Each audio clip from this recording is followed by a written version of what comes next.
Order. The clerk will now proceed to read the title of the private bill set down for today. Rankin Hadley Common Bill as amended in committee to be considered. No. The question is that the bill now be considered. As many of that opinion say aye. Aye. The contrary, no. I think the ayes have it. The ayes have it. Right. We now come to a question to the President of COP26. We start with Stuart C. MacDonald. On, please, Mr. Speaker. President. Mr. Speaker, I'm in regular contact with Cabinet colleagues on COP26, including on coordinating our international engagement. The Prime Minister and ministers across government are raising climate change with international counterparts to secure ambitious climate commitments by November this year. Stuart C. MacDonald. Thank you, Mr. Speaker. Will the President agree that diplomatic efforts ahead of COP will need to be more than discussions with other states, but with non-state actors as well? And what discussions is he having with NGOs, and in particular the Under 2 coalition ahead of COP, and what role does he envisage them playing in November? Mr. Speaker, the Honourable Gentleman raises a very important point. We want this to be the most inclusive COP ever. As he will know, we've set up a civil society and youth advisory group, which is an opportunity for groups from the global south, the global north, to come together and discuss issues. And I can say to him that ahead of the Climate and Development Ministerial meeting we had on the 31st of March, we took a lot of feedback from this grouping in terms of deciding what we needed to discuss. We now come to Durham Jones. Thank you, Mr. Speaker. Many stakeholders who would normally engage at COP26, civil society, NGO, politicians, business leaders, still don't have clarity about how they will engage at COP in November. I understand the difficulties related to the pandemic, but can the President give the House an update today when guidance will be provided to stakeholders about online versus offline and whether presence will be allowed in Glasgow? Mr. Speaker, I've always been clear, and I've reiterated this in a speech I gave in Glasgow with 6 months to go to COP, that we want this to be a physical event. That is the basis on which we are planning, and we are ensuring that we're exploring all measures to ensure this is COVID secure, it's safe for the people of Glasgow, and of course safe for participants as well. Let's go to SNP spokesperson Deirdre Bowe. Deirdre. Thank you, Mr. Speaker. The recent G7 agreement on an international minimum corporation tax shows the significant progress that can be made at such forums. What can the President-designate tell us about the environmental Marshall Plan the Prime Minister reportedly intends pursuing at the G7? And how will that impact on the discussions he's currently having with other countries in his capacity as COP President? Mr. Speaker, matters related to what G7 leaders are discussing will of course come forward in the communique at the end of that process, and that's up to the Prime Minister and his fellow leaders. What I can tell her is that we had a successful Climate and Environment Ministers meeting of the G7, which I co-chaired together with the DEFRA Secretary of State, and in that we made commitments in terms of overwhelmingly decarbonising power systems in the 2030s in the G7 countries, but also commitments on phasing out fossil fuel support overseas.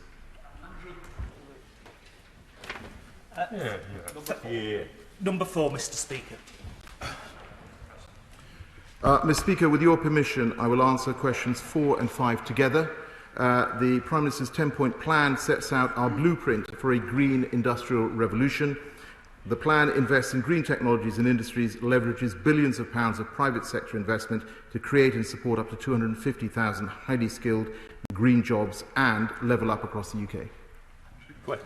And that's very welcome, Mr. Speaker, but building back better after COVID can't just apply to us here in the United Kingdom. There absolutely has to be a global approach. So is he frustrated that the big emitters like Australia, Japan, South Korea and Russia have only resubmitted their previous climate pledges, and indeed, worse, Brazil has backtracked on their climate pledge? What's he doing to convince them that to meet their fair share is important so that we can meet the 45% reduction in emissions to keep our climate change within 1.5 degrees?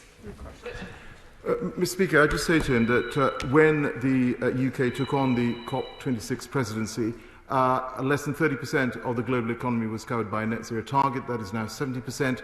All of the G7 countries have committed to 2030 NDCs which are aligned with net zero by 2050. And of course, he's right. We want all countries, particularly the big emitters, to come forward with ambitious emissions reduction targets. Pat Weston. Thank you, Mr. Speaker. The credibility of the COP presidency rests on demonstrable climate change action at home.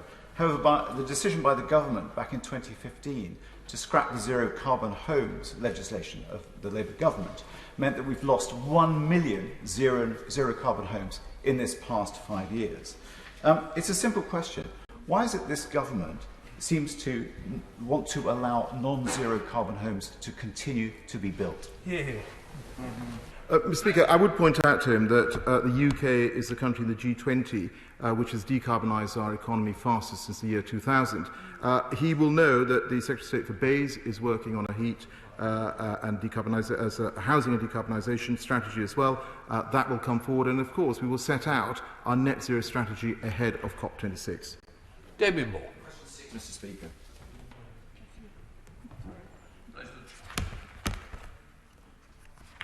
Mr. Speaker, firstly, can I thank my honourable friend for the work that he does as a trade envoy in North Africa. And of course, I and fellow ministers speak, and indeed our whole diplomatic network speak and engage with governments across the world, including in North Africa. In recent months, I've spoken with ministers in a range of countries, including Morocco, Sudan and Egypt, which I visited in February.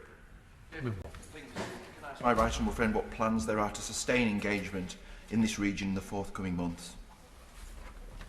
Well, Mr. Speaker, we are working proactively with countries in the region through our COP26 Energy Transition Council.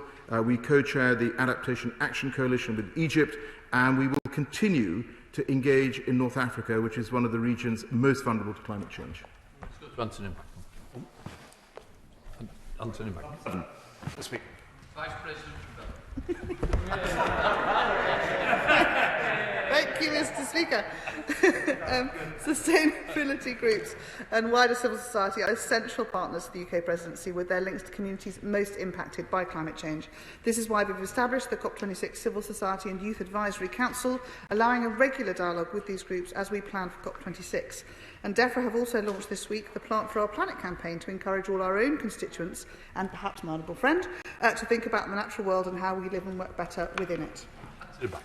Speaker, and can I ask whether or not the President and indeed the Vice President of COP26 would engage with my constituents and the sustainability groups that we have? It's incredibly welcome to hear the steps they're already taking, but we would really like to see a Devonian perspective on COP26 this year. Thank you. Well-managed agriculture is going to be a critical contributor to our planet's climate solutions, Mr. Speaker, and the UK wishes to use its COP26 presidency to drive the global transition to sustainable agriculture and land use, and we're committed to using our presidency platform to amplify local climate action. So I'm delighted to hear about the activity being led in my honourable friend's constituency, and COP unit officials will be very happy to follow up to meet with them. Thank you, Mr. Speaker.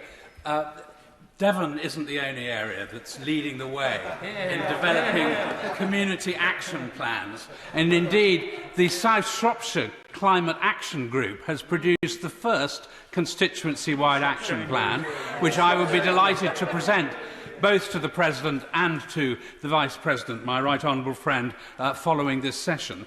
Will there be scope for community groups such as this that are leading the way in finding practical ways for communities to help get to net zero, to attend COP26 in Glasgow to spread this great practice? Thank you, Mr. Speaker. We're really fortunate in the UK, as demonstrated, to have a passionate civil society who are amongst world leaders in demonstrating climate action.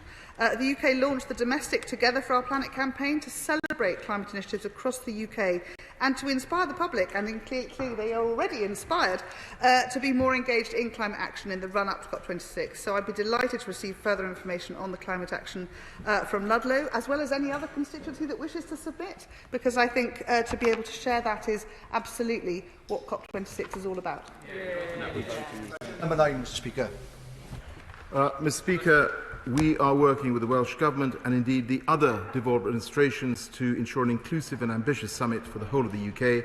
I have spoken with Welsh Government ministers at the COP26 Devolved Administrations Ministerial Group, which I chair, and I look forward to speaking to Julie James, the Welsh Government's new Minister for Climate Change, at the group's next meeting, which is taking place tomorrow. Mr Speaker. Offshore energy generation will have a vital role to play in achieving Wales's energy, economic, decarbonisation and well-being goals. Yet we're operating at the moment with one hand tied behind our backs because the Crown Estates has sole responsibility for allowing development on the seabed. What discussions has he had with the Welsh Government about devolving the Crown Estates in Wales to Wales, as is the case in Scotland, as part of the British Government's COP26 legacy? Well, Mr Speaker, as the Honourable Gentleman knows, that of course I am talking to the devolved administrations, but the role of the COP presidency is to ensure that we get consensus across 197 parties. But I know that my honourable friend, the Vice President, as she's now styled, is also the Energy Minister and the adaptation champion, and she'd be very happy to discuss these matters with him. Sir Robert Neal. Number 10, sir. Thank you, Mr Speaker. As incoming COP President, the UK is committed to reducing all greenhouse gas emissions and is encouraging all countries to raise their climate ambition in nationally determined contribution and long-term strategies ahead of COP26. The UK announced its NDC in December last year, which is an all-economy target to reduce greenhouse gas emissions by at least 68% by 2030 on 1990 levels. And the UK's sixth carbon budget will require UK greenhouse gas emissions reduced by 78% by 2035. The emission scope of these targets does include methane. Sir Robert. Thank you, Mr Speaker. A lot of the debate and discussion does focus upon reducing carbon, reducing the carbon footprint, of course. I'm glad that the Minister includes methane, because, of course, as she will know, over the course of 20 years, 1 tonne of methane will warm the atmosphere about 86 times more than 1 tonne of carbon. Given that the UN and the Climate and Clean Air Coalition report demonstrates that you can nearly halve those emissions by 2030 by using existing technology, will my right honourable friend commit that the government will make securing commitments to reduction of methane as well a priority at the upcoming COP conference?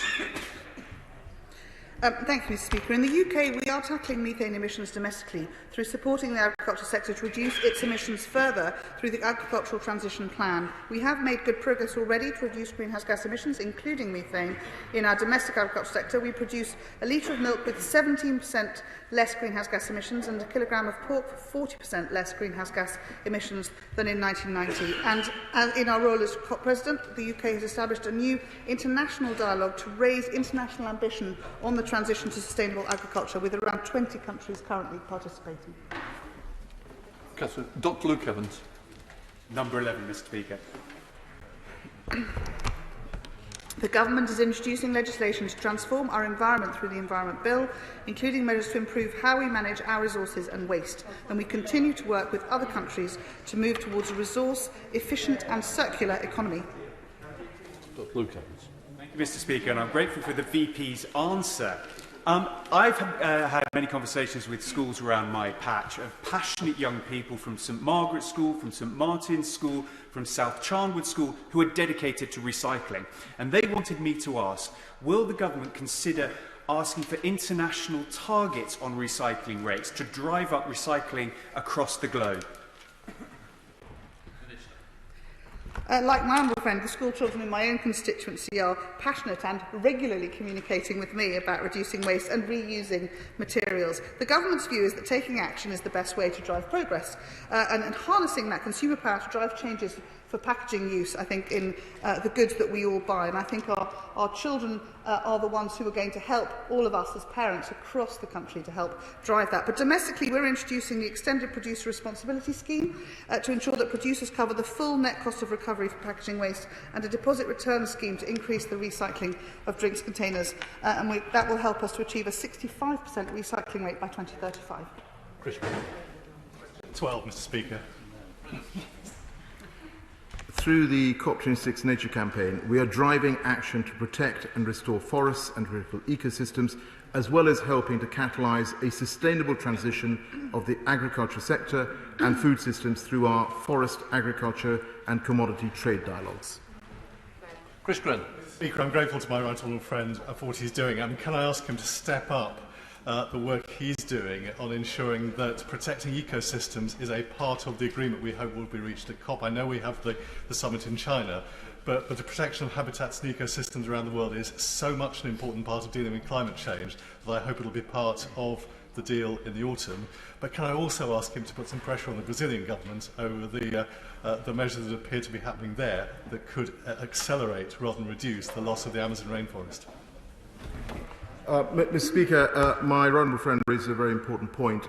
He will know that the UK co-led the development of the Leaders' Pledge for Nature, which almost 90 leaders from around the world have endorsed, committing to global action to protect nature. And of course, we are campaigning for strong biodiversity targets to be set at the Biodiversity COP in Kunming this October. And as you would expect, I am in contact with the Brazilian government as well. Right. We now have a substantive question to Minister Tremel. We are exploring opportunities for strengthened international collaboration on innovation focused on the bioeconomy through Mission Innovation, a global initiative to enable affordable clean energy and achieve the goals of the Paris Agreement. Leveraging growth of the bioeconomy will support clean growth across multiple sectors and contribute towards achieving net zero greenhouse gas emissions by 2050. Let's go to Rachel Maskell. Rachel. Thank you, Mr. Speaker. The climate crisis is turbocharged as the trajectory of mitigation ever deviates from planet-saving targets, while the government moves at a glacial pace to establish a climate economy. Yorkshire will not only create 4,000 new jobs and upskill 25,000 people, it will lay the foundations for world-beating research in biosciences here in York and Yorkshire, offsetting carbon and waste. All we ask is for government to bring forward the funding already committed ahead of COP26. Will she agree to do this and meet with me to discuss the project and the importance of Yorkshire? I'm always happy to meet with all new and really interesting, innovative projects. I'm very happy to commit to do that, and we can discuss it. I think we are absolutely leading the way in this, and Mission Innovation is an extraordinary organisation driving some of the most forward-thinking processes and shining a light on them, because one of the key challenges to helping the developing countries to be able to move to clean growth is that the technologies that UK businesses and our scientists invent and take to market can actually be used in those developing countries. Substantive question to President Sharma. Mr. Speaker, the UK is committed to championing diversity and inclusion throughout our COP26 presidency. More than 45% of the senior management team in the COP26 unit are women, including our Chief Operating Officer and Communications Director, and around half of the COP26 negotiating team are women. Let's go to Brenda Sharma. Brenda. Thank you, Mr. Speaker. Later this year, I'm hosting the British South Asian Youth Summit, focusing on COP26. Will the Minister meet with our youth champions to hear the perspective of young people living in some of the areas of the world most vulnerable to climate change? Mr. Speaker, as I said in response to an earlier question, of course we have the Civil Society Youth Advisory Group. There are co-chairs, chairs, young climate activists, one from the Global South and one from the Global North. And on every visit that I do, I meet youth activists. Of course, I'm very happy to look at the event that he's talking about, and if my diary permits, I will certainly come to it. Peter Bull. 15, sir. Mr. Speaker, our overarching objective is to keep within reach the target of limiting global temperature rise to 1.5 degrees.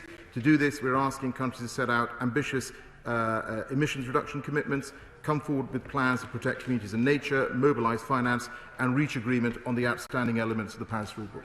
To see you back. Peter Bull. Mr. Speaker, you will remember when David Cameron was hugging huskies, and I thought it was a great idea to try and do something to save the planet.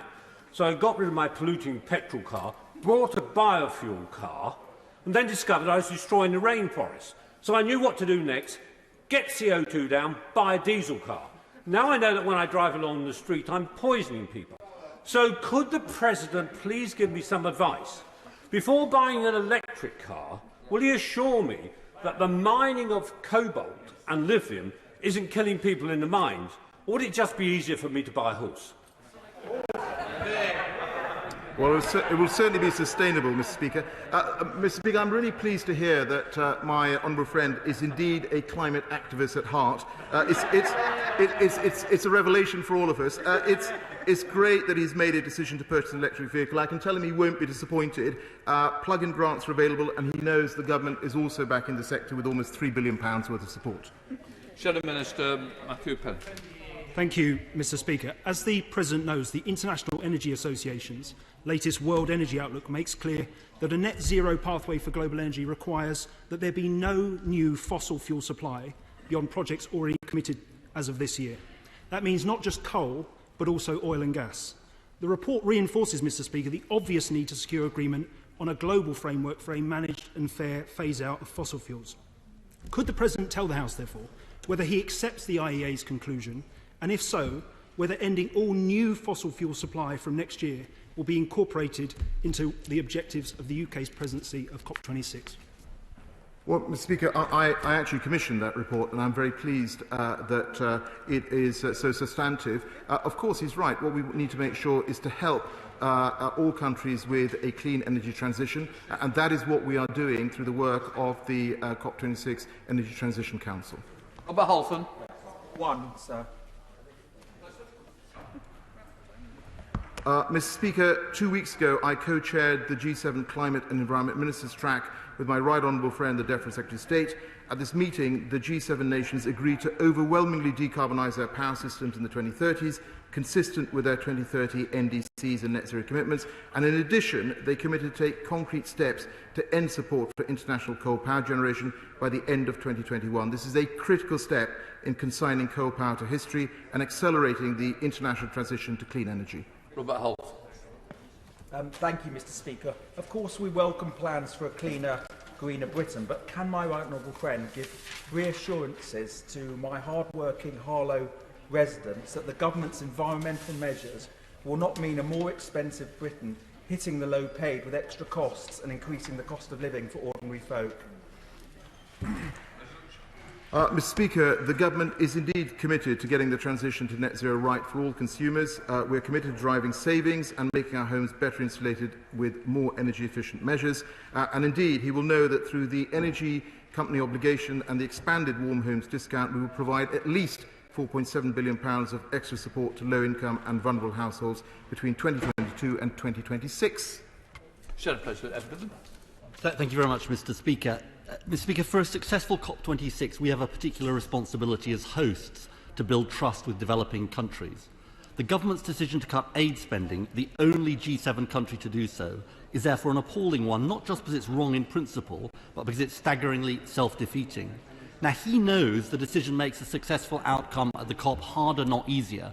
So can I invite him to add his voice to the powerful calls we heard yesterday, including from the former Prime Minister, the Right Honourable Member for Maidenhead, to immediately restore government aid spending to 0.7% of GDP? Mr. Speaker, as the honourable gentleman knows, the UK is doubling its international climate finance commitment to support developing countries, and I can tell him this has been very much welcomed around the world. With regards to the overall ODA spend, as he knows, this is a temporary measure, and as the economic situation improves, I hope it will be possible to restore the 0.7 target at the earliest opportunity. Mr. Speaker, the problem is that cutting aid spending severely undermines the ability of developing countries to tackle the challenges of climate, poverty and public health, and he knows that, and that's what developing countries are telling him in the negotiations. We need vulnerable countries to be calling for more ambition from big emitters like China, but they're going to be much more reticent to do so when they don't feel we can be trusted. Now, totemic on the issue of trust is the promise made at Copenhagen for $100 billion of public and private finance for developing countries. More than a decade on, it still hasn't been delivered. It's our job as hosts to deliver on this promise. So can he therefore tell us, will the $100 billion finally be delivered this weekend at the G7 meeting? Mr. Speaker, he's absolutely right. The $100 billion is a totemic figure, and we are doing everything we can to ensure that we are able to deliver that by COP26. And I can assure him that I am having very frank discussions with donor countries, with developed countries, to ensure that they deliver on this commitment that was made in 2009. Dr. Andrew Morrison. Does the COP presidency share my concern at the reputational hit that the UK will take in the event that it continues to approve old-style carbon-belching waste incinerators like the one proposed at Westbury in my constituency? Thank you, Mr Speaker. All energy from waste plants in England are regulated by the Environment Agency and must comply with the strict emissions limits set down in legislation. I'm aware that North Acre Renewable Energy Limited has applied for an environmental permit from the Environment Agency to operate an incinerator in Westbury, Wiltshire, and the Environment Agency is considering responses to the public consultation. Let's go to Joanna Charon. Joanna. Mr Speaker, 11% of Scottish renewable generation comes from small projects like Harlaw Hydro in my constituency. So ahead of COP26, will the government introduce a replacement for the feed-in tariff, which is better placed to encourage similar new projects than the Smart Export Guarantee Scheme? Thank you, Mr Speaker. We will be launching a new contract for difference auction in at the end of this year, and the opportunity for a number of smaller sources of energy storage will be available. Michael Longit. Thank you, Mr Speaker. Will the Minister detail what steps he has taken to engage with the G7 ahead of COP26? Mr Speaker, can I commend my honourable friend for all the work he's doing in Dudley in terms of supporting the local economy and green jobs. And as I set out earlier, I co-chaired the G7 Climate and Environment Ministers meeting, which came forward with some ambitious commitments. The world's not currently on track to meet our Paris targets, are we? The current pledges only add up to less than 10% emissions, and we need 45% to meet the target. In the last parliamentary session, 109 MPs signed the Climate and Ecological Emergency Bill. When it is reintroduced, will the government give time to debate this bill, just so, as we did with the Climate Change Act 2008, we can lead the world on legislation, not just follow? President Sharma. Well, Mr Speaker, I would recommend that he talks to the Leader of the House on the matters of the timetabling for debates and other events in this House. What I would say to him is that we are working very hard and pressing all the big emitters to ensure they come forward with the ambition that is required to be able to halve emissions by 2030. Mr Speaker, I'm currently doing a lot of work in my constituency with people on the climate agenda in preparation for the COP summit. And local school children and young people are particularly interested and have asked me, one child in particular has asked me to raise this question with the President. To beat climate change, we've got to look at it as a whole world. Surely this means giving more, not less, help to poorer countries to help them make the changes needed to save our planet. President Sharma. Well, Mr Speaker, the honourable gentleman raised the issue with me. I've set out the position when it comes to overseas aid. In terms of schools, we are engaging, and I hope I will shortly be able to send out a pack which will encourage young people around our schools to get even more involved in COP26. Right, we now go to questions to the Prime Minister. And I start with Gavin Newlands. Gavin. Number one, Mr Speaker. Prime Minister. Mr Speaker, I'm delighted that the UK is hosting the leaders of the world's greatest democracies at the G7 summit in Cornwall this week. This is the first meeting between G7 leaders since the start of the pandemic. Mr Speaker, this week is Carers Week, and I'm sure the whole House will wish to join me in thanking care workers and everyone caring for family, friends and loved ones.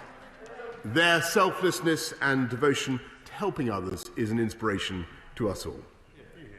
Mr Speaker, this morning I had meetings with ministerial colleagues and others in addition to my duties in this House. I shall have further such meetings later today. Thank you very much, Mr Speaker, and I very much echo the comments of the Prime Minister on the work of unpaid carers.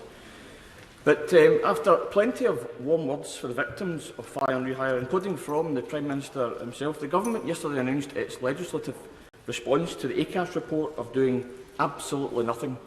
Nothing for the hundreds of thousands already threatened, or as the ACAS report itself says, the many, many more that are anticipated to face fire and rehire when the furlough scheme ends. He should be thoroughly ashamed of himself, Mr Speaker. It's increasingly clear this Government won't protect workers, so will it devolve employment law to Holyrood so the Scottish Government can? Actually, Mr Speaker, the Government has been absolutely clear that it's unacceptable to use threats of firing and rehiring as a negotiating tactic. We welcome the ACAS report, which actually finds that hire and fire should only be used in limited circumstances, such as to prevent job losses, Mr. Speaker, when other options have been exhausted. We therefore asked ACAS to produce clearer guidance to help employers with other options. Bradley.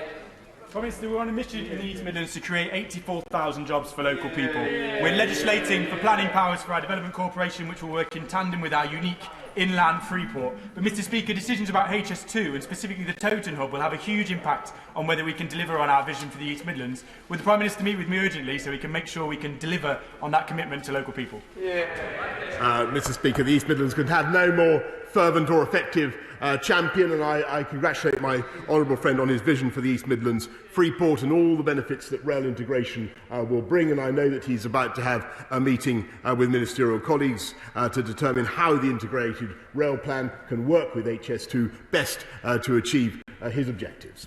Let's go to the Leader of the Opposition, Keir Starmer. Thank you, Mr. Speaker. This is the first PMQ since the Prime Minister and Carrie got married. So can I offer my warm congratulations to the Prime Minister and his wife and wish them a happy life together. I have to say I admire the way they managed to keep it secret. Can I join with the Prime Minister on his comments about Carers Week? And can I also send our deepest sympathies to the 4 people killed in Sunday's terror attack in Canada? It was, as the Canadian Prime Minister said, an attack motivated by hatred and Islamophobia, and we must all unite against that at home and abroad. And can I ask the Prime Minister to pass on our thoughts and condolences to the Canadian Prime Minister when he sees him later this week? Mr. Speaker, why does the Prime Minister think that his now former education adviser, Kevin Collins, described the government's education plan as half-hearted, that risked failing thousands of children, hundreds of thousands of children, and not being even close to meeting the scale of what is needed? Mr. Speaker, first of all, I want to thank Kevin Collins for his work, and but above all, I want to thank actually pupils, parents, teachers for everything they've done throughout this pandemic. And the struggle has been enormous, and actually what the government is doing is, in addition to the £14 billion, the extra £14 billion we committed, taking per pupil funding in primary schools up to £4,000 per head, in secondary schools up to £5,150, Mr. Speaker. We're now putting another £3 billion into educational catch-up with the biggest tutoring programme anywhere in the world, Mr. Speaker, and it is based on the best evidence that we could find and that Sir Kevin could supply. Keir Starmer. Mr. Speaker, let me get this right. In February, the Prime Minister appoints an expert to come up with a catch-up plan for education. He's a highly respected expert, consults widely and comes up with a plan.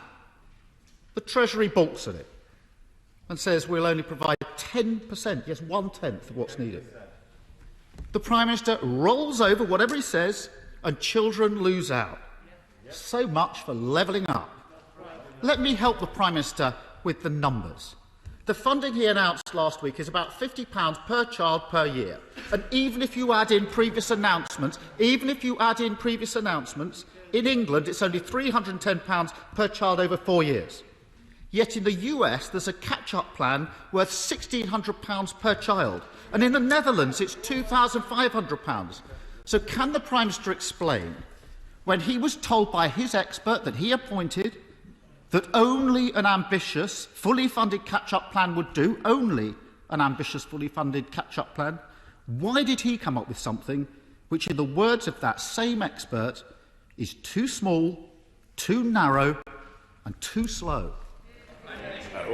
Mr. Speaker, I think that the right honourable gentleman needs to do the maths, because actually, and he needs to do some catch-up on his own mathematics, because in addition to the £14 billion I've already referred to, Mr. Speaker, there was already another £1.5 billion of catch-up. This is a £3 billion catch-up plan just for starters, Mr. Speaker, and it includes the biggest programme of tuition of 1-to-1, 1-to-2, 1-to-3 tutorials anywhere in the world. And we all know, Mr. Speaker, that there are schools in this country, classrooms in this country, where children are getting private tutorials, private tuition, thanks to the hard work of their parents. He asks about levelling up. What we want to do is get on the side of all the kids who don't have access to that tutorial, Mr. Speaker, to support them. That's what I mean by levelling up, Mr. Speaker.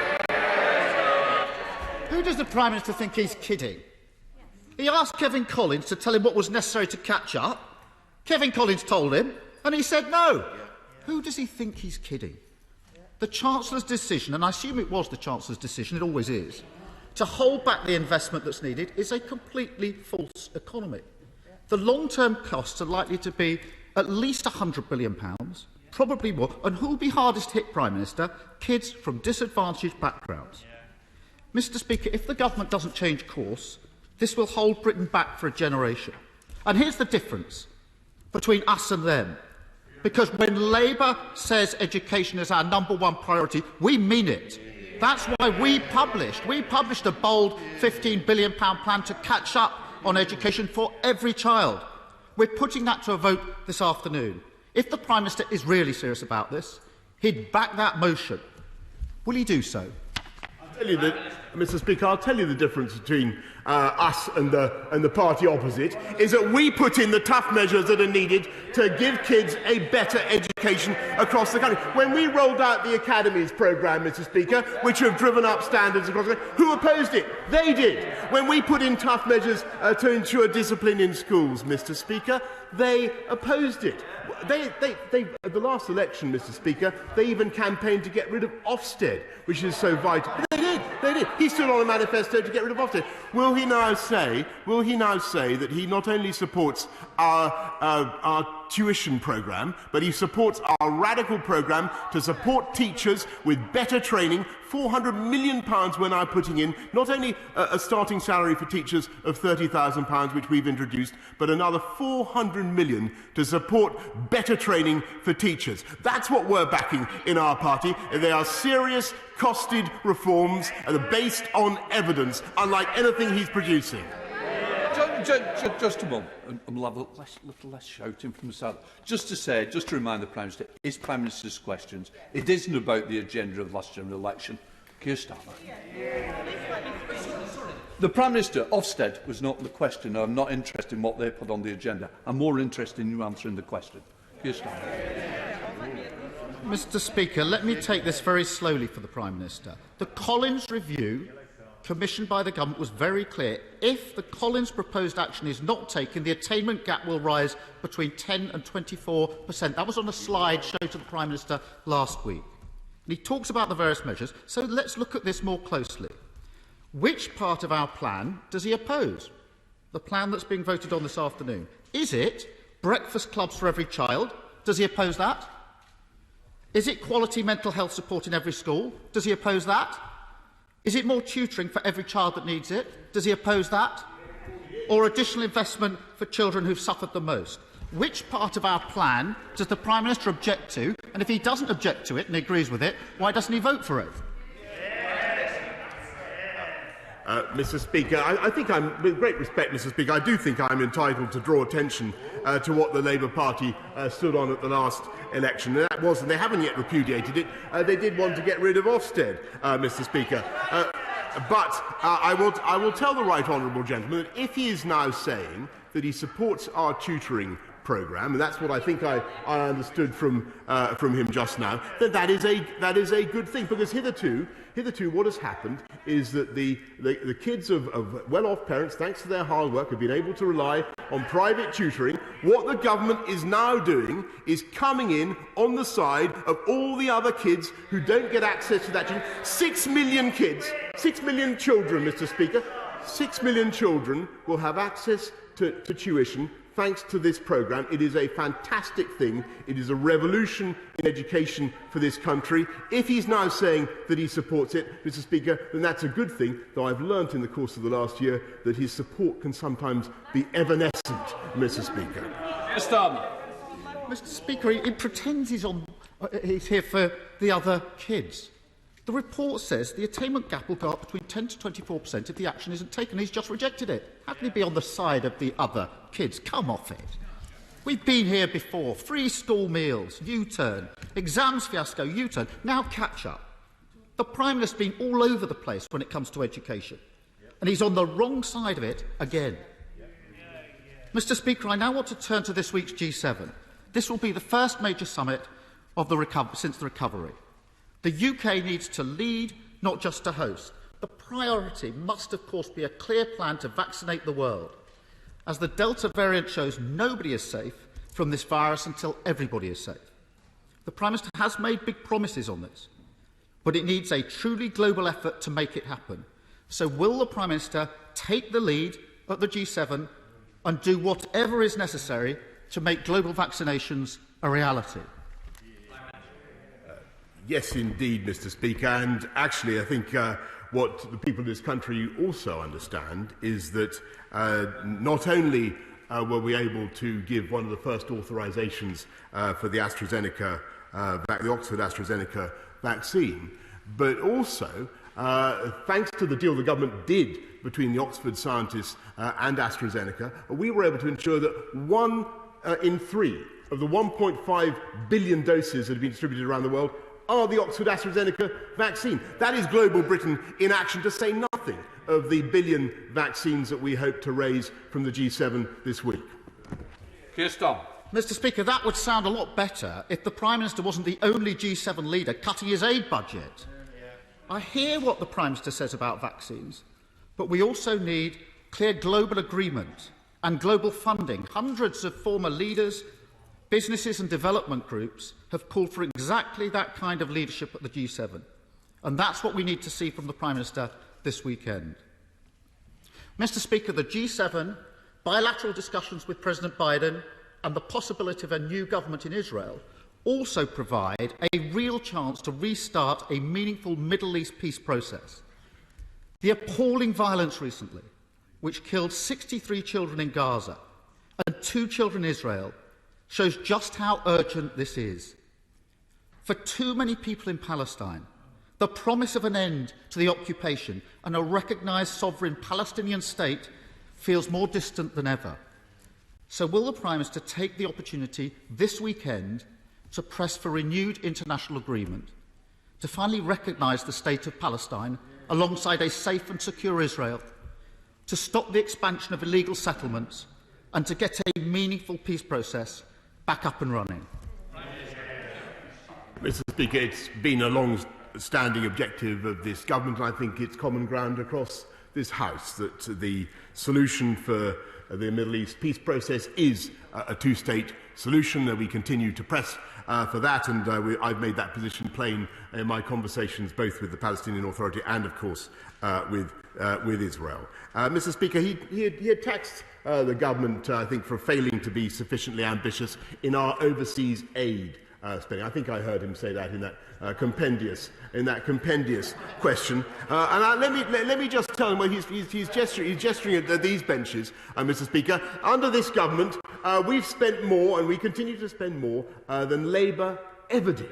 Labour ever did. Under Blair, under Brown, even when they were spending money on Brazilian dancers in Hackney to raise consciousness, which is what they did, to raise consciousness of global poverty, Mr. Speaker.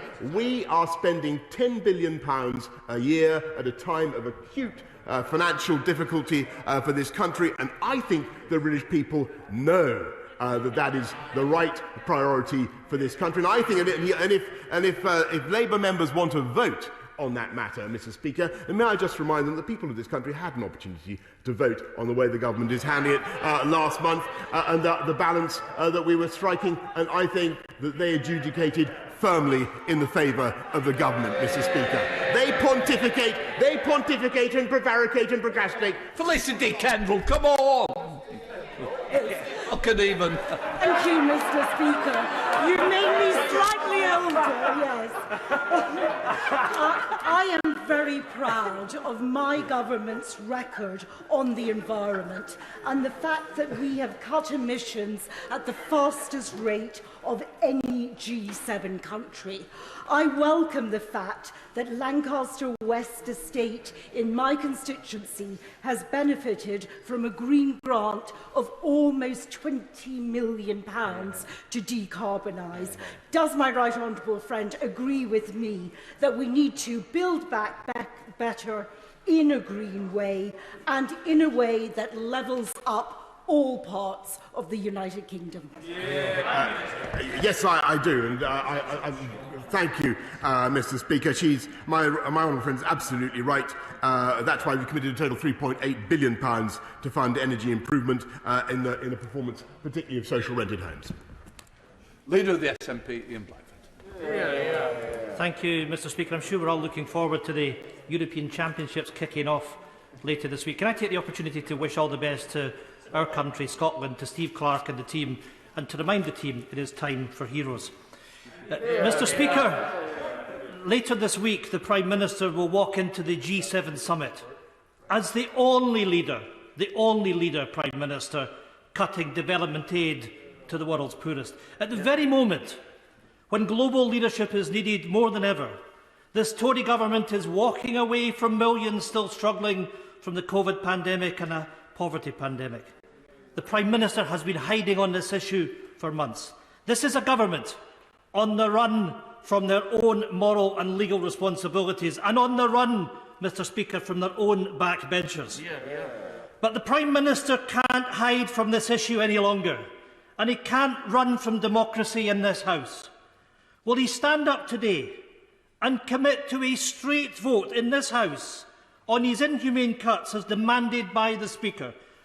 Prime Minister, it is a very simple question. Yes or no?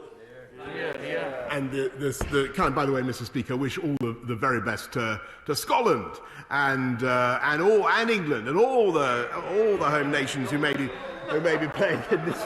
I don't know whether he's going to reciprocate, Mr. Speaker, but you never know. It's worth a shot. I thought. Oh, you did? Okay, there you go. That's nice of him.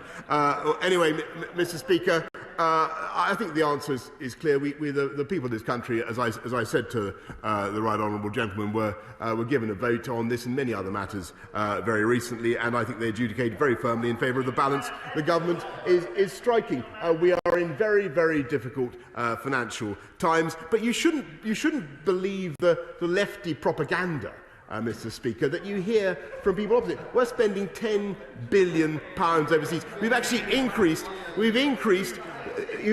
All they want to do is run this country down, Mr. Speaker. Run this country down.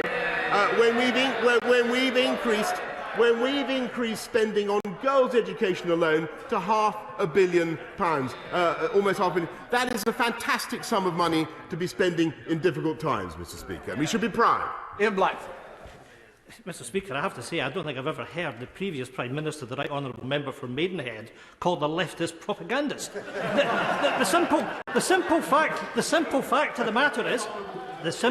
of the matter, Prime Minister, is every single party, every single member of this House stood on a manifesto commitment of 0.7%. The Prime Minister has reneged on that, and the Speaker has indicated that the government should allow a vote on it. It's pretty basic stuff. After a year dealing with the deadly virus, why can't the Prime Minister get this? In a pandemic, no one is safe until everyone is safe. Now is the time to support each other, not to walk away from those in need. People are dying and they need our help. The Prime Minister has the nerve to brag about the government's support for the vulnerable, and at the very same time, he is slashing £4.5 billion from the world's poorest. In the week of the G7, what kind of world leader washes their hands of responsibility by cutting water and hygiene projects by more than 80% in the middle of a pandemic? Mr. Speaker, I may say that I think that the last contribution was absolutely disgraceful, because the people of this country have gone through a very difficult time. We've had to spend £407 billion supporting jobs, families, livelihoods throughout the country, and yet we are continuing to support international vaccination. £1.6 billion this country has contributed to Gavi. I think £548 million to COVAX. And let me just remind him of the statistic I mentioned earlier. 1 in 3 of the vaccines being distributed around the world to the poorest and the neediest come from the Oxford AstraZeneca supply. Thanks to the deal this government did, or does the name Oxford AstraZeneca continue to stick in his craw, Mr. Speaker? Scott Benton. you, Mr. Speaker. May I welcome plans outlined by the Education Secretary last week, which will oversee a tutoring revolution in this country, a proven way to help the most disadvantaged children to catch up. Is the Prime Minister able to confirm that this is just one part of our wider plan to ensure that no child misses out as a consequence of a disruption caused by this pandemic? Yes, Mr. Speaker. I thank my honourable friend, because the whole point of the tutoring programme is that it is evidence-based, and every tutoring programme, and I say there are 6 million pupils, children who can benefit, is equivalent to 3 to 5 months of educational catch-up. We're also, Mr. Speaker, going to be looking at increasing time in schools. And I hope that the loyal opposition, Mr. Speaker, may use their influence with their paymasters in the teaching unions to encourage them in that objection. Colin Maceworth. Thank you, Mr. Speaker. The Prime Minister knows full well that the best way to reduce checks in the Irish Sea is to do a Swiss-style SBS agreement with the European Union. So far, he's decided not to do that. So why is he prioritising cheap, dodgy beef from Australia over the concerns of the people of Northern Ireland and reducing checks in the Irish Sea? No, Mr. Speaker. What we're prioritising is the right and ability of the people of Northern Ireland to have access, as they should, freely and uninterruptedly to goods and services from the whole of the UK, and we are working to ensure that we protect the territorial and economic integrity of our country. That's what matters. Kevin Holden. Thank you, Mr. Speaker. The Prime Minister's excellent First Homes policy will allow tens of thousands of key workers and local first-time buyers to buy a home every year at a discount of up to 50% from the market price. Would you consider turbocharging this policy by establishing a National Land Commission to assemble public sector land to facilitate the development of potentially hundreds of thousands of more half-price homes, so more people can see the benefits of home ownership?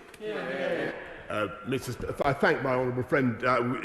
Last year we delivered the highest, in spite of the difficulties we face, the highest number of new homes for over 30 years. But his point is an extremely good one, as all honourable members know.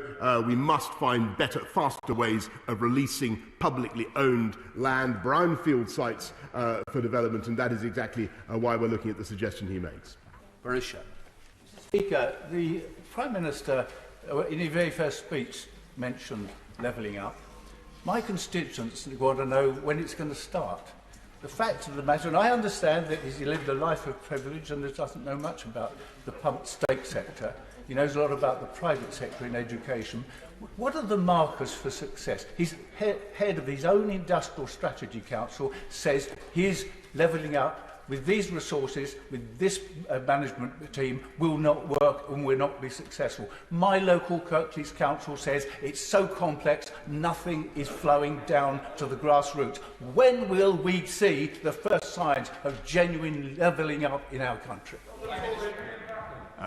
Mr. Speaker, I think that what you're seeing across the country is people responding to massive investment, £640 billion programme of investment in roads, in schools, in hospitals, in policing, that bit by bit is transforming people's lives, hopes and opportunities. And that is fundamentally the difference between his side of the argument and ours. We believe that there is talent, genius, flair around the whole country, but opportunity is not evenly distributed. And that is our ambition, and that is what we are doing with our campaign to levelling up. If he's now saying, by the way, that he supports what we're doing on the tutoring revolution, because I know he's a great educational expert, then I'm glad to hear it. Brendan Clocks. Thank you, Mr. Speaker. My constituents in Bassetlaw have been the victims of illegal encampments, most recently at Far Park in Worksop, where local taxpayers have been left with a clean-up bill running into thousands of pounds, and residents have been left feeling powerless following a sustained period of antisocial behaviour in the locality. Can the Prime Minister tell us what steps we are taking now to ensure we stop this from happening in the future and allow residents and local authorities to take back control of trespassing? Well, Mr. Speaker, the Police, Crime, Sentencing and Courts Bill my honourable friend will be pleased to know, introduce a new criminal offence where a person who resides or intends to reside on land with a vehicle and without permission has caused or is likely to cause significant damage or distress can face new penalties, Mr. Speaker. And guess who voted against that bill on a three-line whip? Does anybody know? It was the right honourable gentleman and his entire party. Ian Hamilton. Mr. Speaker, a few years ago, one of my elderly constituents with late-stage dementia was married by a man who'd befriended her. Upon her death, the man subsequently inherited the whole of her estate because under the law as it stands, their marriage had revoked her previous will. Hundreds of people since then have contacted me citing similar experiences, but 3 registrars general have refused to meet me to discuss it. So will the Prime Minister now act to bring this cruel exploitation to an end? Well, I thank the honourable gentleman for raising the concern that he has and the injustice that he mentioned. I will make sure that he gets a meeting as soon as possible with the relevant Minister in the Justice Department. David Jones. Mr. Speaker, according to newspaper reports, the European Union are unhappy with the negotiating style of the Right Honourable Lord Frost. But does my right honourable friend agree that, in fact, Lord Frost is doing a superb job negotiating in the national interest? And does he further agree with Lord Frost's assessment that the Northern Ireland Protocol, as currently applied, is unsustainable and that matters would be considerably easier if the European Union were to adopt a more pragmatic approach rather than the purist approach they're adopting at the moment? I thank my right honourable friend, and I agree with him completely, because I think that David Frost, Lord Frost, is doing an outstanding job, and I venture to say, Mr. Speaker, he is the greatest Frost since the Great Frost of 1709, whatever it was. Andrew Gwynn. Thank you. The Prime Minister has seen his advisor on ethics and standards resign over his failure to uphold the ministerial code. He's seen the head of the government's legal department resign over his failure to uphold international law. And he's seen his advisor on education catch-up resign over his failure to provide proper funding for children. Why does the Prime Minister think this keeps happening to him? Mr. Speaker, I'm indebted to everybody who serves the government in whatever capacity. We have a lot of very tough decisions to make, but we will continue to get on with delivering the people's priorities. And by the way, we will continue to ensure that we deliver value for money, that we don't waste taxpayers' money, and that ministers follow the ministerial code. Theresa May. Thank you, Mr. Speaker. In April 1989, 96 Liverpool fans were unlawfully killed at Hillsborough. Yet nobody has been successfully prosecuted for their part in those unlawful killings. The most recent trial collapsed because although it was accepted that police evidence had been altered, because it was evidence to a public inquiry, it did not constitute perversion in the course of justice. Will my right honourable friend urgently look at the ramifications of this judgment for current and future public inquiries, and ensure that in future people are given the justice that has been so cruelly denied to the families of the Hillsborough 96? Mr. Speaker, I thank my right honourable friend for her question, and of course the families of the 96 who died in the Hillsborough disaster and those who were injured have shown tremendous courage and determination.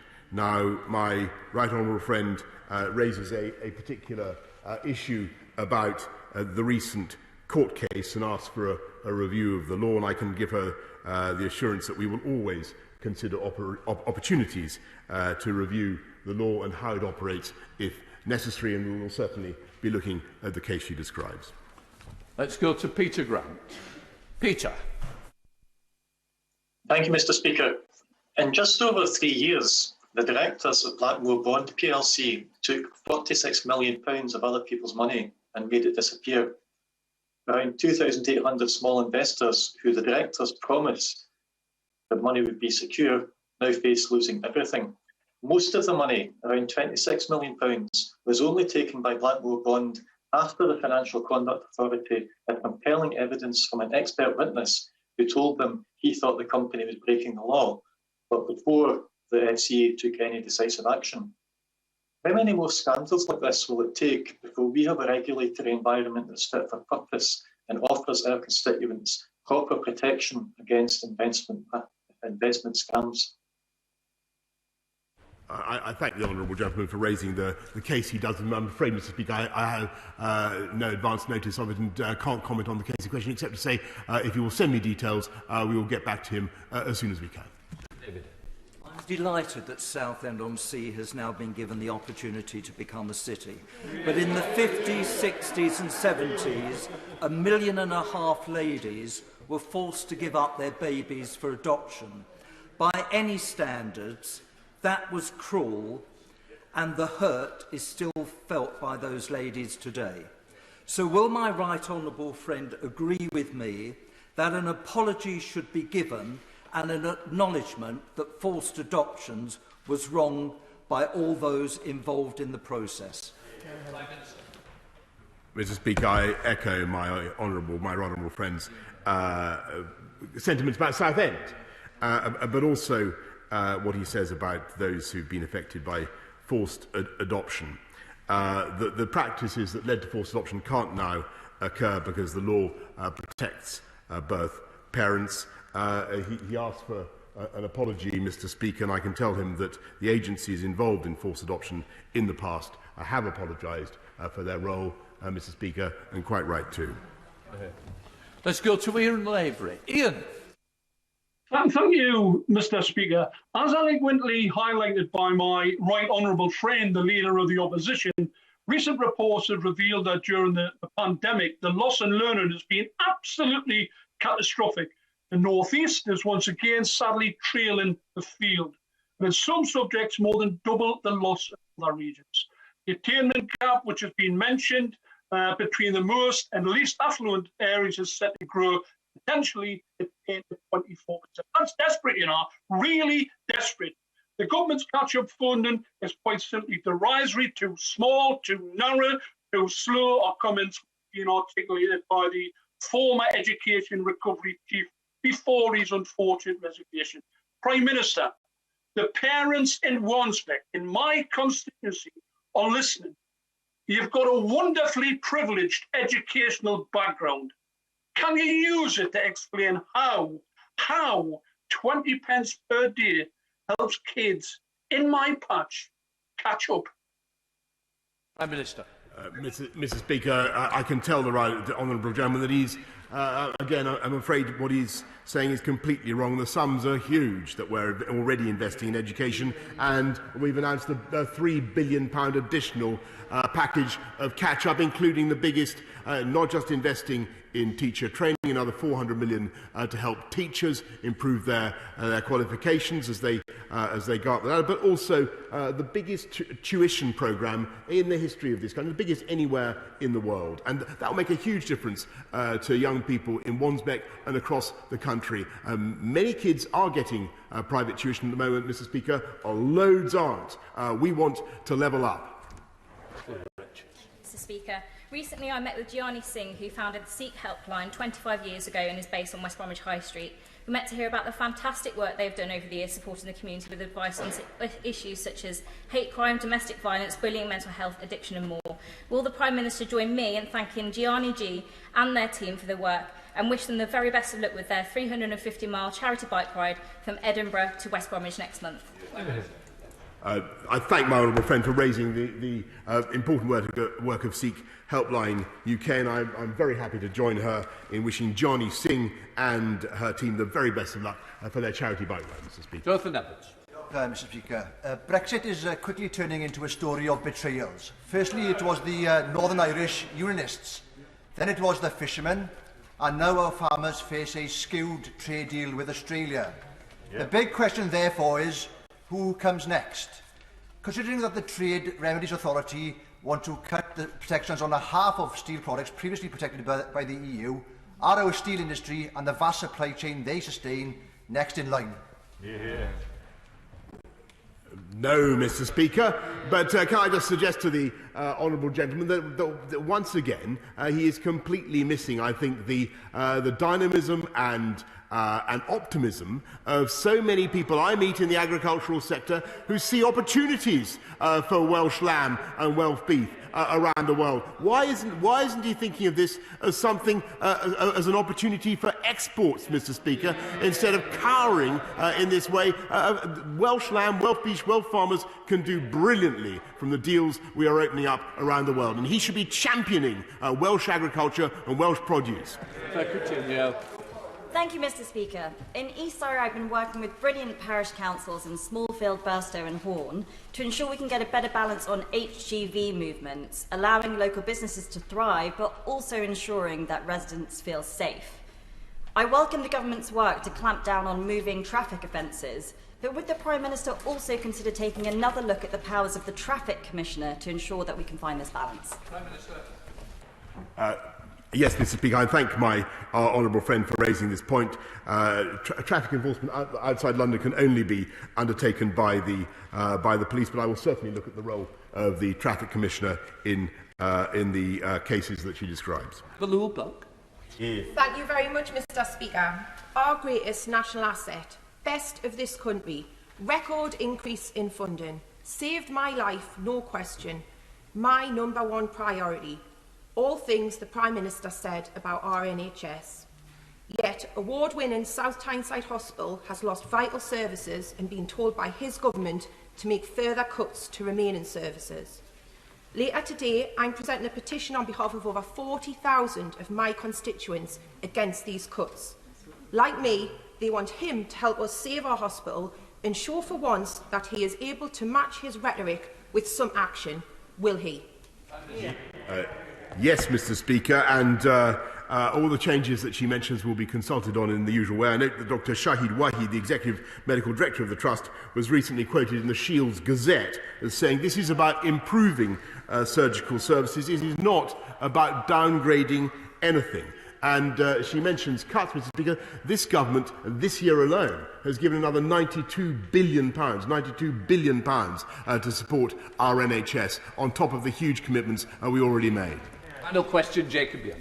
Thank you, Mr. Speaker. Yesterday we had the fantastic announcement of £25 million of investment into Redcar Town Centre, which will allow us to build a new water sports facility at Cortham, a new indoor activity centre on the Esplanade, and give the town a much-needed lift. I'm working with the Council on other bids for Eston and TS6 area, but in the meantime, can I invite the Prime Minister to come to the mighty Redcar and see our plans for levelling up our area, and I'll even treat him to a lemon top. Thank you. Well, Mr. Speaker, I thank my honourable friend who is a fantastic advocate for the people of Redcar, and thanks at least partly to his advocacy, we've announced a town's deals to benefit Redcar. The Levelling Up Fund will help secure local investment in infrastructure and communities in Redcar, and as and when my diary permits, Mr. Speaker, I would be thrilled to come and join him for what I think he described as a lemon top. On that basis, I'm now suspending the House for 3 minutes to enable necessary arrangements to be made for the next business order.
Order. We now come to the first Opposition Day motion on investing in children and young people. I call the Shadow Secretary of State, Kate Green, to move the motion. Kate Green. Thank you, Mr Speaker, and I beg to move the motion on the order paper in my name and that of my honourable and right honourable friends. It is a privilege to open this debate.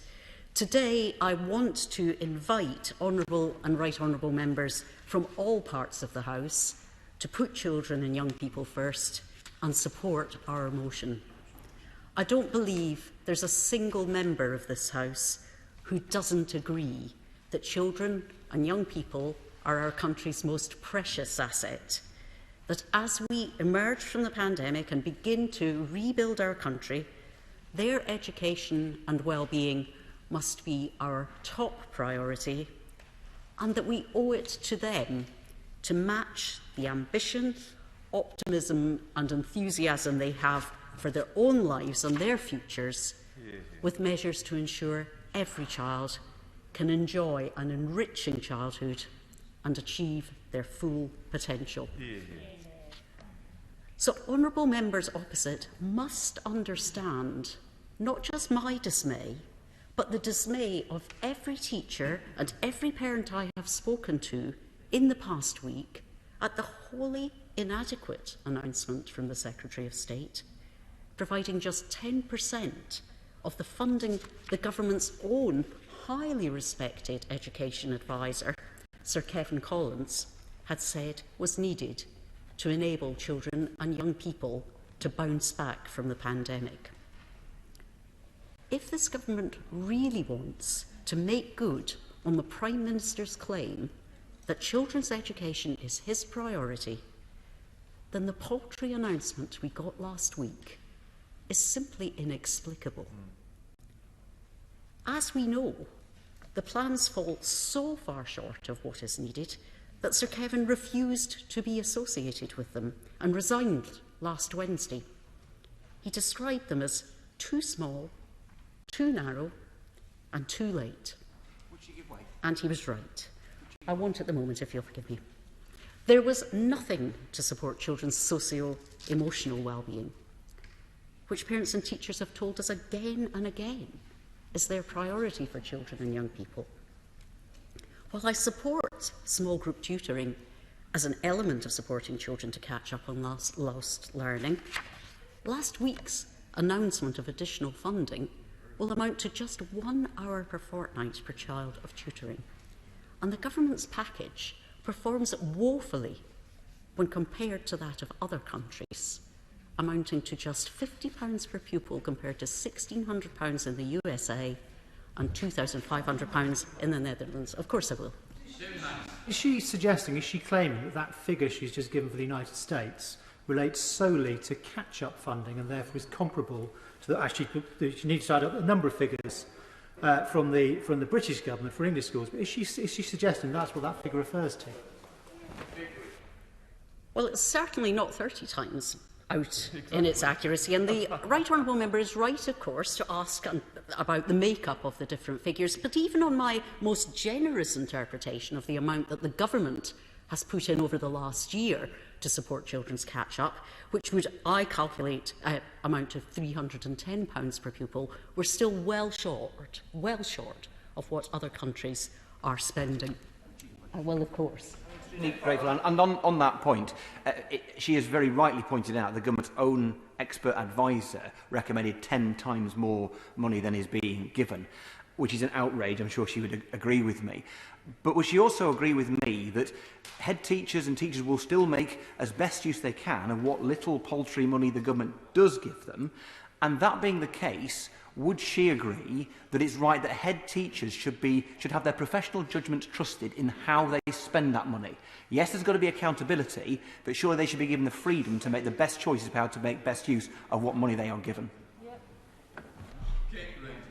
Well, I'm grateful for the opportunity to echo the appreciation of the work that school leaders and school staff have been doing over the past 15 months of the pandemic. And of course, we must respect and recognise their professional judgment.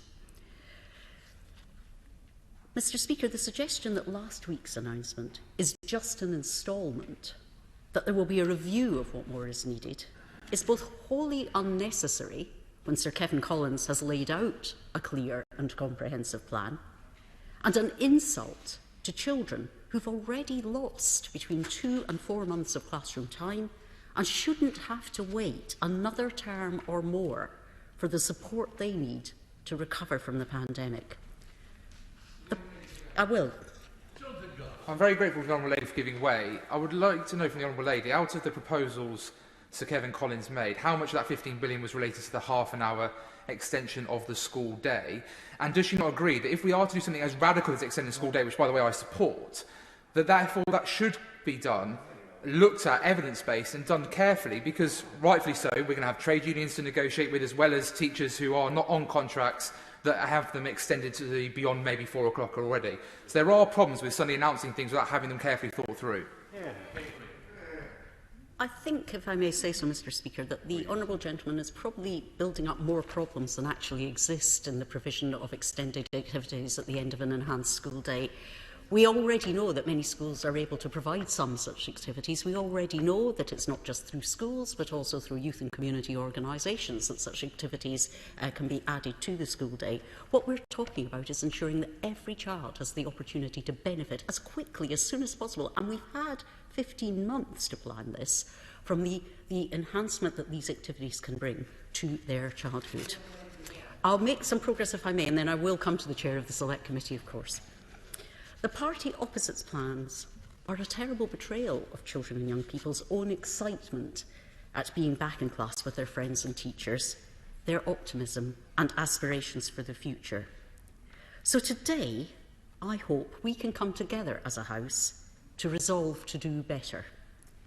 Last week, I was proud to publish Labour's Children's Recovery Plan, which proposes a package of measures for schools, early years and further education settings to address both children and young people's learning loss and their well-being. And I will give way to the Right Honourable Gentleman. I thank the right Honourable Lady for giving way. I agree with my Honourable friend. I thank the Right Honourable Lady for giving way. I agree with my Honourable friend, the member for Stoke, because I think a longer school day is absolutely essential. On the media last week, the Right Honourable Lady said that she opposed a longer school day. There was a big difference between a longer school day and enhanced activities, and a longer school day is a core part of Sir Kevin Collins' programme. And I just think we need to be clear from the Labour Party what exactly they do support. My reading of Sir Kevin's proposals is that the longer day would be used for exactly the kind of activities that the Labour Party supports: social and emotional, play, learn and develop related activities, including sport, including the arts, drama, debating, music and so on. There is, of course, time there for some focus also on formal, more structured learning. But we heard again and again, and I'm sure that members opposite have also heard again and again, from teachers and from parents, that children get tired, that their concentration wanes after 7 or 8 hours of that. There's no point in the Honourable Member shaking his head. This is what they told us, and any parent, I think, will recognise this fact, that expecting children to... I'm coming on to children's resilience, so it will be good to speak about that in a moment, but I think we've just got to be realistic here, that expecting children to be working full on, especially children who may already have a large amount of homework to take home and continue with, I think we've just got to be realistic here about what childhood is for. Enhancing a school day, of course, to increase some learning opportunity, but to recognise that play, social activity, arts, culture and music are also learning activity and therefore will enhance children's attainment. Mr. Speaker, in recent months, parents and teachers told us again and again that socio-emotional well-being and time for children to be with their friends is their top priority. And that's why our plan would see all schools offering new extracurricular activities, from breakfast clubs to sport, music, art and drama, creating time for children and young people to play and socialise, and removing the cost barrier that prevents all schools from offering or all children from participating in these activities. And as I say, Mr. Speaker, such targeted programmes can also help accelerate children's academic development, delivering 2 months of additional progress, rising to around 3 months for pupils from disadvantaged backgrounds. So it's all the more disappointing that the government has failed to invest in these activities. Of course, as the Honourable Member rightly says, children are resilient, and many will be able to overcome the challenges and the disruption of the past 15 months. But some will struggle and need more help to recover. That's why Labour's plan also proposes funding to meet their needs by providing schools with additional resources to hire specialist counselling or mental health provision. Mental health support and activities that make use of schools' fabulous facilities to provide an enhanced offer at the end of the school day are important in and of themselves. They also free up teachers to concentrate more of their time on children's learning, but more must be done to make up lost learning. And while small group tutoring will help, the truth is that most children are going to do most of their learning in class alongside their classmates. That's why Labour would reverse the government's £133 million stealth cut to the pupil premium, and why we're calling for a further boost to the pupil premium in early years and in schools, as well as extending it to further education to reach the most disadvantaged children and young people, including, of course, those with special educational needs and disabilities or in alternative provision. This targeted funding will enable teachers to focus extra attention on the children who need it most, helping to close the attainment gap, which Sir Kevin suggests could have increased by between 10 and 24% as a result of the pandemic. Finally, and honourable members must forgive a sense of déjà vu here, our motion calls on the government fully to deliver free meals to every child eligible for free school meals over the summer holidays. Mr. Speaker, the current guidance to the government's holiday activities and food programme proposes children receive this support on just 16 out of 30 weekdays this summer. No one in this House would think it acceptable for their children to be fed only once every 2 days. So why does the government think it's acceptable for the 1.6 million children eligible for free school meals? Children don't go on half rations just because it's the holidays. The government really must put this right before this term ends to ensure no child goes hungry over the summer. Today, Mr. Speaker, over 200 charities, education experts, business leaders, unions and young people have called on the government to put children at the heart of the recovery. So it would be especially fitting for every honourable member of this House to support our motion today, support our call for the development of an ambitious recovery plan by the summer, a plan that enables our children to access world-class education, receive support for their mental health and well-being, enjoy the opportunity to make the most of their childhood and achieve their full potential. As adults, we have a responsibility to match the ambition that children have for their own future.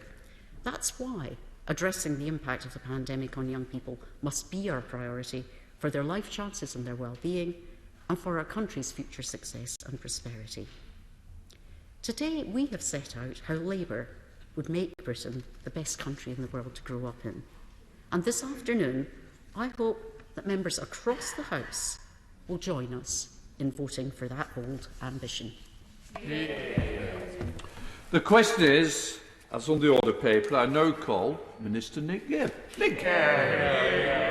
Thank you, Mr. Speaker. I welcome this debate and the opportunity it gives us to set out clearly what we have done and what we plan to do to ensure that no child will suffer damage to their long-term prospects because of this pandemic. No child, Mr. Speaker.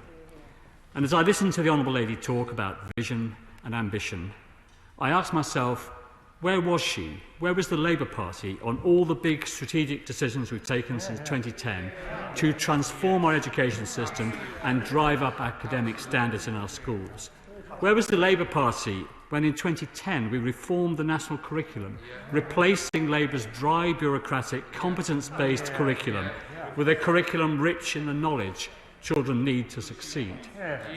Where was Labour when we transformed the teaching of reading and introduced the phonics screening check, ensuring every child is set on the path to becoming a fluent reader? Where was Labour when we extended the Academies programme to primary schools and to good and outstanding schools to give them the autonomy to drive up standards even further and to help underperforming schools improve? Where was Labour when we introduced the EBAC performance measure, ensuring more young people are studying those core academic subjects at GCSE, English, maths, science, history or geography and a foreign language that are so fundamental to later progress and success?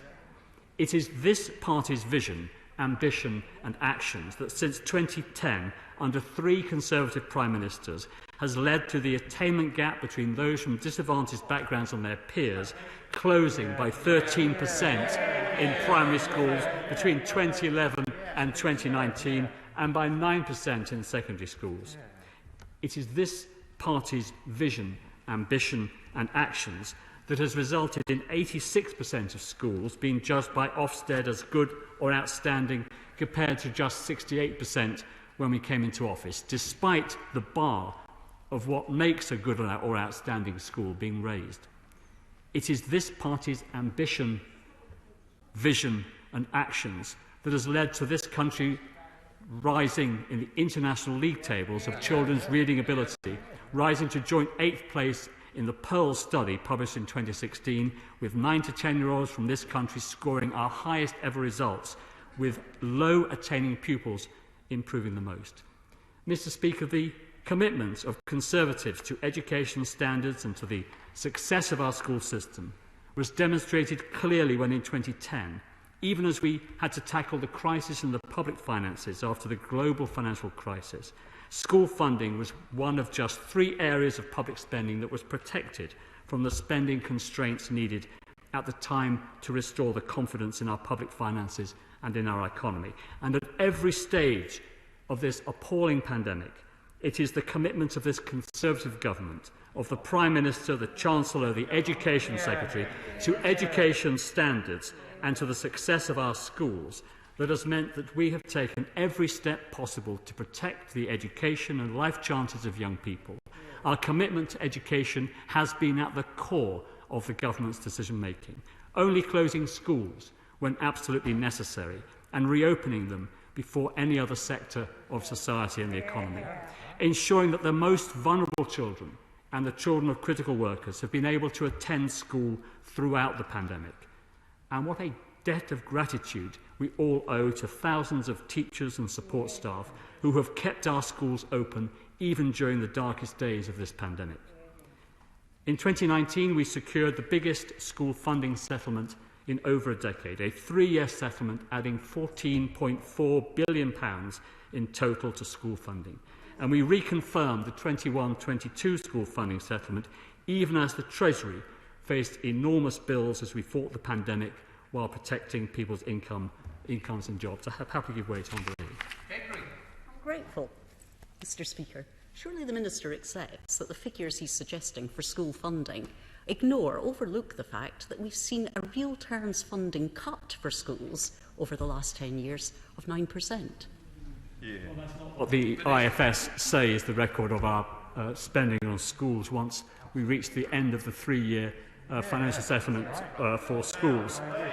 When schools were closed, Mr. Speaker, to most pupils in March last year, we continued to provide support to pupils eligible for free school meals, even though they were at home. And we extended to the Easter holiday, to the Whitsun half-term, and with inspiration from Marcus Rashford, to the long summer break. Altogether, over £450 million has been spent through the food voucher scheme. We invested more than £400 million to provide laptops, tablets and internet access. Over 1.3 million computers built to order, imported, configured and delivered to schools so that every child, regardless of means, could continue to study and be taught while locked down at home. And again, Mr. Speaker, what a debt of gratitude we owe to our teachers who have developed lessons and learnt how to teach remotely and to engage their pupils while confronting their own challenges in working from home.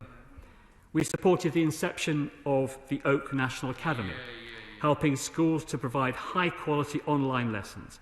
And thanks to the hard work and brilliance of scores of highly talented teachers, this has led to over 94 million views and downloads of those lessons. And Oak will continue to have a critical part to play in helping schools and helping pupils to catch up. We have put in place a system of controls in our schools to ensure that as they reopened after the summer, they would be as safe as possible from the spread of the virus. We also provided £139 million to help schools cope with the exceptional costs they faced during the first lockdown. And again, thank you to teachers and support staff for all their hard work last summer in adapting their schools and introducing these new safety measures. In June 2020, while we were still in lockdown, the Prime Minister announced the first £1 billion commitment to ensuring pupils were able to catch up. £650 million of catch-up premium and £350 million for a tutoring programme, a new initiative of providing private one-to-one or small group tuition for children most in need. We created a market. We worked with the Education Endowment Foundation to identify and evaluate the best tutoring companies, 33 in all, and asked them to expand their number of tutors. So far, more than 230,000 pupils have been enrolled, and our announcement last week extends that further still to 6 million courses. This is an evidence-based approach that research suggests could help boost progress by up to 3 to 5 months for every pupil who takes one of those 6 million courses. Combined with our provision through the 16 to 19 tuition fund, this will amount to 100 million hours of tutoring over the next 3 years. I give way to the Honourable Gentleman. Minister, but wouldn't this money be better spent through the schools themselves? Aren't teachers in the best position to identify those pupils who are in the greatest need of additional tuition? And wouldn't they work in small groups with children to bring them and advance them through the school curriculum, rather than involve these outside companies who have no idea of the history of these children or their records? We want to have both, and in the package we announced last week, £579 million is allocated to schools to do just that. They can use that money either to employ local tutors, or they can use it to free up their own teachers to tutor the pupils that they know need the most help. So the Honourable Gentleman's exhortation was announced last week. I give way to the Honourable Gentleman. For giving way. I've raised with the Prime Minister directly the issue of government directly commissioning outdoor education centres, of which, of course, there are dozens in Cumbria, which are excellent, to make use of their skills and talents to help to re-engage young people with a love of learning, not cramming subject-wise, but re-engage with a love of learning. Would he engage with me and with Brady, the charity in my constituency that has written the draft proposal for the Prime Minister, to see if we can make that a reality in schools right across the country, not just in Cumbria? We share the Honourable Gentleman's ambition. These outdoor education centres are wonderful places, and no more wonderful than, of course, in the Lake District where he represents. And I'd be very happy to discuss these issues with him further. Of course, he will know that residential courses now are available for school children as a result of moving on to step 3 of the roadmap. Mr. Speaker, in February this year, we announced £700 million of funding to extend the tutoring programme, to provide extra funding to schools through the recovery premium, and to fund a summer school programme aimed at Year 6 pupils about to start secondary school. But of all the catch-up and education recovery initiatives and funding that we have announced and provided this year and last year, the most important catch-up is happening every day in tens of thousands of classrooms throughout the country.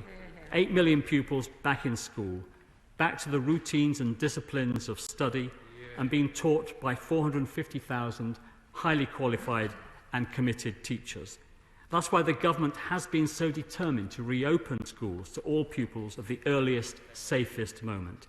And it's why the £400 million of funding for CPD and teacher training is probably the most important element of the package of measures we announced last week, supporting teachers with 500,000 courses over the next 3 years, helping the profession to be the best it can be, and supporting the professional development for early years practitioners with all the benefits that great teaching will have for pupils and for catch-up.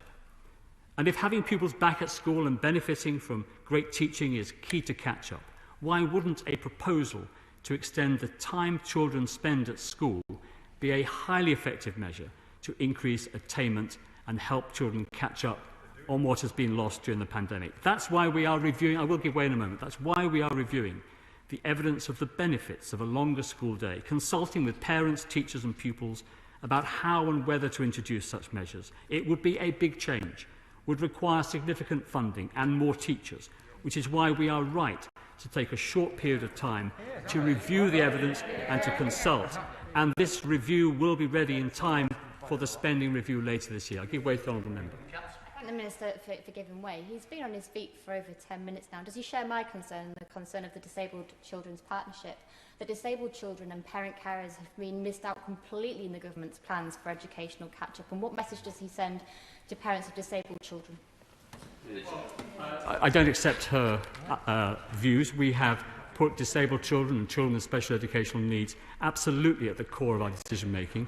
We have enabled vulnerable children to remain in school, in special schools or in mainstream schools throughout the pandemic.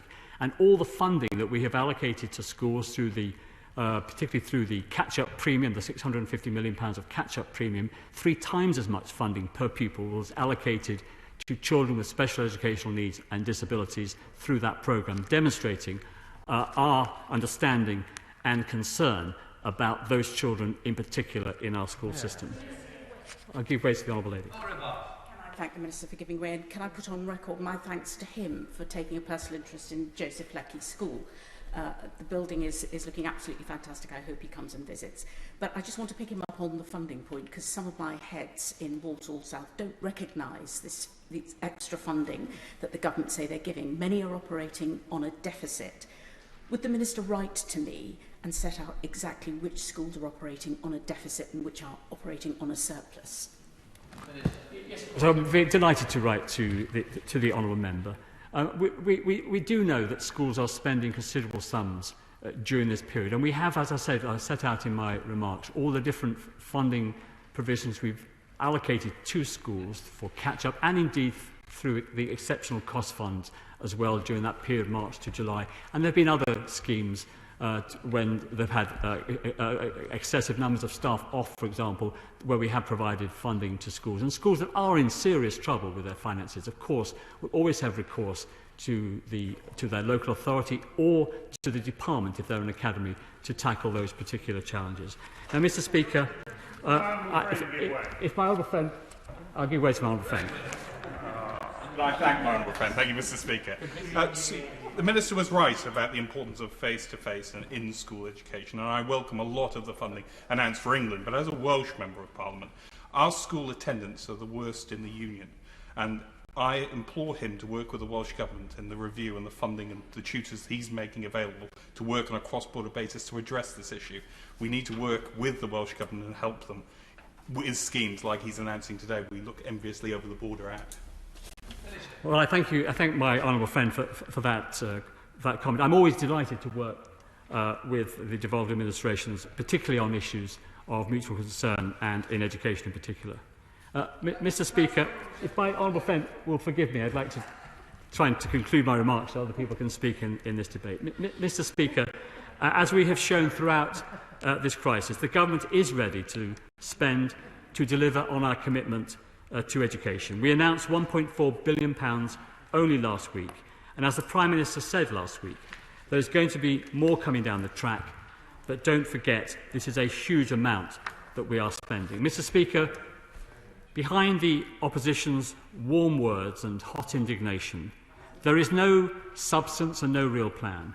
But the government is getting on with the job, this challenging job, of tackling a pandemic, keeping our economy alive, supporting people's incomes, supporting the NHS, our doctors and nurses, vaccinating the nation, and providing education and support to 8 million children and young people, working with tens of thousands of able civil servants and supported by Conservative backbench MPs.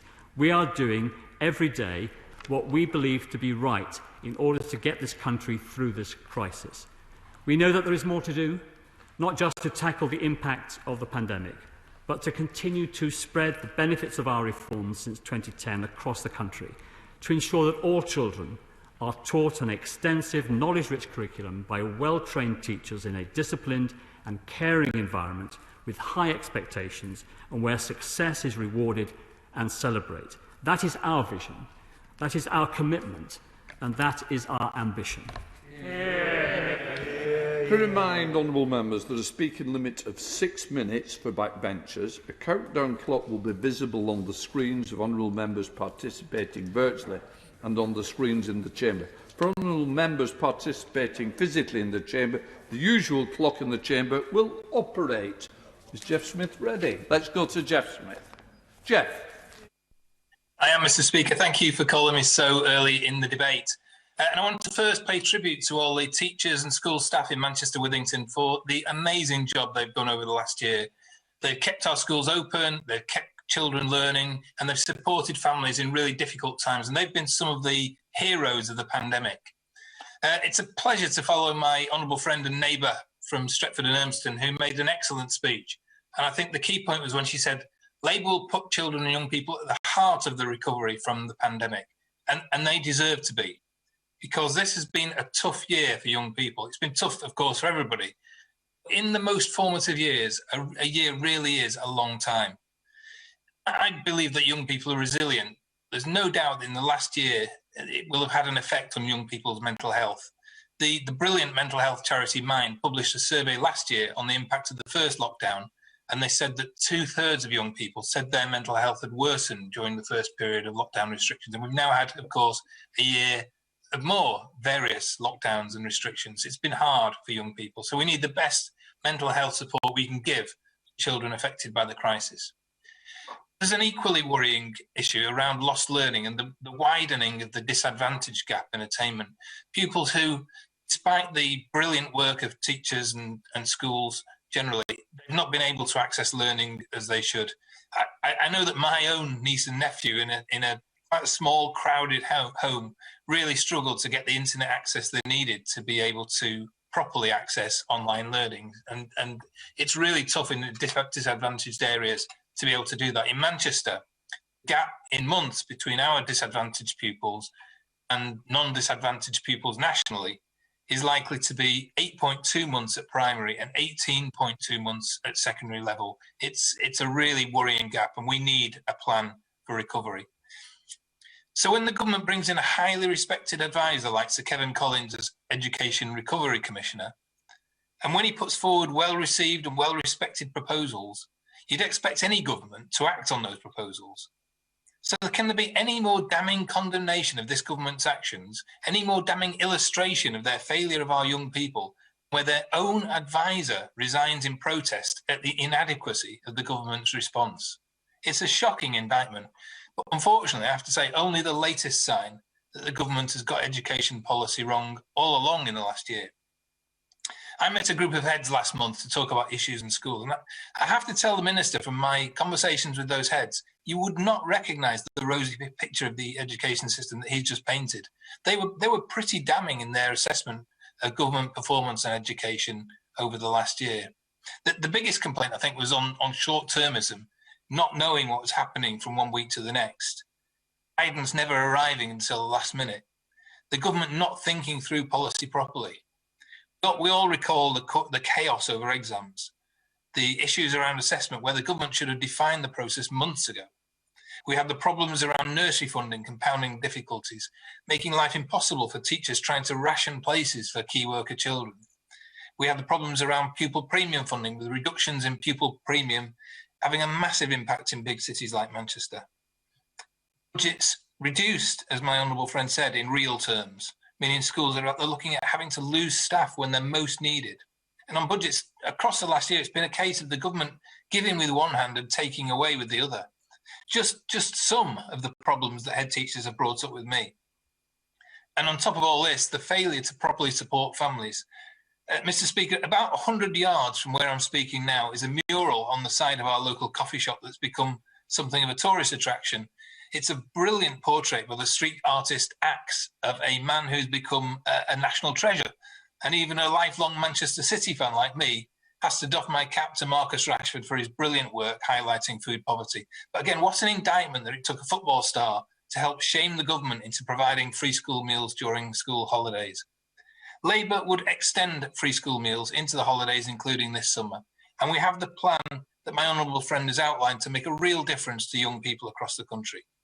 Small group tutoring for everyone who needs it, high quality mental health support in every school, support for teachers, and a proper education recovery premium, investing in the children who had their schooling disrupted most.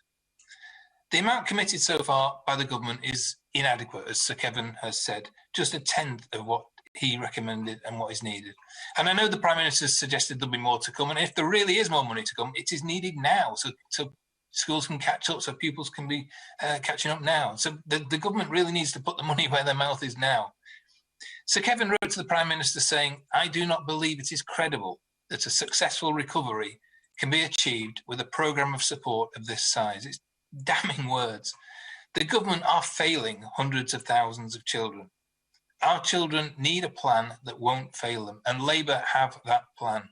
And I hope members across this House will support that plan this afternoon for the sake of all our young people. Thank you, Mr. Speaker.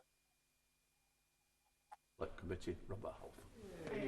Thank you, Mr. Speaker. I welcome this debate, and I begin by paying tribute to all the teachers and support staff in my constituency of Harlow and the villages for all the work they've done to try and keep children learning over this difficult time. My views about education funding are clear. Before the 2019 election, my Education Committee published a proposal which focused on a long-term plan for a secure funding settlement for schools and colleges. And I campaigned hard since Easter 2020 for money to be spent on a catch-up fund because of the damage from school closures and the lasting effect on children, which is why, whilst not being a lockdown sceptic, I was a school-down sceptic. So my position on this is clear. However, I reject the premise of this motion because it implies that the government is doing nothing for education funding.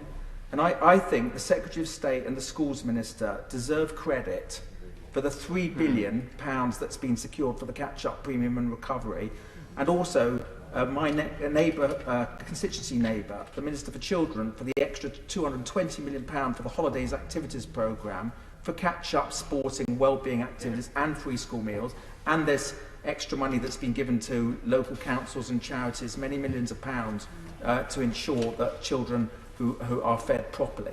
And we know there's also an extra £79 million for mental health, and the motion should have acknowledged this extra funding. At any other time, funding of over £3 billion to the school system would be welcome, especially when £400 billion has been spent on the COVID pandemic. With all this in mind, there are two areas I want to just focus on. The first is the catch-up fund, and to ensure that it reaches the most disadvantaged pupils. The second is my hope that an important part of Sir Kevin Collins' recommendation of a longer school day will be implemented by the government. And I have huge respect for the Shadow Education Secretary, but she still did not make it clear whether or not the Labour Party genuinely support a properly structured longer school day. My worry about the catch-up fund, as it is that it appears that not enough is reaching disadvantaged pupils. Recent figures suggest that 44% of people receiving the pupil premium were missed. There's also significant regional disparity. So, for example, there's huge take-up in the southwest, but just 58% in the northeast. If the catch-up programme is going to be the success I believe it could be, ministers must ensure that funds are directed towards the most disadvantaged pupils who've learned the least during the pandemic. And perhaps one way of doing this is to allow schools more autonomy to choose their own tuition routes, to permit teachers to choose their own catch-up tutors and not leave it solely to the groups already chosen by the Department for Education, however good they may be, accepting there has to be absolute definitive criteria in terms of quality and outcomes.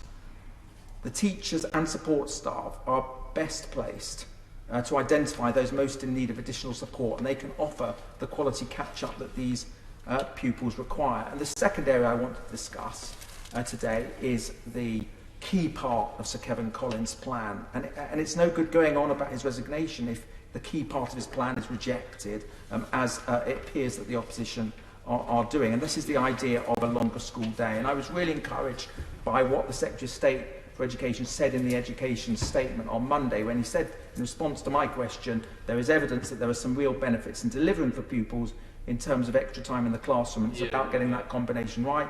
And the Minister himself today has been even more encouraging about what could happen once the evidence is there. So this is a huge step forward.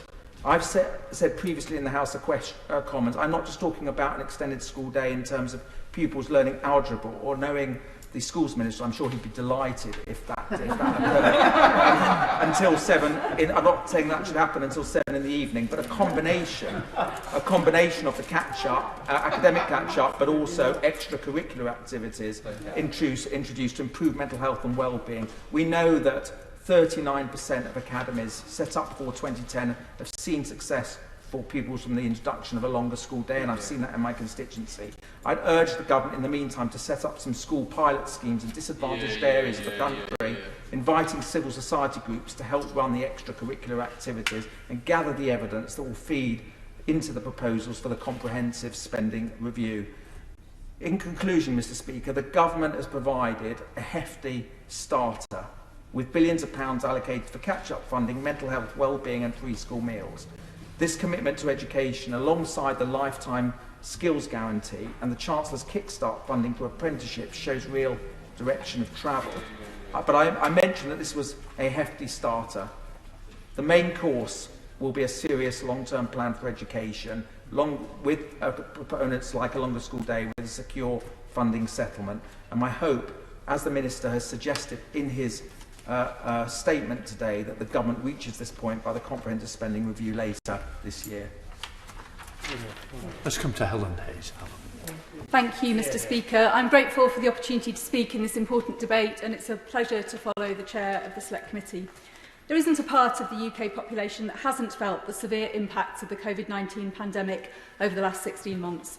Whether it's the pain of bereavement or long-term health impacts, the hardship of reduced income or unemployment, all of our communities have suffered.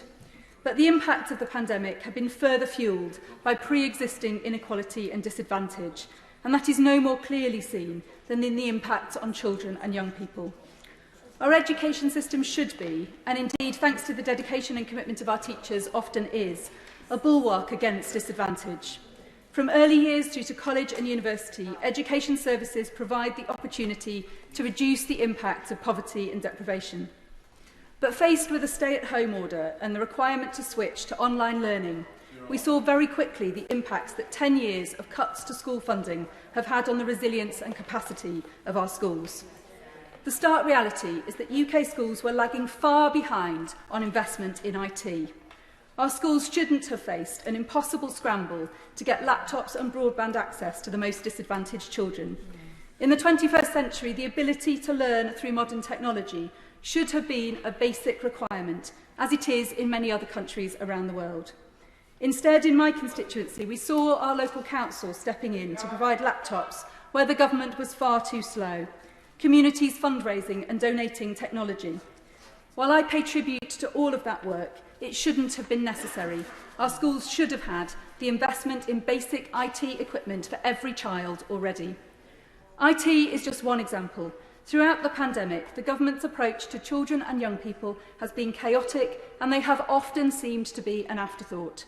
From the utter scandal of last year's exam results to the abandonment of so many university students left to pay for accommodation they didn't need, with little recourse for poor quality online provision, to the failure of the catch-up tutoring programme and the shameful reluctance to fund free school meals during school holidays. Our children and young people feel left behind because they have been left behind by this government. Madam Deputy Speaker, we turn now to the national recovery from the coronavirus pandemic. And the government has a special duty to our children and young people to ensure that the harms they have suffered over this past year remain superficial wounds from which they recover fully, not deep, permanent, debilitating scars. Children must be at the forefront of recovery. Whether it is the babies born during lockdown who have missed out on the earliest opportunities to socialise with other children, so vital for speech and language development, or the teens whose independence was just beginning to expand at the point at which they were confined to the four walls of their homes, or children with SEND needs who simply haven't been able to engage with online learning at all and have missed out on months of education and support. We must ensure that no child is left behind. But the mean, paltry nature of the government's response is an insult to every child, every parent, every teacher, school leader, early years practitioner and youth worker in the country. The government employed Sir Kevin Collins for his expertise to set out what was required to enable our children and young people to catch up and recover, and then decided they would ignore his recommendations and do it on the cheap, with a tutoring offer of less than £1 per day for each day that children were out of school. This insult comes on top of stealth cuts to the pupil premium, which will cost schools in Southwark, which covers part of my constituency, £1.2 million, and mean that 723 children in Lambeth are no longer eligible for free school meals. This government is adding to food poverty for our children and young people, not reducing it. Our children and young people are the future of our economy and our communities. We cannot afford not to invest in their recovery. Labour has set out an ambitious and comprehensive plan to invest in our children, based on a clear understanding of children's needs. We would make sure that no child is left to go hungry by funding breakfast clubs and free school meals during the holidays. We would deliver the mental health support in every school, absolutely vital in helping children to come to terms with their experiences over the past year. And we would ensure an effective tutoring programme for every child who needs the support to catch up, and provide funding for extracurricular activities, which shouldn't be a luxury for a privileged few, but available to every child to expand their horizons, discover new talents and passions, and have fun with their friends. In closing, Madam Deputy Speaker, I pay tribute to the teachers, support staff, school leaders, youth workers and voluntary sector organisations across Dulwich and West Norwood, who for more than a year have been straining every sinew week by week to deliver support for our children and young people.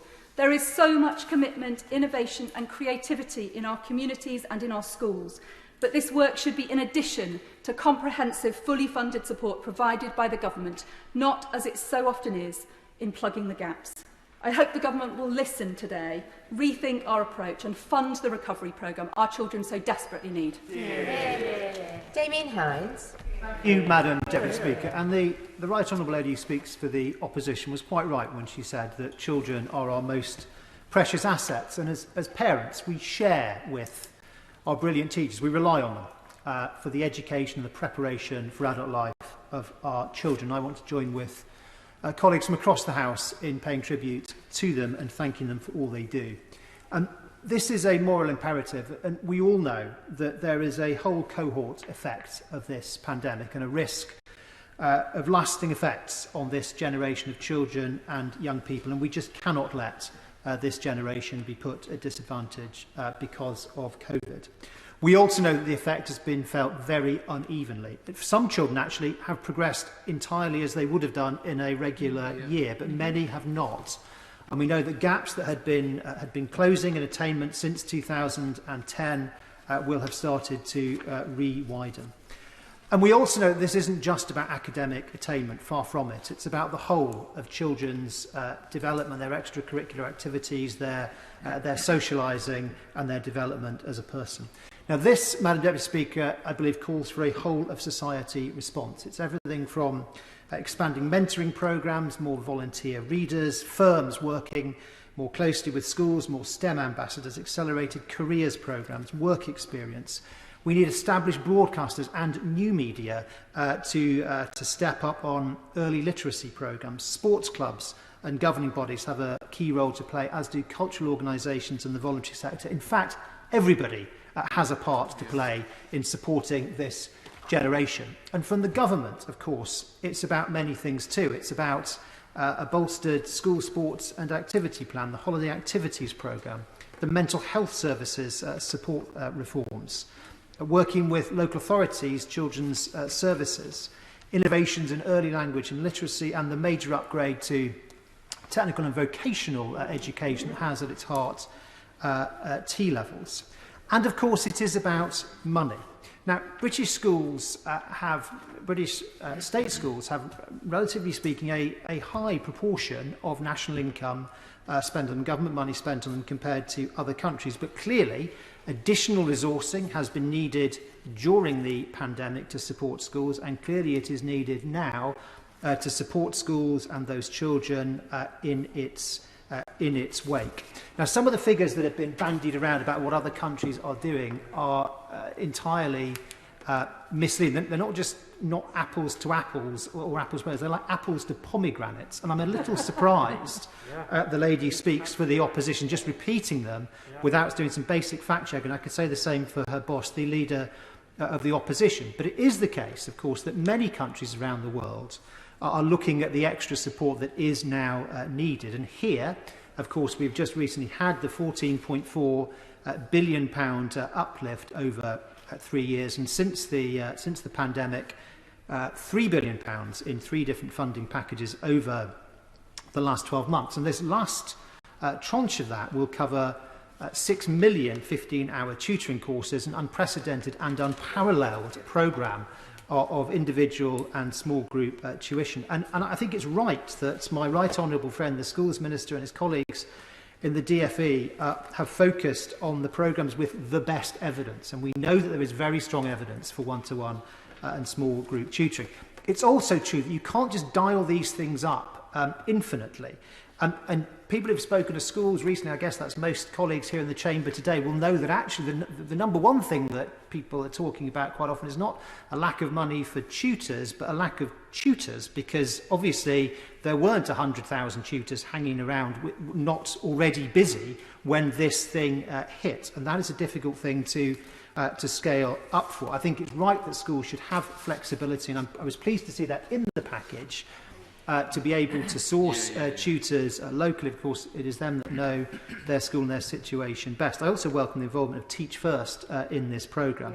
But I would ask DFE to redouble efforts in their search for where people can be found, talented professionals to support this effort. Of course, teachers themselves are a big part of the effort, and like every year, teachers volunteer to be exam markers. A lot of teachers will want to be involved in this programme. But I think also we need to think about recent retirees and PGCE returners. As my right honourable friend knows, there are many, many thousands of people in this country who have a PGCE who are not currently teaching. It would be wonderful to get some of those to come back to the profession and full-time or part-time. I wasn't trying to shame anyone. And we also, of course, need to redouble efforts on teacher workload to free up their time to be able to do these incredibly important things. Like my right honourable friend from Harlow, I would like to see us move to a rational, long-term, predictable system of funding that works both for when pupil numbers are shrinking as well as when they are expanding. And perhaps this is the moment that might be possible. But I do think it's important that we look at extra time to make up for lost time. The tutor programmes, of course, are themselves part of that. So is moving back public exams a bit. But it's right to look at this question of the longer school day. Clearly not everybody is excited about that prospect, but there clearly is a role for some of these important enriching and broadening activities. It's right that the government is taking an evidence-led approach. I was delighted to hear what my right honourable friend said, and we look forward to hearing more in due course and at the spending review. In order to ensure that we get everybody in, I am going to have to reduce the time limit to 5 minutes. And we now go to Tahir Ali. Thank you, Madam Deputy Speaker. In May, the End Child Poverty campaign released a report detailing the shocking levels of child poverty in the UK. For my constituency of Birmingham Hall Green, the report confirmed what many of us already knew all too well, that child poverty was on the rise. Nearly half of all children in Birmingham Hall Green live in abject poverty with no signs of this improving. I wrote to the Chancellor on behalf of my concerned constituents about this very issue and pointed out how his most recent budget contained no hope for those millions of families living in abject poverty. This government clearly has no intention of putting an action plan in place to meaningfully tackle the extreme levels of child poverty, and is therefore failing not only the people of Birmingham Hall Green, but the people of Birmingham, West Midlands, and the rest of the UK. So I cannot say I was surprised when I saw news of the insulting offer made to schools. Sir Kevin's resignation, whilst regrettable, was wholly justified considering the government's half-hearted approach to the so-called catch-up plan. This is yet another milestone in the failure of this government to seriously take the issue faced by families and children. Schools in Birmingham Hall Green have not seen their funding grow to meet the challenges of the pandemic, with many schools seeing a decrease in their funding in the last year. This means that the overall schools increase in funding for my constituency is below the average for England. Many schools do not provide a full 5-day education due to the funding constraints. Children deserve a full 5-day education. The government's catch-up plan will do next to nothing to assist these schools in meeting the needs of teachers, pupils, and parents moving forward. I would implore the government to look closely and learn from Labour's Children Recovery Plan to remedy this shameful situation. I would also suggest that the government seriously consider the current state of funding for our local authorities, who continue to provide essential services to families and children in need, despite their increasingly precarious financial situation. I call on the government to ensure full and proper funding of local authorities so that essential services can continue to meet demand. I would also urge the government to rethink its approach to universal credit in line with what every End Child Poverty have suggested and make the £20 uplift permanent. Thank you, Madam Deputy Speaker. Anthony Brown. Thank you, Madam Deputy Speaker. And I very much welcome this debate. And like my colleagues, I want to pay tribute to the teachers in my constituency, which I know have been working really hard during the past difficult years in extraordinary circumstances, delivering education to pupils and making sure as few as possible fall behind. But it's inevitable that some children have fallen behind across the entire country, and it's vitally important that as a country we do everything we can to make sure we do not leave any generation behind and that no child loses out from this pandemic. Now, the opposition have called this debate because they say they've got a plan for education, to recover education. So it's fair enough that we look at previous Labour education plans and how have they done. What is the evidence of Labour's policies on education and whether they actually work or not? Well, the last Labour government, up to 2010, had a range of education policies. Education, education, education was their mantra. And where did we score on international league tables in that time? Well, I can tell you from 2000 to 2009, we dropped from 7th place to 25th place on the international scores for reading. We dropped from 8th to 28th place in the international league table for maths. We dropped from 4th to 16th place on the international league table for science. What about Wales? Labour has been in charge of Wales for the last 22 years, and education part of that policy. And what are the results? Labour education policies have led to Wales scoring below the international average on the PISA scores, not just in one subject, but in every subject tested. In science, in maths, in reading, children in Wales form below the international average. In contrast, in England, pupils score above the international average in every single subject. And it's not that pupils in Wales score less than the rest of some of the UK and better than others. They score worse in every subject compared to every other part of the UK, compared to Scotland, compared to Northern Ireland, compared to England. So there you have it. Labour has controlled education policy in Wales for 22 years, and now Welsh pupils score worse in every subject tested compared to pupils in every other part of the UK. Talk about a lost generation. and it has real-world consequences.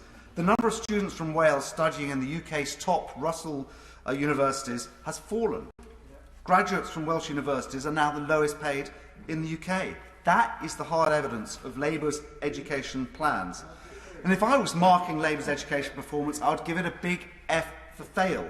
Now, Labour trying to teach anyone else how to run an education system is like Mr. Bean trying to teach someone how to be a secret agent. It has no credibility. And the fundamental problem with Labour on education is they suffer from producer capture. The blob says jump and they say how high. Labour are in effect the political wing of the education unions. And education unions no doubt do a lot of good work for their members. But as we've seen from this pandemic, time and time again, the unions do not really have the best interests of children and parents at heart.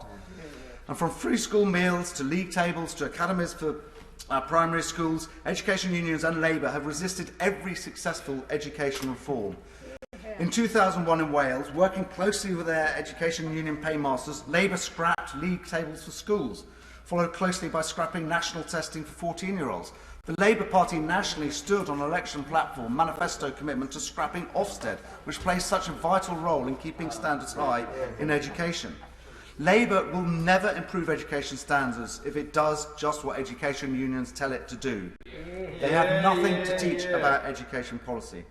Now, this pandemic has been terrible for the education of many children, and the government must and is helping children catch up with this education recovery plan. I fully recommend it. Pat Smith.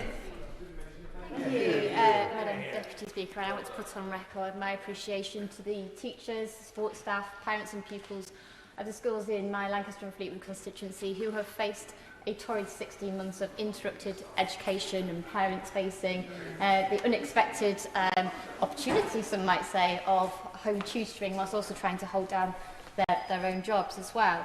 And I want to put particular thanks to two primary schools which I visited a couple of weeks ago, Madam Deputy Speaker. Carter's Charity Primary School in Preeswell, which is a beach school and was already very much focused on outdoor education. But throughout the past year has now got a school allotment engaging children in learning through doing and being outdoors and growing things, which is so important for their mental well-being after the time that they've had. And Fleetwood's Charity Primary School, also in Preeswell, who have turned their school playing fields into a community orchard to try and bring the community together and create space where we can actually take what we have done over the past 16 months of creating community and have a lasting legacy. And many of the children have planted trees. And I think that in years to come, this will be a reminder of the resilience which our children have shown through what's been such a difficult time, because there's no doubt, Madam Deputy Speaker, that the impact of COVID-19 on young people and children has been profound. Their education has been interrupted. For our older young people, the employment opportunities have gone, and their mental health is in crisis. And it is on those topics that I wish to address my remarks this afternoon, because speaking to head teachers across the schools, it's been really clear that children and young people are not able to learn whilst their mental well-being suffers. So from the importance of play for younger children and youth work for older young people, we cannot see education through a narrow prism of just academic learning. So Labour's Children's Recovery Plan includes funding for schools to deliver new extracurricular activities to boost well-being, to target support for children who have missed out, and an extension of free school meals to enable pupils this summer.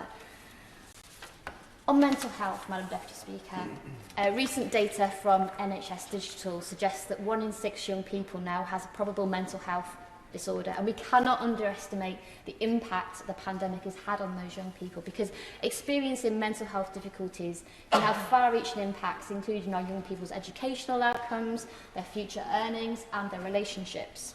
And we know that the earlier a young person gets support for their mental health, the more effective that support will be. And yet, despite that, just over a third of young people with a diagnosable mental health condition are currently able to access NHS care and treatment. So can I draw the Minister's attention to a new joint campaign called Fund the Hubs, which has been run by the Children and Young People's Mental Health Coalition in partnership with Young Minds, the Mental Health Coalition in partnership with Young Minds, Centre for Mental Health, the Children's Society, Youth Access and Mind. And the charities are calling for a systematic approach to supporting young people's mental health, so that young people can have a one-stop shop to access that mental health support. They're calling for these hubs to be across the country, to be able to provide that early support for young people's mental health with no need for appointment or referral, so that they can address their mental health issues sooner and get support faster. And finally, Madam Deputy Speaker, on youth work. Youth work is phenomenal. Youth work can support and bolster academic and educational learning outside of the classroom. And given the crisis that our young people are currently living through, it's appalling, and I find it unacceptable that the sector is on its knees. And the government promised, in the Conservative Party manifesto in 2019, a £500 million youth investment fund. Now that has been promised now, but not a single penny has materialised to the youth sector. And we've just got £30 million announced for next year. So from that announcement to today, not a penny has gone into supporting our young people through delivering youth work and youth services. So will the Minister at least confirm that the piggy bank hasn't been raided, that the money will be forthcoming? And can she give an indication to those that work in the youth sector, both from the youth work that's delivered through local councils, but also to the voluntary sector, things like the Sea Cadets, the Guides, the Scouts, that money will be forthcoming, because our young people need academic support and tutoring, catch-up, they need food in their bellies, but they also need youth work to provide that mental well-being and resilience that allows them to achieve academically, to be able to go out into the workplace, to be able to contribute to our economy, to build those relationships, because after all, after the year that we've all had and the crisis we've all lived through, if young people are to be the future, we need to put our money where our mouth is. £500 million was promised. When will it be delivered?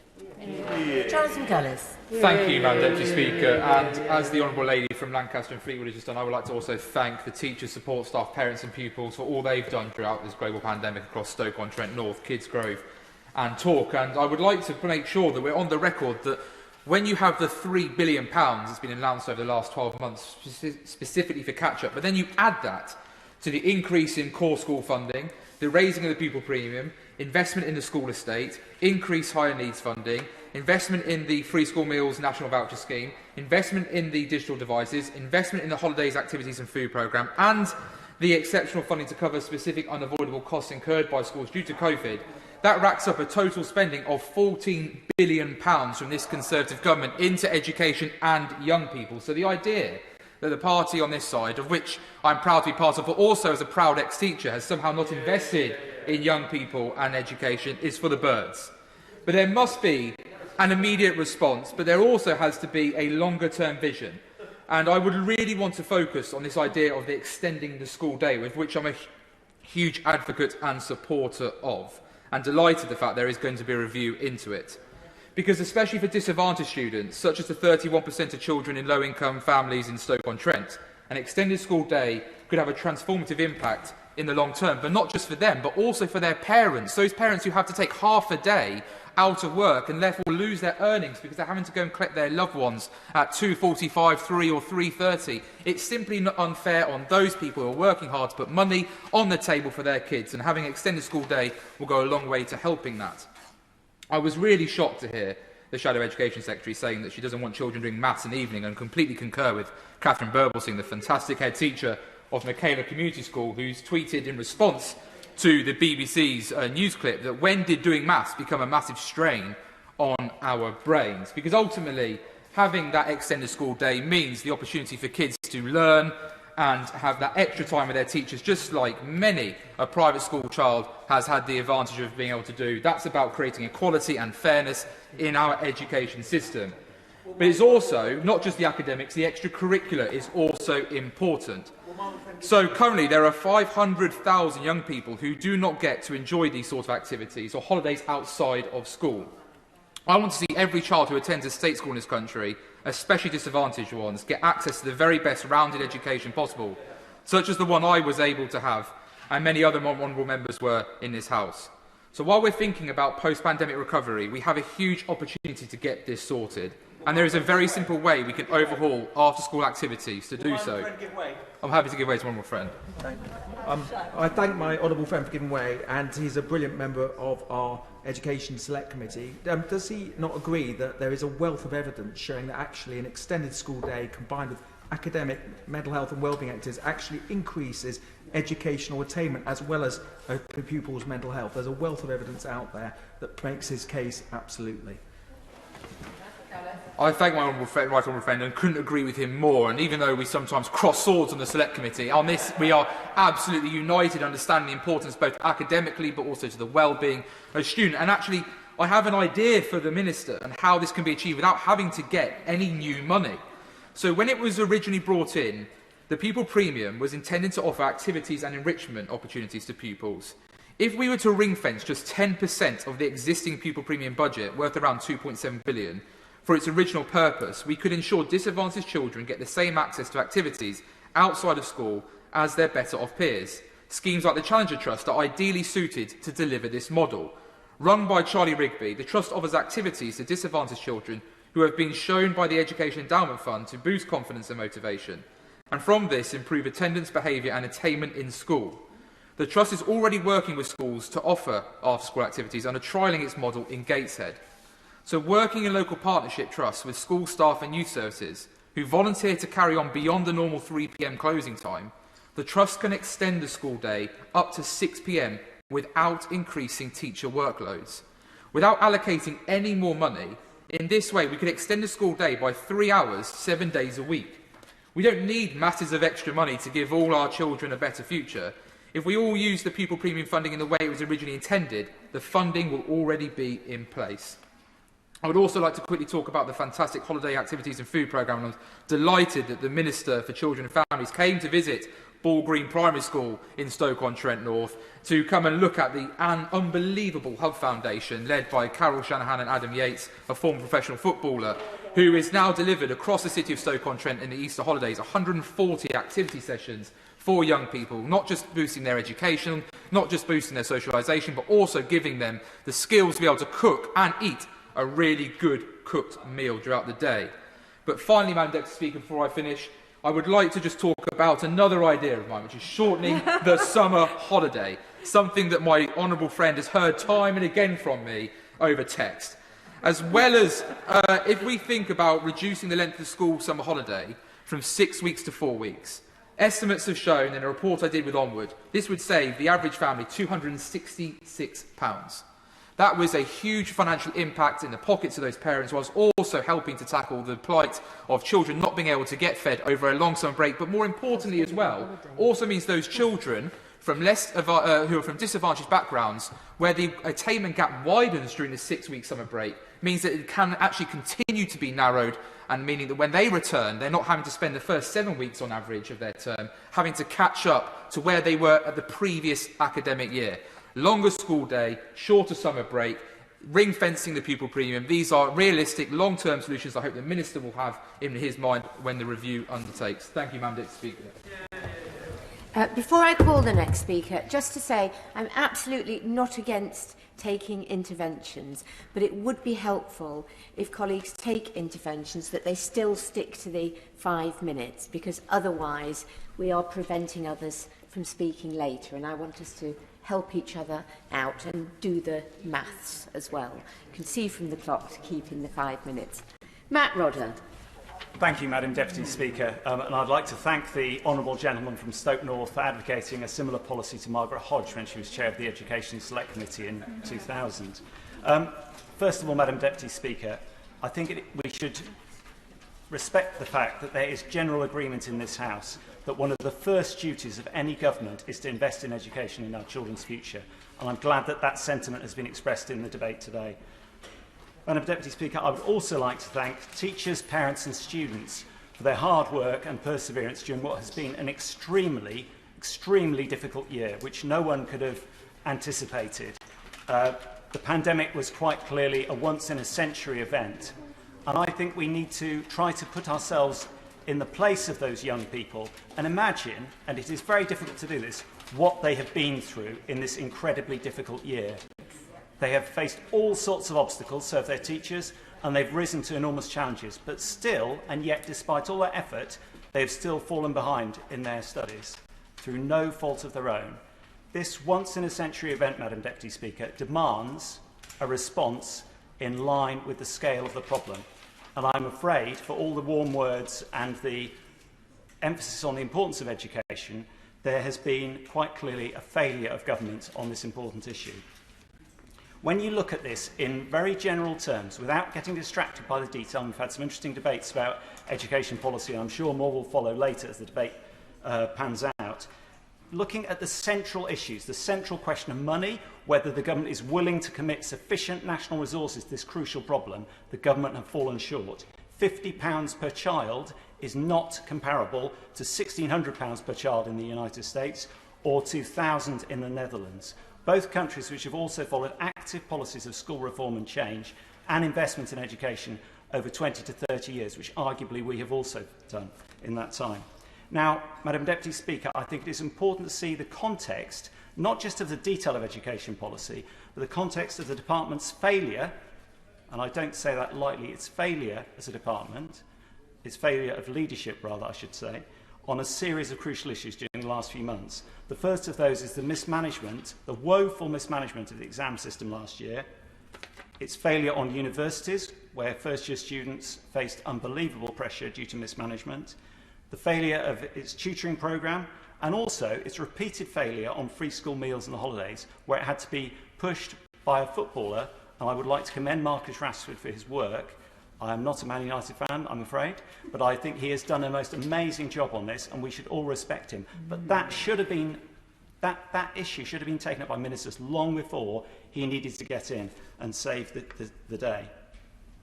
And this follows, what is worse, Madam Deputy Speaker, a series of very poor decisions since 2010. The Minister may try to, in a very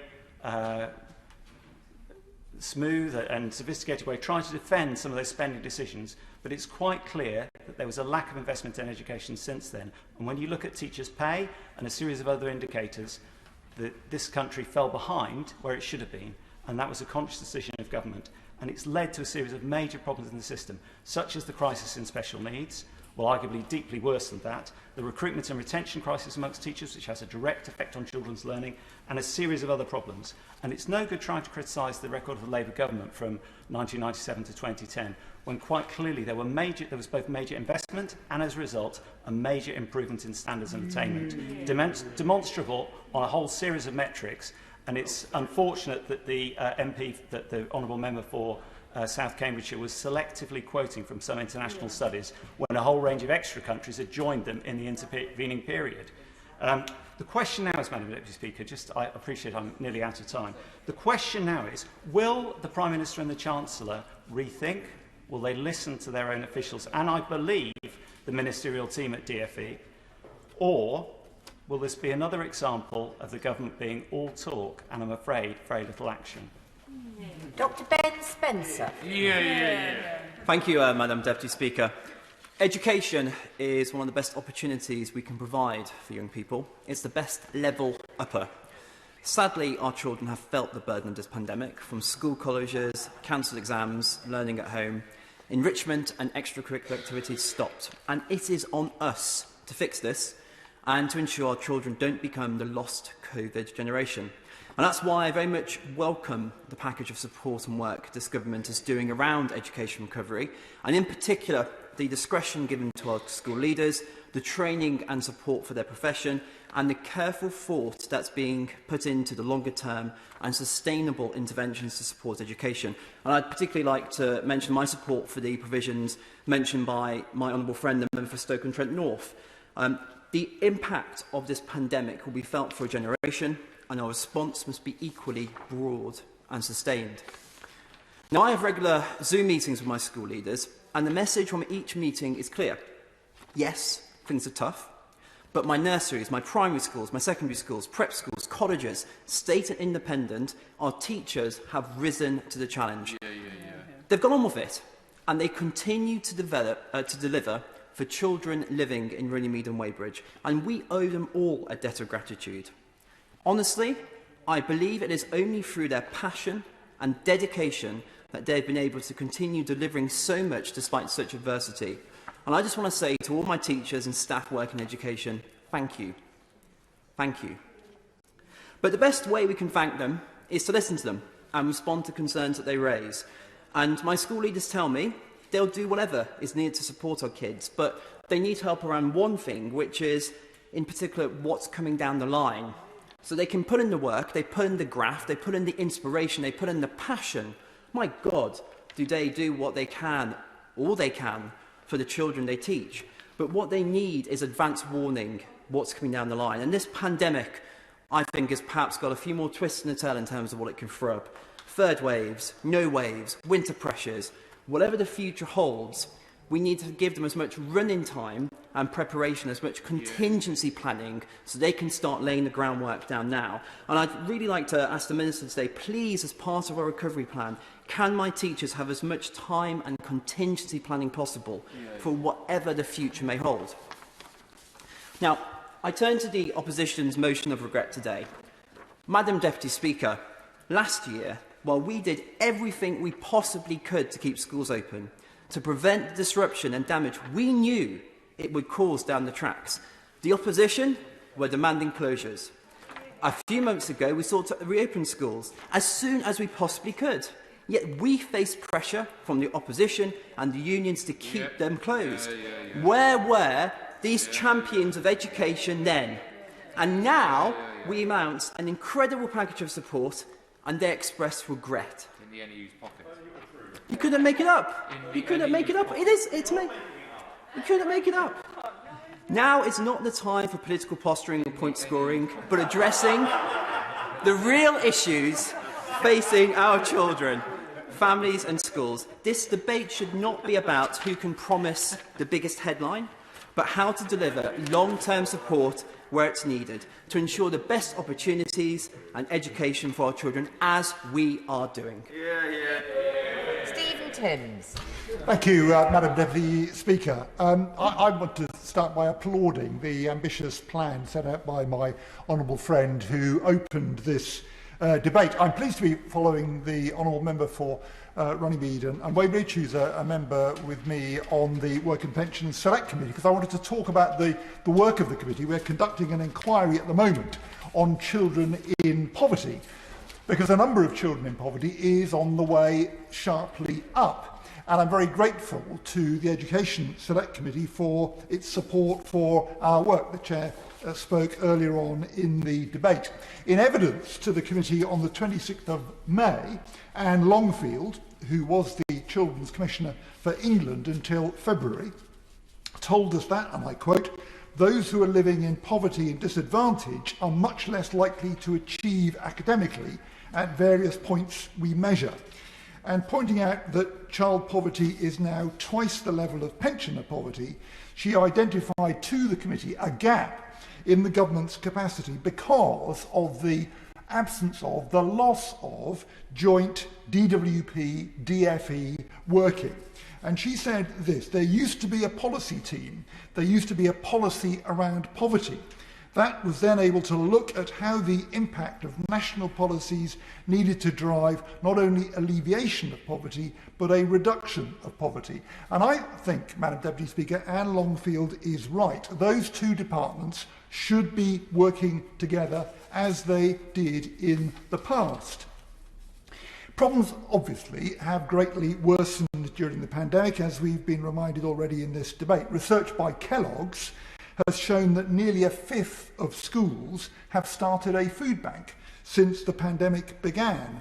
Last December, Ben Levinson, head teacher of Kensington Primary School in my constituency, and I'm delighted that my honourable friend, the Shadow Secretary of State, plans to visit Kensington Primary School tomorrow, Primary School of the Year in the current Pearson National Teaching Awards. But the head teacher of that school, Ben Levinson, told the committee, I quote, "of a sizable population of families who have no recourse to public funds, who've really struggled through this period." And they run a food bank at the school.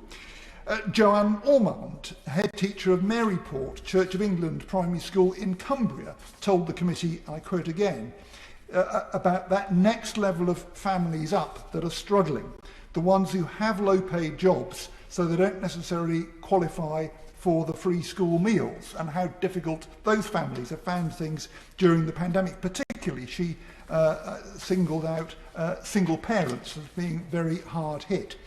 The Social Metrics Commission has found that 57% of children in families working just part-time are today in poverty.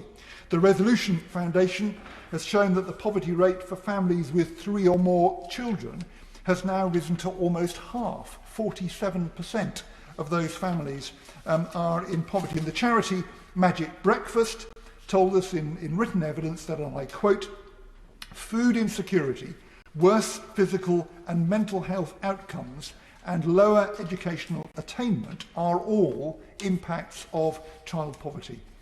So the government needs to be very serious about this challenge and put its money where its mouth is. There is no sign as yet, and the resignation of Sir Kevin Collins last week has dramatically highlighted this. There is no sign yet of the willingness to do so. We need a change of heart. David Johnston. Thank you very much, Madam Deputy Speaker. I think the point the whole House agrees on is that teachers and schools did a tremendous job and continue to do a tremendous job throughout COVID, and they worked through all the holidays and were one of the unsung heroes of the pandemic. The bit we ought to be able to agree on is that the government's put tremendous amounts of money into education, children, young people. And that started with a 14 billion commitment to raise the per pupil funding to 5,150 per secondary school pupil, to at least 4,000 for every primary school pupil, to raise the starting salary for teachers to £30,000. There's been money into mental health, into laptops, into summer schools, into food and summer activities. And there's been money into catch-up, because last week's announcement took the amount that we've committed in the last 12 months to £3 billion. It's paying for 6 million courses of tutoring, and we know that one course can raise a child's attainment by between 3 and 5 months from where they are at the moment. Now, there has been issues of recruiting tutors in certain parts of the country. And that's why I'm very pleased that within this money, schools will be able to pay their own staff to be able to deliver some of this tutoring where there are those issues. There's money for teacher training too. And it's wrong to suggest that we just take that amount of money and we divide it by the number of pupils and come up with a low amount of money that's being spent, both because it doesn't take into account all the other money that has been spent, but also because part of the point of this money is to direct it at the children that need it most. It's to direct it at the children that we know are behind rather than ones that we know aren't, to direct it at disadvantaged young people, which is something I'm particularly keen that we do. The government's looking at the evidence and outcomes rather than simply the amount of money being spent. Now, the bulk of the money that's being quoted in this figure from the report is to extend the school day. Now, I support extending the school day. I was the governor of schools for 10 years. I've been to charter schools in the US. I've seen them use an extension to the school day very effectively. But the important thing, it's not about what I think. It's, again, about what the evidence and the outcomes suggest, the outcomes that we will achieve. And it's right that the government's reviewing the evidence of this. I would actually support the school day being extended more than half an hour. But we need to know what that review says. And yes, that will then take money. But I think money is the easy part here. And if you look at the Labour Party motion, there isn't anything about evidence or outcomes. It's about money. Money in 4 different areas that they want more money in. And generally speaking, when individuals and organisations call for money, the opposition will get behind that call and they'll amplify it. And they're perfectly entitled to do that. But when we went into lockdown last March, and the National Education Union said, and I quote, "Teachers should not be teaching a full timetable, nor routinely marking work," when we knew what impact this was going to have on children, and particularly disadvantaged children, the Labour Party said nothing. When we wanted to get schools back so that we could start repairing some of this damage, and the same union worked with other unions and came up with a 180-point checklist of things it wanted to see before schools could open, as though working with children was like working with radioactive material. Again, the Labour Party said nothing. And when the same unions did scaremongering, telling teachers that they were more at risk of COVID than other professions that were also working with the community, again, Labour said nothing to challenge this. They actually went further and said, let's not follow the JCVI's age-based approach to vaccinations. Let's just vaccinate teachers because of this scaremongering that's been going on. Yeah. The easy thing to do is to be on the side of more money. We could all do that all day, say we need more money for things. The harder thing to do is to focus on outcomes and on the evidence, and that is why I'm pleased that's what the government is doing. So yes, I would support a longer school day as long as it's well targeted, well structured activity, but no, I can't support the Labour Party's pose that the only issue is let's just give something more money, and I will not be supporting their motion today. We now go to Barbara Keeley. Thank you, Madam Deputy Speaker. The past year has taken a toll on everybody's mental health. According to the government's own former education advisor, more than 200,000 children have developed mental health conditions over the last year. Bernardo's charity says that a defining impact of the pandemic has been on children's mental health. After months of missed face-to-face education and time away from their friends, this is no surprise. This is not a new problem. It comes on top of years of government neglect of children's mental health services, which has led to a situation where young people are pushed to breaking point before they get help. Health and Social Care Select Committee recently heard from 2 young people. They described how services simply weren't there when they needed them. One of them described being on a 2-year waiting list for child and adolescent mental health services. And because he had that referral, he couldn't even access the support offered by charities while he waited. In his words, there wasn't anything until things got so dire that it was the crisis team. As his mental health deteriorated, he ended up in A&E seeking emergency support. But that was only a sticking plaster. If we don't provide the mental health support our children and young people need now, we are simply storing up problems for the future when they hit crisis point. As Sir Kevin Collins has made clear, the government had an opportunity to take bold action now and put in place robust support services to help children recover from the past year. But the government has totally failed to rise to the scale of this challenge. Rather than showing the kind of ambition shown by Labour's Children's Recovery Programme, the Secretary of State and the Prime Minister have allowed the Treasury to dictate the terms and block any real progress. We all know that recovery funding being provided falls far short of what is needed. And of course, before that, the funding of children's mental health services was inadequate. Even if the government meets its targets for mental health support by 2024, will still be 7.5 million children without access to mental health support at school. This means that early intervention and targeted support will be unavailable to the vast majority of children and young people, forcing them to wait until they hit crisis point and then have to access heavily rationed NHS services. By contrast, Labour's plans would put a trained mental health counsellor in every school, providing the early intervention needed to support the mental health of our children and young people.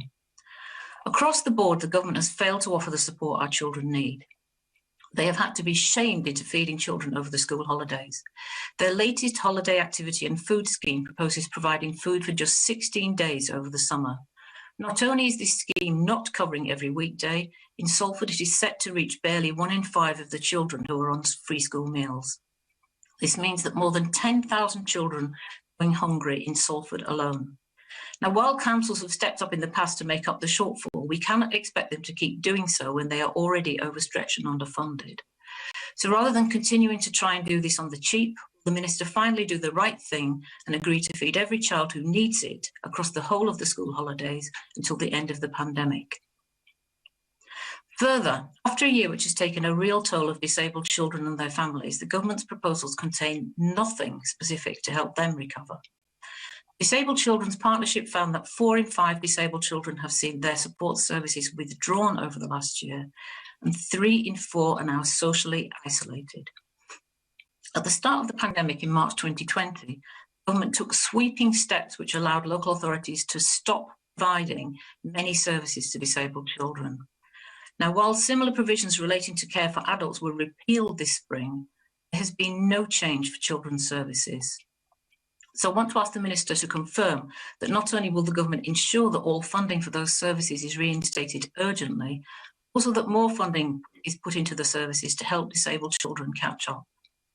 Half an hour of tutoring a week won't make up for a year of missed speech and language therapy, which is why we need a dedicated plan to help disabled children and their families to recover from the pandemic. The government could and should show more ambition, and I urge them to change their approach to ensure that our children do not end up paying the price for government incompetence. We now go to David Simmons. Madam Deputy Speaker, it's been a great pleasure for me in my constituency of Rice at Northern Pinner to engage directly with children today from the Holy Trinity Primary School in Northwood, and a few weeks ago in a direct personal visit to Cannon Lane Primary School. And it's very clear how much progress those children are making now that they are back in the classroom, and how much they're enjoying being back with their friends. And consistently the message that I've received from head teachers, from school staff, from mums and dads, is that they valued enormously the support that's been put in place, both the priority that the government has rightly placed on ensuring children can access education where it's been safe to do so, but also on ensuring that schools are able to reopen and stay open, because both education is important in its own right, but it's also important in the way that it supports the economy. And I'd like to pay a particular tribute to the work that the member for Chelmsford has done in leading the programme to support the most vulnerable children in my community and communities across England, with the rollout of a programme that's not just included making sure that children get fed, but has also included other kinds of activities to help keep their education, their social development, their lives on track, and to ensure that they are safeguarded. And that, Madam Deputy Speaker, for me is probably the most important lesson from this pandemic, to recognise the complexity of the circumstances that face the most vulnerable children in our country, to acknowledge that local authorities who know their communities best, who are generally already engaged with those children and their families, are in the best place to design packages of support. And it is right that the siren calls for a simple extension of free school meals have been resisted. They don't help, for example, many households where the children are below school age. They don't help households that, for whatever reason, haven't made an application. And it's very clear that we need a much more nuanced, much more targeted approach if we are going to make a genuine difference in the lives of those children. Now, I have heard a number of members raising a variety of different concerns, and I have to say it certainly has been very clear to me from speaking to head teachers that there have been issues with the availability of tutors under the National Tutoring Programme. So the quality of what's been available has been good, but sometimes identifying the support that's required has been a challenge. And I have to say that goes to the heart of what I think is a reasonable criticism of the opposition motion today, that we need to ensure that we have the qualified, experienced people able to do what they need to do to help children get their lives back on track. And motions that are about simply spending more money, that don't think where we're going to identify those people, how we're going to get them into those jobs to make the difference they need to make, is simply not worth the paper that it's written on. We need to make sure that we can demonstrate that anything that is being debated by this House is credible. Madam Deputy Speaker, it is clear, once again, that the role of local authorities in supporting schools has been critical. And I certainly wouldn't criticise regional schools commissioners, but it's clear that the scale of the task that they have and their inability to engage at that micro local level, in particular with directors of public health, has been an inhibiting factor in the response that schools have been asked to produce to the pandemic crisis. So we need to make sure that we look at the way in which local authorities interact with all of the schools for whom they are a champion in their local area, so that in future we have the resilience at a local level that is required, and especially as we look at a more localised approach as we unlock the country in June, we need to make sure that that capacity is in place locally. But Madam Deputy Speaker, I'd like to finish on what I think has been a really positive decision made by my honourable friends and the Department for Education. And that's the decision to invest significantly in the professional development of our early years workforce. As all parents of young children know, it can make a transformational difference especially to the lives of the most vulnerable children, the most disadvantaged children, if they get access to high quality early education.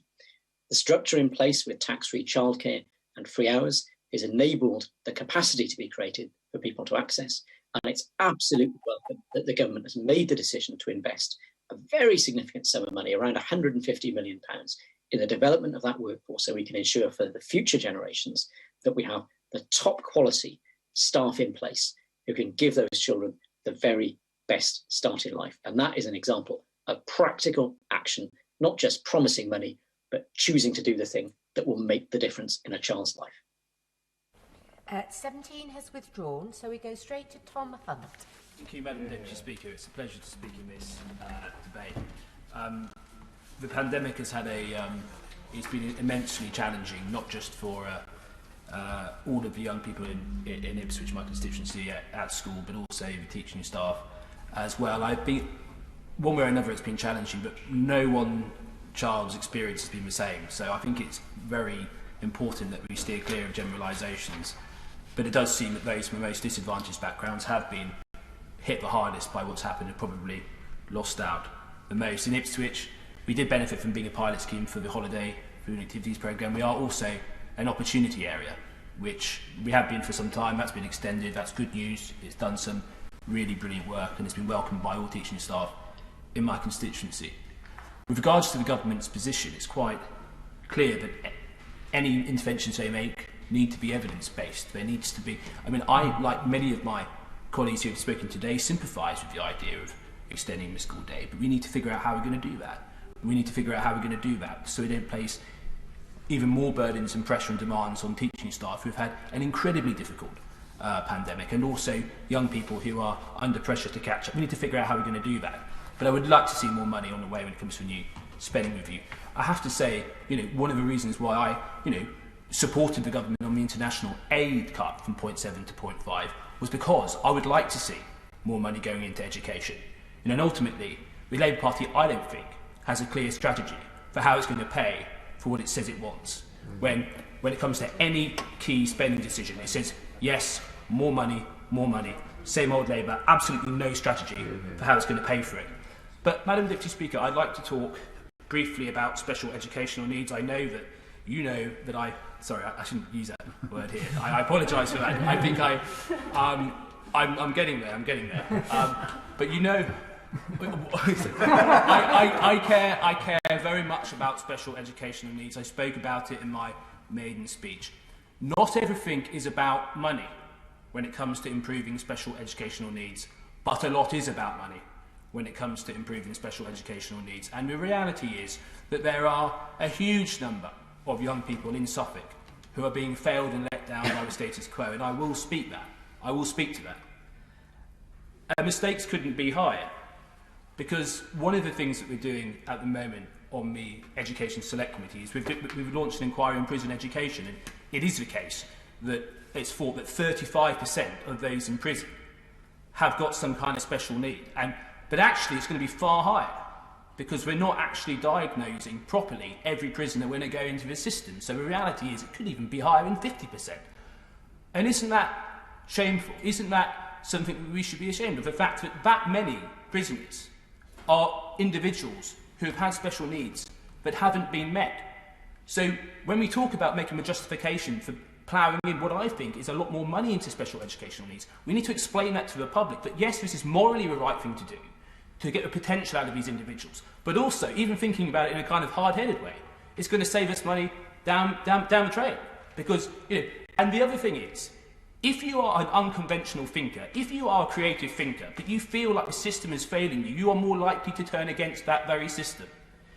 If you are in a class, there's nothing more depressing than the look on a young child's eyes who has special educational needs but aren't being met. Their eyes are glazed over and they are not engaged.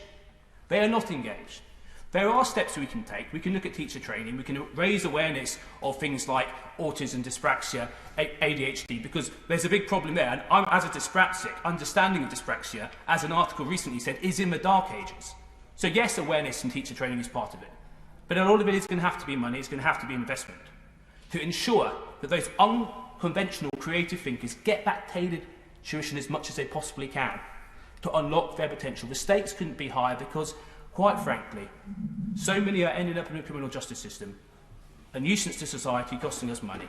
But this isn't just about making them average achievers.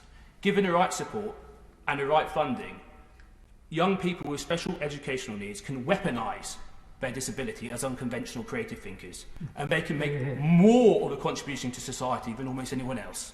So my plea would be that I very much understand the position the government's in, do believe the Labour Party only can score political points, but when it comes to this medium to long-term debate about funding, let's level with the country about how high the stakes are when it comes to how we fund special educational needs. We cannot let down our young people with special needs.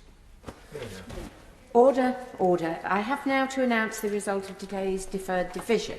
On the motion relating to the remuneration of the Information Commissioner, the ayes were 369, the noes were 2. So the ayes have it. Naz Shah. Thank you, Speaker. I'm going to start by just referring to the Daily Mail, which ran an absurd story and wholly inaccurate story about cities like mine at Bradford being a no-go area. This was based on a recently published book. Today I just want to set the record straight. Bradford is a young, energetic and diverse city where around 85 languages are spoken. Bradford is also the youngest city in Europe. Recent research shows on the 20 most entrepreneurial UK cities, Bradford came second. In 2020, 4,786 new businesses were created in the district, and the list goes on. But just like any other city, we do have our challenges. And the last 15 months have been extremely difficult on all fronts, and it does break my heart to say that this government has treated our children as an afterthought. Throughout the pandemic, and even now, they are neglecting them in the Education Recovery Fund, which simply does not go far enough. Sir Kevin Collins' resignation is a damning indictment of the Conservatives' catch-up plan, which is failing to deliver for our children. This government has thrown out his ideas and expertise as soon as it became about the need to stumping up the cash. We know that early years education is needing further investment. However, this government is choosing not to do anything about it. Over the last decade, this government, Madam Deputy Speaker, has slashed further education funding by a third and the adult education budget by half. Now, colleges have only been allocated funds to hold small group tutoring for the most disadvantaged 16 to 19-year-olds, students with no one-to-one support. The government recently admitted there had been £2.1 billion underspend from the apprenticeship levy fund since May 2019. Labour proposed a wage subsidy incentive to create 85,000 new apprenticeships for young people from the last year's underspend. The government must now look at our plans for giving our next generation their first step onto the ladder. Recent data published showed that 32,260 people were claiming unemployment benefit in Bradford. Of those claimants, 6,880 are aged between 18 and 24. Young people are desperate for jobs. Meanwhile, the Kickstart scheme has only created jobs for 3% of unemployed young people nearly a year after it was announced. Madam Deputy Speaker, this government must work with us to deliver our jobs promise, guaranteeing jobs, training or education and placements for all young people out of work for over 6 months. Youth clubs are the beating heart of our communities, working day in and day out to empower and advocate for young people. But youth services are on the brink of collapse due to the government cuts of 73% since 2010. The government must now deliver on their manifesto commitment to give £500 million to youth services. Despite this extremely difficult period and lack of funding, Bradford Council has worked extremely hard to support children and young people for a range of services, and this can only carry on with the right resources and funding. For example, when we're talking about exclusion of young people from school, less than 10 children were excluded in the years 2018 to 19 in the whole of Scotland and Ireland. But in England, several hundred were excluded, and poverty plays a big part in children's learning. Madam Deputy Speaker, there is no poverty of aspiration in Bradford West or in the whole of my city, but that there is poverty, and poverty is growing. And with that, on that note, I want to really showcase Bradford, and I want to invite the Minister to Bradford and see firsthand what the city has to offer, and the Minister to commit to that this government will ensure cities like Bradford aren't neglected and left behind. I appreciate and value the Opportunities Fund and the increase in that, but that isn't enough for the youngest city in the whole of Europe, and I really would welcome the Minister to respond whether she'll accept my invitation so I can demonstrate and meet young people and meet the teachers who have done what they've done over this pandemic, meet those people who have got shortcomings in CAMS, put real investment where we really need it. If we want Generation COVID to be able to thrive for our future, the future of our country, then this government has some serious commitments to make, and I'd welcome an intervention from her for Bradford. Thank you.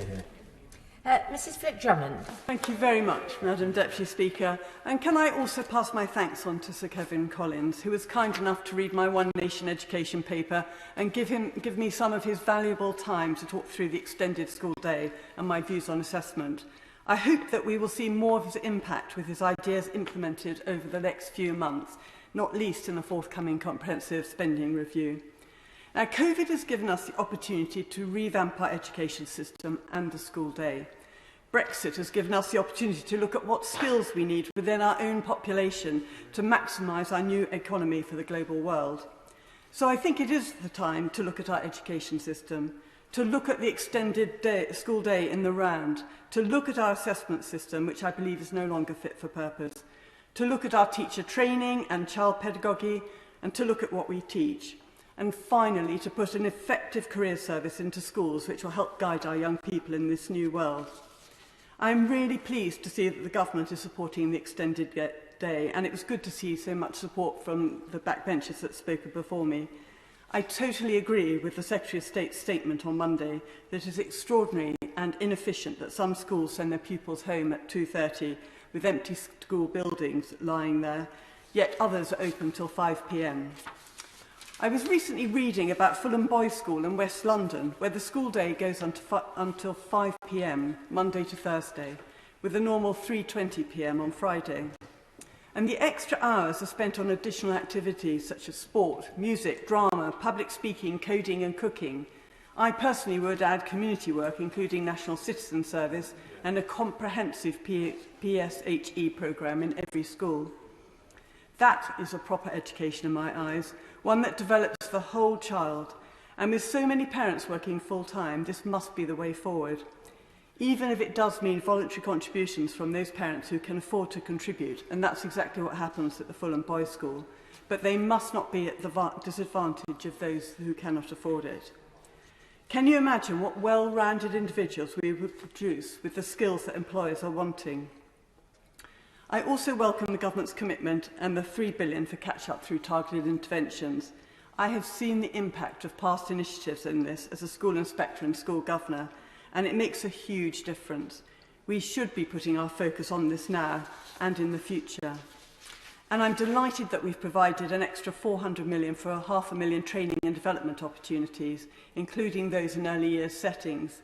I do think we need to look again at teacher training across the board, and the ways into teaching, as well as their continued professional development. Teachers have been incredible during this pandemic, having to learn new techniques, sometimes both teaching in the classroom and online, as well as preparing for those that don't have access to computers. Our children deserve the best training and the best teachers. And education is not just about structures or buildings, it's about teachers and leadership. Everyone remembers the good teachers and the bad, so this must be a major focus. And we are fortunate enough to have excellent teachers in the Mearn Valley, and I just once again want to thank them for all that they've done over the last year. Finally, I'd like to thank the government for the extended holiday activity scheme through the summer. I know that many children in Mearn Valley have benefited from this scheme over the past few years, and I'm very pleased that it's continuing. Thank you. Training. Madam Deputy Speaker, Erdington may be rich in talent, but it's one of the poorest constituencies in England. According to the government's own figures, the city of Birmingham has 42.5% of children who are now growing up in poverty, a total of 116,552. In Erdington, child poverty has increased by 6.6% since 2015. 10,000 children in Erdington live in poverty. And I've seen firsthand heartbreaking cases of the consequences, the devastating consequences of that upon young people. A generation, Madam Deputy Speaker, of young children are being scarred by poverty and hunger, which holds them back at school. Now, there have been some welcome developments of that, there's no doubt, on funding, but the truth of the matter is that schools do not have the resources available to combat the financial aftershocks of the pandemic, rightly described as the greatest peacetime threat to education in living memory. And irreversible scarring of a generation is now a serious possibility, that devastating consequence of poverty and COVID. And that's why the appointment of Sir Kevin Collins as the Government's Education Recovery Commissioner was so important and indeed so welcome. And the information that emerged on his proposed education recovery plan so unanimously welcomed by the sector. If ever, Madam Deputy Speaker, there was a city or indeed a constituency in need of a properly funded long-term recovery plan, Birmingham would surely qualify. Instead, what we saw last week was a derisory offer from the government that satisfied no one, least of all the Commissioner, who did the noble thing and resigned as a consequence. Not least because what the government did flied in the face of assurances given by the Prime Minister that no child would be left behind as a consequence of the COVID crisis. And according to the Education Policy Institute, the latest spending commitment means the government has committed to £310 per pupil. Compare that to the equivalent total funding of £2,500 in the Netherlands. And to add insult to injury, the government has both refused to confirm that it will extend free school meals over the summer period, or indeed to make the £20 universal credit uplift permanent beyond September, both of which will hit the disadvantaged hardest. So much for levelling up. This is, of course, against the backdrop of a wider crisis in schools funding. I see that, for example, in the maintained nursery schools. 4 years ago, I'm proud to say we started a campaign in Erdington that became nationwide to win transitional funding for the nursery schools to avoid what would have been complete catastrophe as a consequence of a new funding formula. 4 years on, however, the nursery schools still do not have secure long-term funding. They're being subjected to a year-by-year settlement. And the consequences of that is that they simply cannot plan ahead. As a consequence, more and more nursery schools, including as a consequence of the impact of the pandemic, we're seeing a loss of income through that, which is pushing many of them into deficit. They're having to cut back on the services that they are providing, and indeed some are threatened with closure as a consequence. So there's a wider scenario, one aspect of which is the nursery schools, who are the jewels in the crown of early years provision. And I see that firsthand in my own constituency, in Castle Vale, in Featherstone, also the Osborne and Marsh Hill. Wonderful institutions giving young people, young children, the best possible start in life. If I may say this in conclusion, I'd like to pay tribute to all of the school staff and to the head teachers in particular. I've seen just how tough it is for them on the front line, dealing with the immediate financial pressures, utterly determined that they will give children the best possible start in life.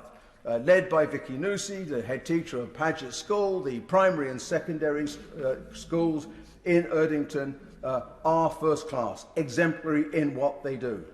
But their message to this debate is absolutely crystal clear.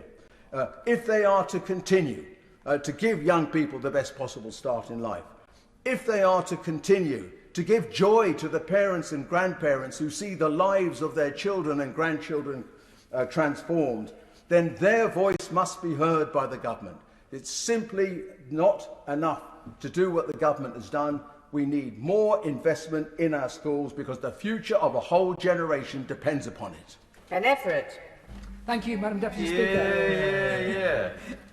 It's a pleasure to follow the Honourable Member for Erdington in this important debate. The pandemic has been a mental as well as a physical health crisis, and it's not enough simply to treat people who have the virus. As crucial as that is, we need also to focus, and we have been focusing on protecting everyone's emotional and physical well-being. And of course, children are at the top of our list. Children need the structure of a school day to help them learn and develop. Now, members across this House will be acutely aware that the government has prioritised reopening schools as soon as it has been safely possible to do that. Children's education was our priority then, and it is our priority now.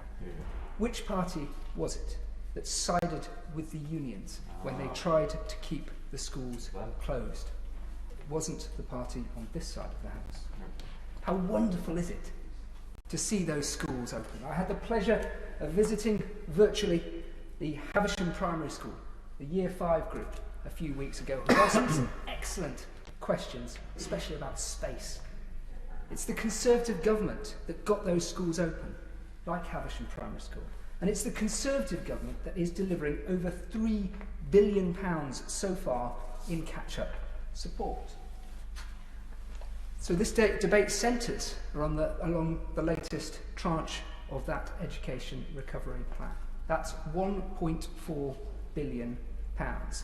And included in this package is £1 billion worth of tutoring courses.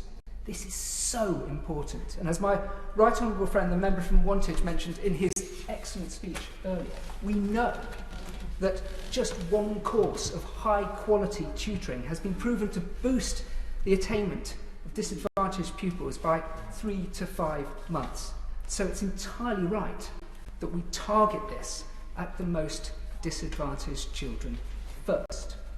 If I listened correctly to the honourable member for Bradford's speech, I think she was asking for targeting at the most disadvantaged children first, which is entirely what we are doing. This is what levelling up in education means. And if we are investing, and this is why we're investing, over £1 billion to deliver 6 million 15-hour tutoring courses for those disadvantaged pupils.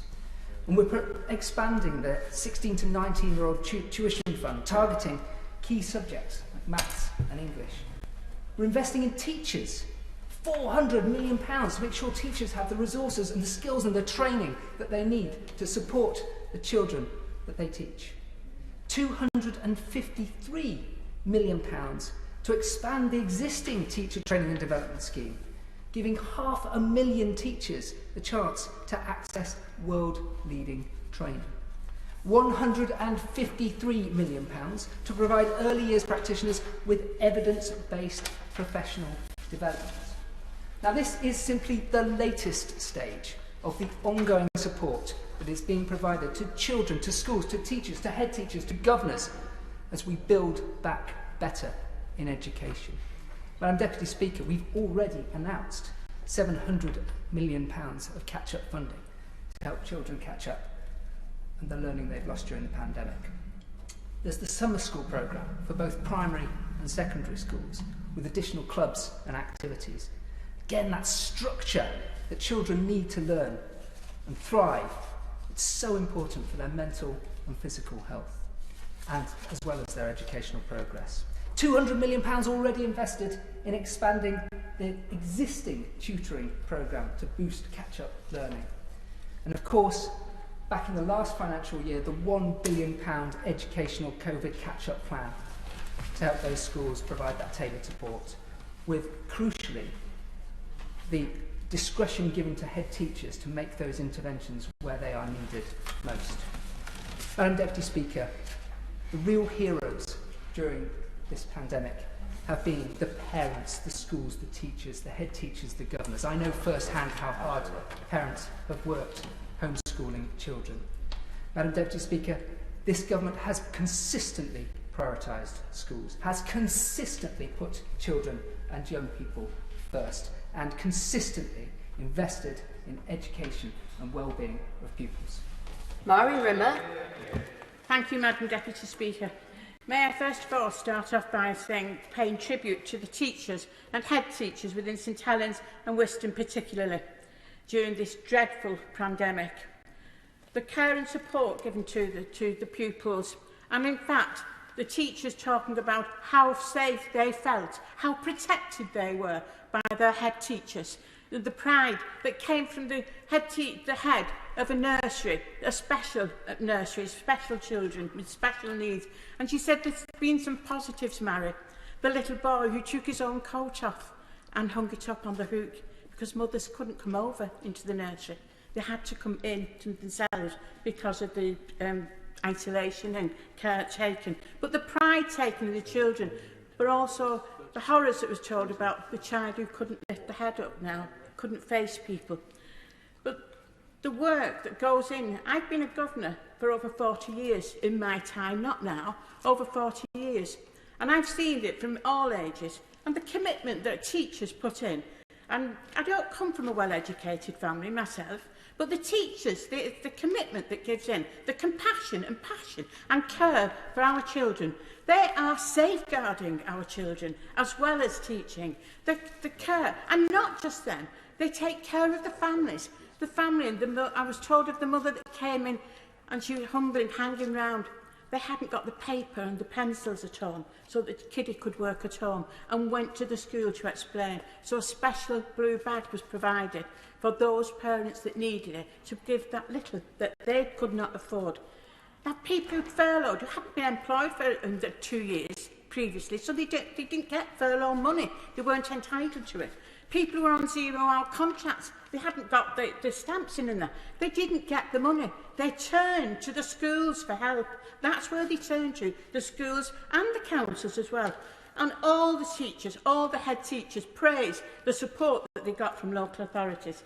But a well-rounded education is the greatest gift a child can receive. And we should take pride as a society and country in ensuring that our children receive the skills, knowledge and education to navigate, confidence to navigate themselves through the uncertainties in life. Over the past 15 months, children's education has been disrupted in a way I have never seen in my lifetime. And as I was born shortly after the Second World War, not the First, that is saying something.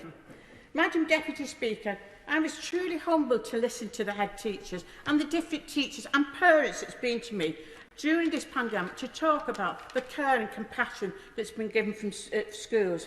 Children of all ages have missed out on hours of in-person learning, and I stress that, in-person learning, of our excellent teachers provide.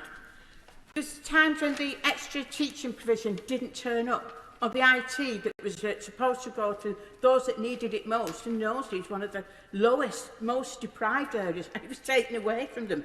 Education is vital to the lives of these young people and to the future of our country. Investing in young people is investing in our country's future. The children of today are our greatest future asset. It is they who will be paying off the coronavirus debt for decades, as they are still paying for the global financial crisis, austerity, which more or less robbed them of all the youth services, libraries, and lack of contributions to the voluntary sector suffered. And I want to praise the people in the voluntary sector that have come out and the community during this pandemic.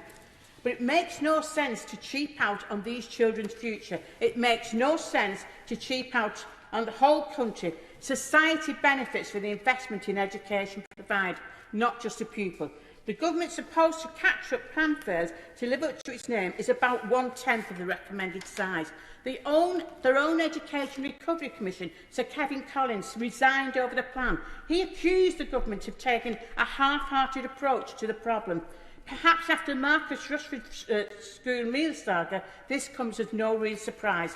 The government needs to get this right, or they create the lost generation. Hundreds of thousands of children in our country will feel the impact of our error, or this government's error, for decades to come. Inequalities have been exposed by the coronavirus. We know the areas that need levelling up. They felt the brunt. The government has talked a lot about its levelling up agenda, yet it fails the very country by skimping on education provision. Under the government's plan, it's the very areas that they are promising to level up that will suffer worse.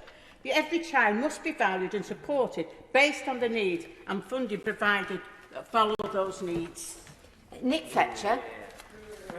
Thank you, Madam Deputy Speaker. Attitude, that is what I want to talk about today. More specifically, about having the right one. You see, I believe the opposition has the wrong attitude. In fact, if I were writing the opposition's school report, I would mark their attainment as poor. And the poor attitude of the opposition is something that my constituents have noticed over the past year and a half. Why? Well, rather than constructively scrutinise the government, the opposition instead seeks to undermine and demoralise every department. Today, they are doing so with the Department of Education. Yet I hope they realise when they do this, the only outcome is to dishearten teachers and pupils. I know this from speaking to individuals in schools across Don Valley.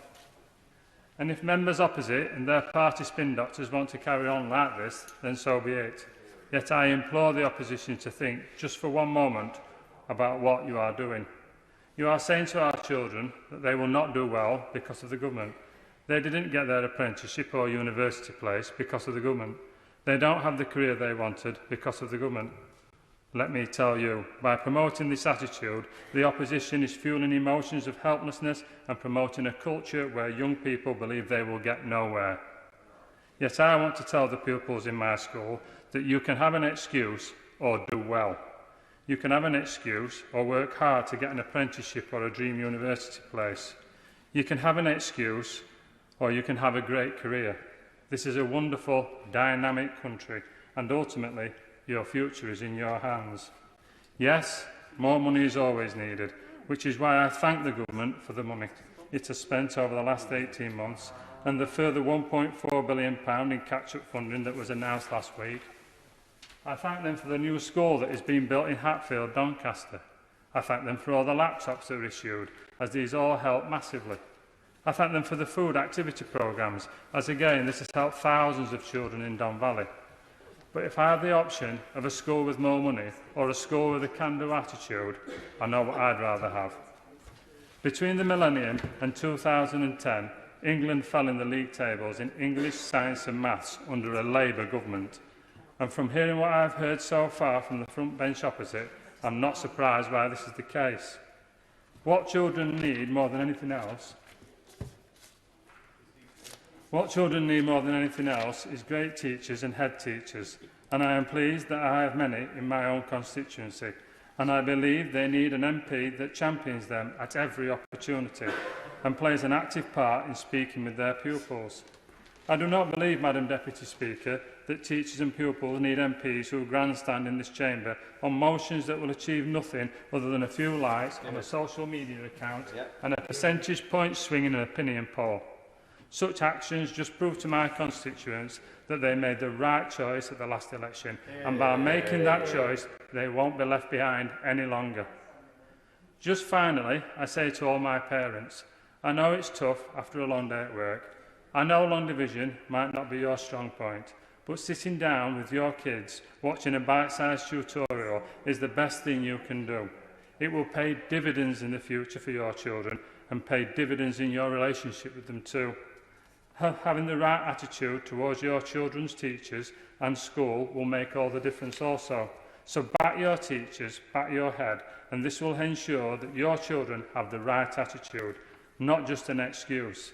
That way, our children will grasp life opportunities so they have a future that they deserve. In order to ensure that we get everybody in, after the next speaker, I'll reduce the time limit to 4 minutes. Richard Bergen.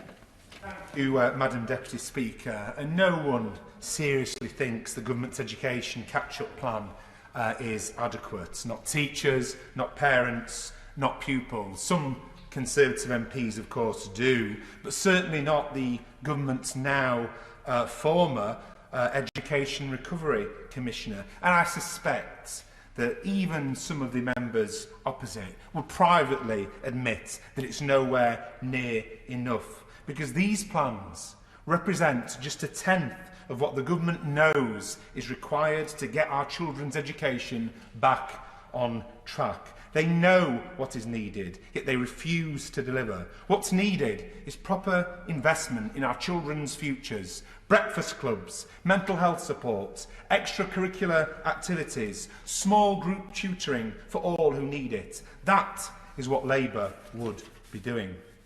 But just like with our National Health Service, and just like with our care system, The problem started years before this pandemic. Our schools went into this crisis after a decade of Conservative cuts. School spending has been slashed so much that spending per pupil will remain lower in real terms in 2023 than it was 13 years earlier in 2010. A lost decade of funding for our kids' education. Youth services decimated, with funding cut by 3/4 since 2010.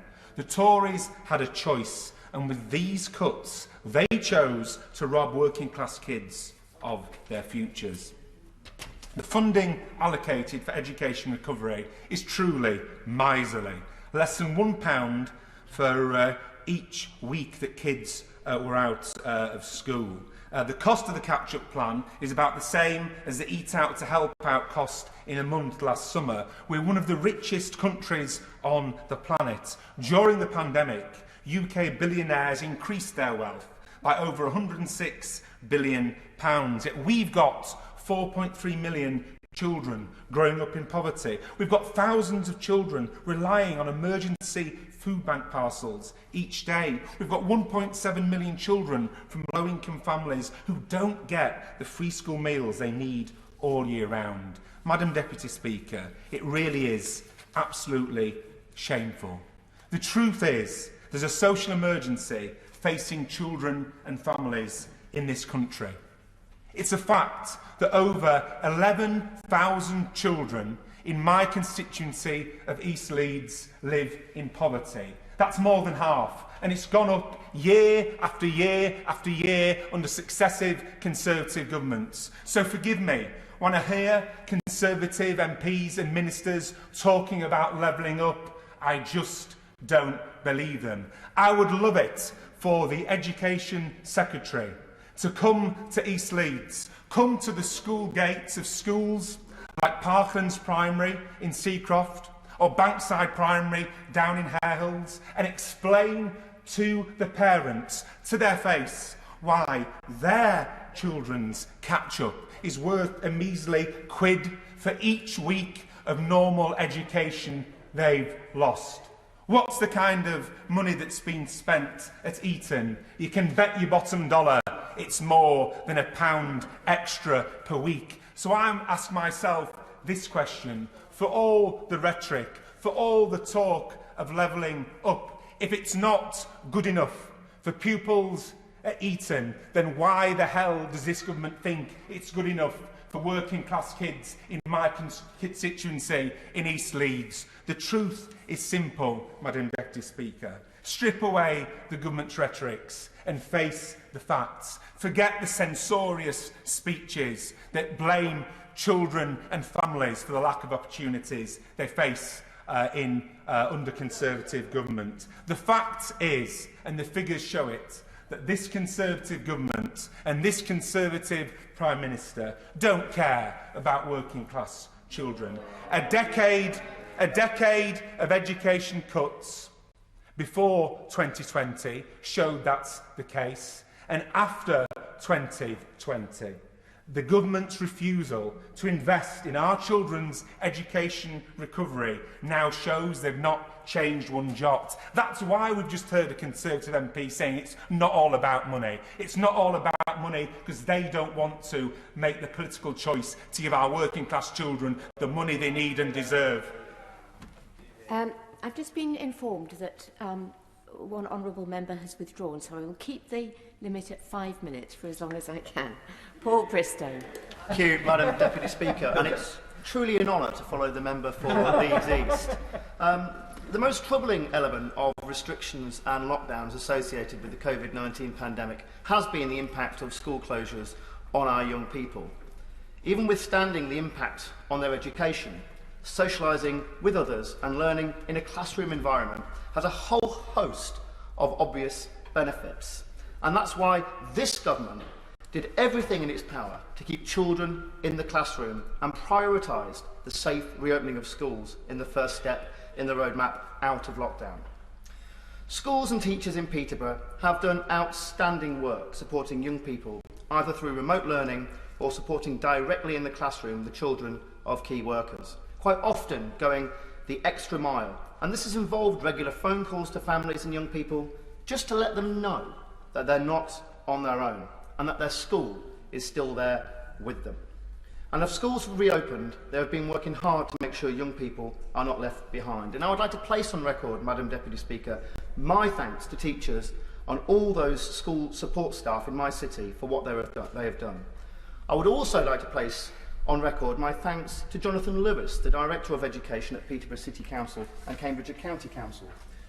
Now, council officers don't always get the appreciation that they merit. Not only has he had to put up with phone calls and queries from an inquisitive and sometimes exasperated local MP, he has been an invaluable source of advice for schools across the county during this difficult time. And every single head teacher I spoke to in Peterborough thinks Jonathan has done an outstanding job. He is an excellent council officer. And indeed, the Minister saw for himself the excellent work going on in Peterborough when I took him to the Queen Catherine Academy in Walton. We met the Principal, Lynn Mayers, and her leadership team, and were impressed with their plans and their ambition. This is a school that went the extra mile. But perhaps most valuable was listening to some of the students themselves, hearing firsthand how they managed during the pandemic and how excited they are to be back. Like many, many great schools in my constituency, Madam Deputy Speaker, the Queen Catherine Academy make me proud to be that city's MP. But it would be wrong for me to turn around and say that everything is fine and dandy. Young people in Peterborough have had to make huge sacrifices to tackle the virus. That is why the £3 billion that has been provided so far in catch-up support is important. The support is targeted at the right children, high-quality tutoring, including the 6 million 15-hour tutoring courses targeted towards those students that need it the most. And as my honourable friend, the member for Milton Keynes North, said, it's been shown that just one course of this high-quality tutoring has been proven to boost attainment by 3 to 5 months. And this has the potential to have significant merit for young people in my constituency. Of course, Madam Deputy Speaker, this is on top of giving every pupil in England a funding boost as part of a £14.4 billion investment in schools and increased funding for children with special educational needs by over £1.5 billion. Schools are more than just a building. In fact, they are more than just a school, and quite often they're the hub of a local community. We already have the infrastructure there to build back better. These buildings are open beyond school hours for youth clubs, for community activities and for sport. So why don't we make use of them for extended school hours to help our young people catch up? Extending the school day could have a profound impact on the well-being of our young people, on mental health, on physical fitness and of course on academic attainment. So I was astounded to hear the Labour Shadow Education Secretary say that we don't want children to be doing more formal learning. This is an extraordinary position for the opposition to take, and parents up and down the country would be appalled. Yeah. Yep. Finally, I'd like to say how pleased I am about the rollout of new T-levels. These new qualifications will be very welcome for young people and parents in my city, and I'm thrilled that the City College Peterborough will be offering them by 2023. It is the perfect complement for our new STEM-focused university, which will transform our local area, and it's just one way that Peterborough is building back better. Yeah. We now go to Claudia Webb. Thank you, Madam Deputy Speaker. Government is failing our young people, too many of whom have been left behind since long before the coronavirus crisis. Chronically underfunded schools, youth services slashed, consistently high levels of mental health. Young people are already being denied the opportunities enjoyed by their parents' generation. Due to this government's paltry support, long-term impact of COVID-19 will exacerbate the difficulties they already face. The government's new funding package amounts to just £50 per pupil. For the Netherlands, this figure is £2,500, while in America, it's £1,600. Why does our government not place the same value on the future of our children and young people? If the UK were to match the US, it would cost £15.5 billion, which is how much the government is advised to provide by their own education advisor. Yet they have only announced a tenth of what our children and young people need. Under the government's current programme, an entire year of funding the crucial 2021-22 academic year will amount to around 984 million. This is barely more than the 849 million spent on the Chancellor's Eat Out to Help Out scheme, which only ran for 1 month, was found to contribute to the spread of the virus at a great cost to the taxpayer. This reveals the warped priorities of this government of the super rich. 2/3 of the current cabinet were privately educated, yet they systematically deny young people, especially those from African, Asian and minority ethnic communities, working class children, the opportunities and privileges that they benefited from. Children have missed over half a year of in-person school, yet this government believes that less than an hour of tutoring a fortnight can bridge this gap. Their measly tutoring offer amounts to less than £1 per day for each day children were out of school. Shamefully, the government is only proposing to feed children on free school meals for 16 of 30 weekdays during the upcoming summer holidays. Do they really think it's acceptable to expect children to go hungry every other day? This is a government that is happy to fork out billions in shady deals to their donors and large corporations, yet cringe at the prospect of guaranteeing food for vulnerable children. They must significantly improve the quality of and widen access to free school meals, including over the school holidays. Madam Deputy Speaker, youth work is a powerful tool for young people, providing on their terms someone to speak to, something to do and somewhere to go. And thus, youth services are a vital lifeline for all young people. Due to severe government cuts over the last decade, hundreds of youth centres have closed in Leicester and across the UK. This is nothing short of daylight robbery of young people's futures. Youth services have been decimated, cut by 73% in less than a decade. This also significantly reduced the support available for young people referred by social services, and no support for working class children needing extracurricular activity, and reduced to zero issue-based detached youth work. Young people who are at risk. It's to our shame. Detached youth work is something of a relic, practically extinct in the UK. The average spending 16 to 24-year-old in the East Midlands also fell by 50%, from £134 to £66 between 2012 and 2019. Taken together, this government's neglect of young people is a generational betrayal. And still, the government have offered nothing coming out of this pandemic for services to young people, or even offered to return youth clubs and after-school provisions they stole from young people. Young people did not ask this pandemic or choose to grow up as it took hold. They have made incredible sacrifices to protect demographics who are more at risk of the virus than themselves. We have a moral duty to repay their sacrifice with adequate support. This requires much more than the insulting package put forth by this government. Thank you, Madam Deputy Speaker. Duncan Baker. Thank you, Madam Deputy Speaker. This is a government that has spent over £400 billion protecting the lives and the jobs of the people of this country. We have borrowed £300 billion in just the last fiscal year. And the last time we exceeded 10% of GDP was in the financial crisis in 2008 and then World War II. So forgive me that there is a common theme, that actually we do have a degree of fiscal prudence and that the Treasury should have the right to challenge what it's asked to spend in these very, very difficult times.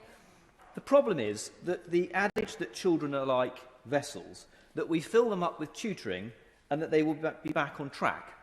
Well, that's only part of the answer. We will be spending £1 billion towards a national tutoring programme for disadvantaged students, on top of £1.7 billion for summer schools and mental health support, and already £3 billion in catch-up support.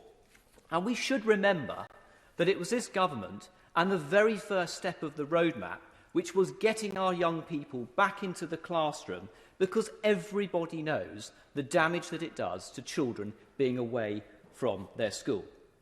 But children and young people need more than that. They need a varied curriculum, one of breadth. And that's why I fought tooth and nail back in my constituency to get outdoor learning centres open. Because there can be no better way of ensuring that there is a depth of diversity and learning experiences without outdoor learning centres. They are invaluable, and I think that they must be part and parcel of a programme to get children back outside after such an enormous stay-at-home message for so long. We should get them learning outside in a natural environment. What better way is there to support their social and emotional needs? Now, I know I'm blessed that in North Norfolk to have many such centres, and the Education Secretary knows only too well that I've pushed him all the way to get the reopening on the roadmap as soon as possible. And in particular, my constituents, Sarah Holroyd and Mark Holroyd from Elmerton Field Study and Martin Reed from Hilltops, have been through the most horrendous of times, unable to take bookings and suffered enormous losses due to no firm news on when their businesses can start to accept young people back again.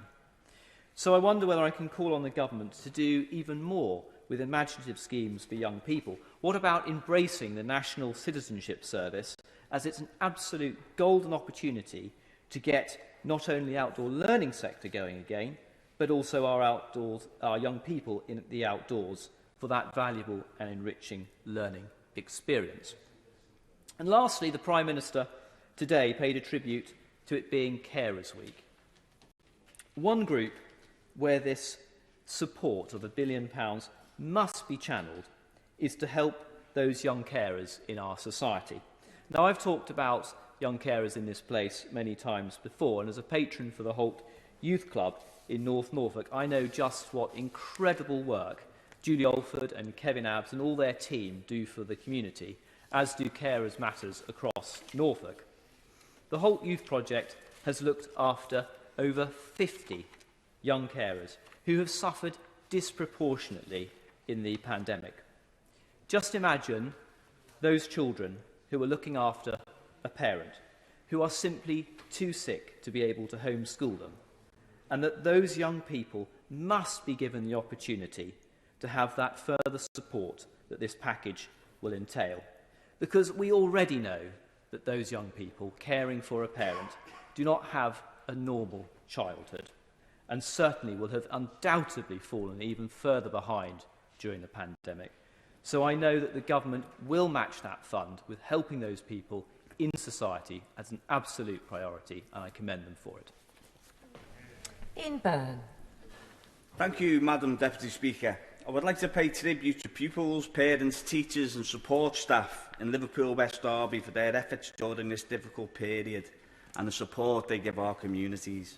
The pandemic has seen the existing inequalities that children and young people face, caused by a decade of austerity and government cuts to vital services, grow. The government has clearly learned nothing from the past year, as we can see by the lack of funding needed for the millions of working class children who have suffered through no fault of their own. The government's plans for education recovery, announced last week, are inadequate, incomplete and frankly immoral. The £1.5 billion offered is way below the £15 billion that Cavan Collins, the former Education Recovery Commissioner, judged was needed. He no doubt walked away from this decision because he had listened to the teachers, the trade unions, parents, and understood the gravity of the situation and the inequality it will cause for the next generation of working class children. The government will continue to ignore the opinions of the people who devote their lives to try and deliver the education the children in our communities deserve. In England, the government's pledge amounts to just £50 per pupil per year for education recovery. 1/50th of what the Netherlands are delivering, but 1/10 of what was recommended by their own Commissioner. We can spend £37 billion on a failed privatised track and trace system, but we cannot invest in our children's future? Shameful. The inadequacy of this £1.5 billion will not affect the children of Eton, but it will impact the children of Lister Drive School in my constituency for years to come. Madam Deputy Speaker, now let's touch on the government's record and the impact it's had on communities like mine in Liverpool, West Derby. 4.3 million children living in poverty, including 34% of the children in my constituency. Children left without digital devices and without free school meals in the middle of the pandemic because of the failure of the government's food voucher scheme delivered by Eden Red, with teachers delivering food parcels and schools setting up food banks. Yes, you heard that right, schools setting up food banks. Maybe the Minister can join with the National Education Union and support the Right to Food campaign, which calls for universal free school meals for every child in this country. We have an attainment gap of 9.3 months for primary pupils and 22 months for secondary school pupils in Liverpool. Kinship care is forgotten about by the government throughout the pandemic, with figures showing a third needed access to digital equipment that was never offered, and half now believing their children need additional support to catch up in education. We have an increase of the number of children with mental health conditions, with the NHS data now showing that 1 in 6 young people in England were experiencing this in 2020. And we have youth services on the brink of absolute collapse due to government cuts. In Liverpool, 86% in spending has been cut between 2011 and 2020. It's unforgivable. Madam Deputy Speaker, to finish, my question to the Minister is a simple one. In light of everything I have just outlined, why did this government treat the working class kids of this country so appallingly? Andrew Berry. Thank you very much. Madam Deputy Speaker. It's an absolute pleasure to follow the honourable gentleman's contribution this afternoon. And before I go on, I, like everybody else speaking this afternoon, would like to pay tribute to the amazing work that has been done over the past year and a half by teachers, support staff, and indeed everybody involved in delivering education in my constituency, in West Aberdeenshire and Kincardine, and indeed across the entire country. Madam Deputy Speaker, it's incredibly interesting that the SNP have chosen not to have any representation in this debate. In fact, their benches are deserted. Now, that could be that today, because today's opposition motion deals entirely with investing in young people in England, and the SNP may have decided to take a principled stand in not involving themselves on matters that don't affect their constituents, unlike me and my Scottish Conservative colleagues who care just as much about a child's welfare in Penrith as we do in Perth. But that principle is allowed to lapse from time to time, as we've seen on such important issues such as fox hunting, where the SNP do feel that they have a role to play in deciding what goes on south of the border. So I don't think it's that. I think, just like when the SNP removed Scotland from international league tables on educational performance, they are terrified of having to defend their shameful record of supporting children and young people in Scotland. Now, today's motion talks about the government's plans to support children, about investment in targeted support and additional funding in England. And it is usually at this point that a separatist would jump up from the benches opposite, primed with their SNP HQ briefing point sent by the wonders of the internet from Murrell Towers in Edinburgh to opine to the world on how much things are better in Scotland. Not today, Madam Deputy Speaker. And why? Because whilst this Conservatives government is committing £1.4 billion to education recovery, £1 billion for tutoring courses to help students recover from lost teaching during the past year, £400 million for training and development of teachers, £700 million on a catch-up funding package, raising the pupil premium, eliminating digital exclusion, including £3 million for laptops and tablets for students in need, and extending our holiday food and activities package, the SNP are failing Scotland's children. Now, the Scottish National Party government claim to have invested £400 million in catch-up funding, and per pupil, that would appear on the face of it to be more generous than the UK government. But take a look at how that money is being spent. The vast majority of this money has been spent on increasing ventilation in classrooms. Now, that is very important in terms of getting kids back into the classroom, of course. But that's not helping children and young people of Scotland catch up. Children and young people in Scotland, more than half of whom have had no contact at all from teachers over the first lockdown. A fact not helped by the case that the rollout of tablets and laptops in Scotland last year was a complete and utter shambles. And I won't even go near the situation regarding exams and assessments. And that's even before we examine the record of the SNP in education before the pandemic hit. The attainment gap widening. Children from less advantaged households in England now more likely to get a place at university than those from similar backgrounds in Scotland. The trumpeted and ironically named Curriculum for Excellence, leading to a situation where in the poorest parts of Scotland, one pupil in five leaves school without achieving a single pass at National 5 level, and where across Scotland 1 in 10 children fail to meet the required standard for National 4 in terms of literacy and numeracy. So what's the plan? What's the plan in Scotland? What's the SNP's grand plan, the ambitious project to help children and parents catch up for lost time? A £20 million summer of play. Now, of course, encouraging and providing opportunities to socialise and play and to improve the mental well-being of children is vital. And I actually think we should be looking towards the Scandinavian model of education and examining how they base their models much more on the health and well-being of children, putting that first. But our young people need so much more than the derisory £25 per head. £25 per head that is being pledged by the SNP on this.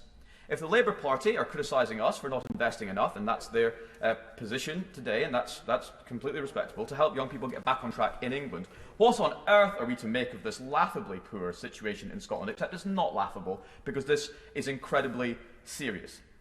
A government, any government, has a duty to the next generation to provide them with the skills and the education needed for them to get on in the world of work. In this duty, this sacred duty, the SNP have and are failing the young people of Scotland. Today's students in Scotland will pay the price for SNP failure. Scotland will pay the price for SNP failure. I oppose this motion today because this government is doing the right thing by children and young people in this country. I only wish that our ambition was matched by the government in Edinburgh. Number 31 is withdrawn, so we go straight to Mary Kelly-Ford. Thank you, Madam Deputy Speaker. And first of all, I'd like to pay tribute to all of the teachers and school staff and parents who've worked tirelessly to educate our children and keep them safe during the pandemic. The government's failings on children's education are clear. Over 140 organisations, including the North East Child Poverty Commission, have slammed the disgraceful recovery plans, stating that supporting babies, children and young people to recover from the impact of the pandemic is still not a priority for government investment. That is simply damning. And as my honourable friend from West Derby has just highlighted, the government's recovery plan places a value of just £50 per child. This is 32 times less than the US and 50 times less than the Netherlands. Is this really Build Back Better? Because to me it seems like Build Back Cheaper. Fortunately, Labour have offered an alternative plan, one that invests in children's education, nourishes their extracurricular interests and gives every child the mental health support they need. Not only does this plan place children at the heart of the recovery, it does so without scapegoating our incredible school staff, as the Education Secretary did so shamelessly yesterday. And I have to say, it's disgraceful the way the members opposite have been attacking our trade unions, whose members are actually teachers and support staff who've been working tirelessly for our young people and children.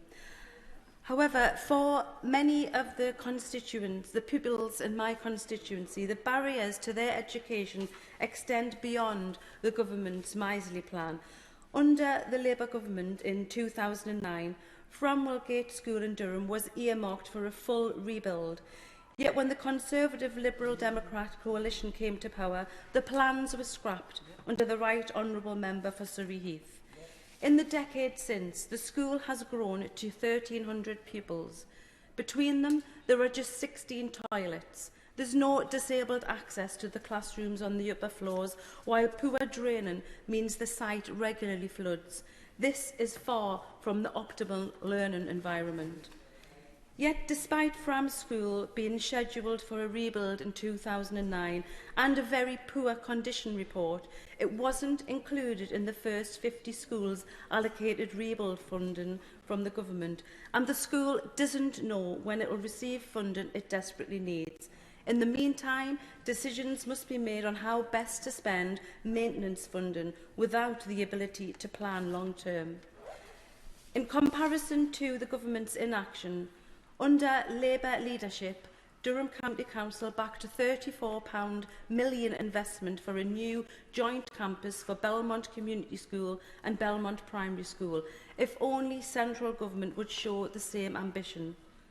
And with this in mind, I wonder if the Minister could answer two simple questions from Fram School. When will Fram School receive the funding for a rebuild?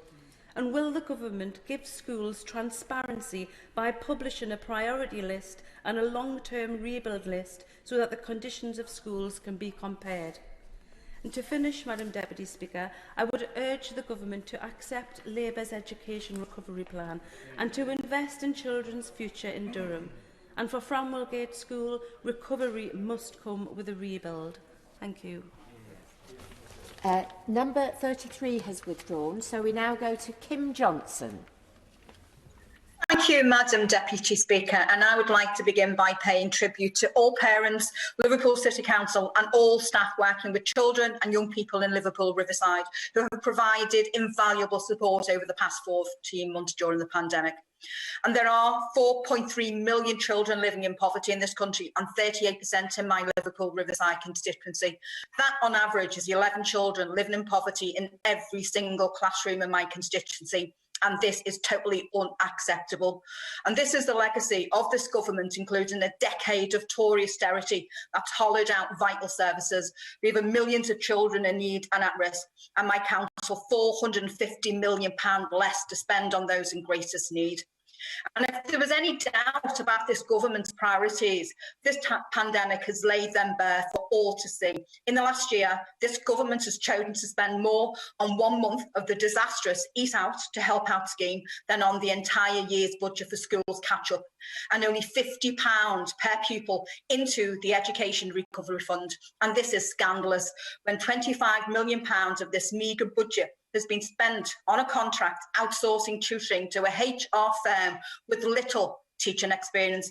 Another example of cronyism. And that this government's own Education Recovery Commissioner has resigned over the pitiful funding pledge to help pupils catch up speaks volumes. And they're still threatening to cut universal credit uplift of £20 that has been a valuable lifeline for so many families living on the breadline in Liverpool and across the country. Bernardo's, the largest children's charity in the UK, has identified that nearly 300,000 children were referred to children's services during this pandemic, many of them previously unknown to local authorities. 2/3 of their workers have supported families in the last year who were unable to put food on their table. And this speaks to a crisis of poverty and welfare of children, a shameful state of affairs for a country as wealthy as ours, the 5th richest country in the world. And this government has presided over the expansion of the wealth of billionaires by 25% during this pandemic, while the use of food banks has rocketed by 1/3 in the same time. And if this government is serious about ensuring no child is left behind, we need an urgent change in direction. So can the Minister give me a straight answer? Does he accept that the funding pledge by this government towards post-pandemic education recovery is entirely inadequate? And will he commit today to going back to his government and get commitment for proper resourcing on par with the investment by other countries so that we can provide an education system that supports high standards and places people's well-being at its heart? Yes or no, Minister? And we are emerging from an unprecedented crisis, one which has shone spotlight on the struggles of the poorest and most vulnerable in our country, particularly Black young people, who are twice as likely to be unemployed and 6 times more likely to be excluded from school and overrepresented in the criminal justice system. So this must be a turning point, one where our country fundamentally shifts our priorities and commits serious resources towards eradicating child poverty, improving our welfare and education systems, and creating a country in which every child can thrive for the many and not the few. Thank you, Madam Deputy Speaker. Kate Osborne. Thank you, Madam Deputy Speaker. It is clear from Kevin Collins' resignation the government's catch-up plan is failing to deliver for our children. It has highlighted that supporting children and young people to recover from the pandemic is not a priority for this Conservative government. Let's make no mistake, child poverty was rising long before the beginning of the COVID crisis. In the 3 years before the onset of the pandemic, my own region of the North East had the second highest child poverty rate in the UK at 37%. The North East has urgently needed a new and credible government strategy to end child poverty for some time. For too long, school budgets have been under extreme pressure, waiting lists for mental health services have been too long, and services to support families and children have all been stretched by a lack of government funding. In my own constituency of Jarrow, the child poverty rate stood at 24% in 2015. 24% is a shameful percentage, but the latest data shows that in 2019-2020, the figure stood at 36%, a 12-point increase. The Collins report calls for an investment of £15 billion, £700 per pupil, over 3 years to support children's recovery. It would have gone a long way to reversing these figures, yet the government have only decided to go with a tenth of what is needed. The stated figures of around £50 per child is an insult to hard-working families, to schools and to teaching staff in the Jarrow constituency and beyond. And it's time that this Conservative government began to wake up and realise that investment in our children is both the morally and the fiscally responsible thing to do.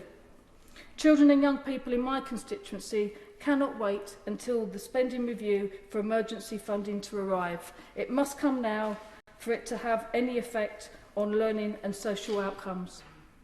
A Labour government in power would see action and investment to ensure that there are quality mental health support in every school, small group tutoring for all who need it, not just 1%, continued development for teachers, extracurricular activities for all, an education recovery premium and a guarantee that no child will go hungry.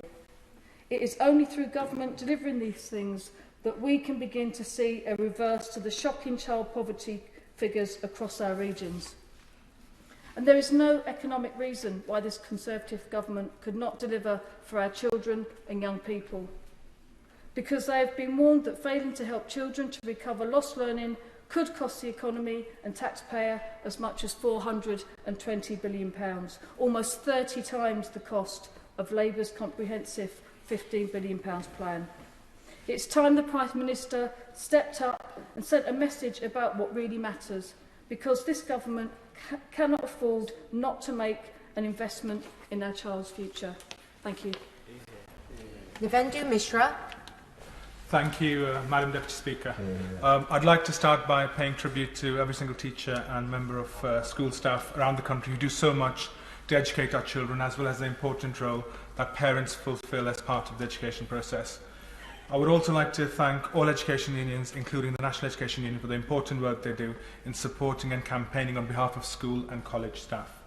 I know Dawn Taylor and her team at Stockport National Education Union branch are well respected in our town. Madam Deputy Speaker, I'm proud to have not one but 3 maintained nursery schools in my Stockport constituency.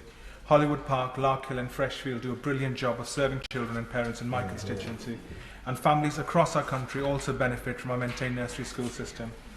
However, research by the National Education Union reveals that there are only 389 such schools left in England, many of which are located in the most deprived areas of the country. I pay tribute to the hard work of my good friend, the Honourable Member for Birmingham Erdington. Much more needs to be done by this government to support maintained nursery schools and properly fund them in the years ahead.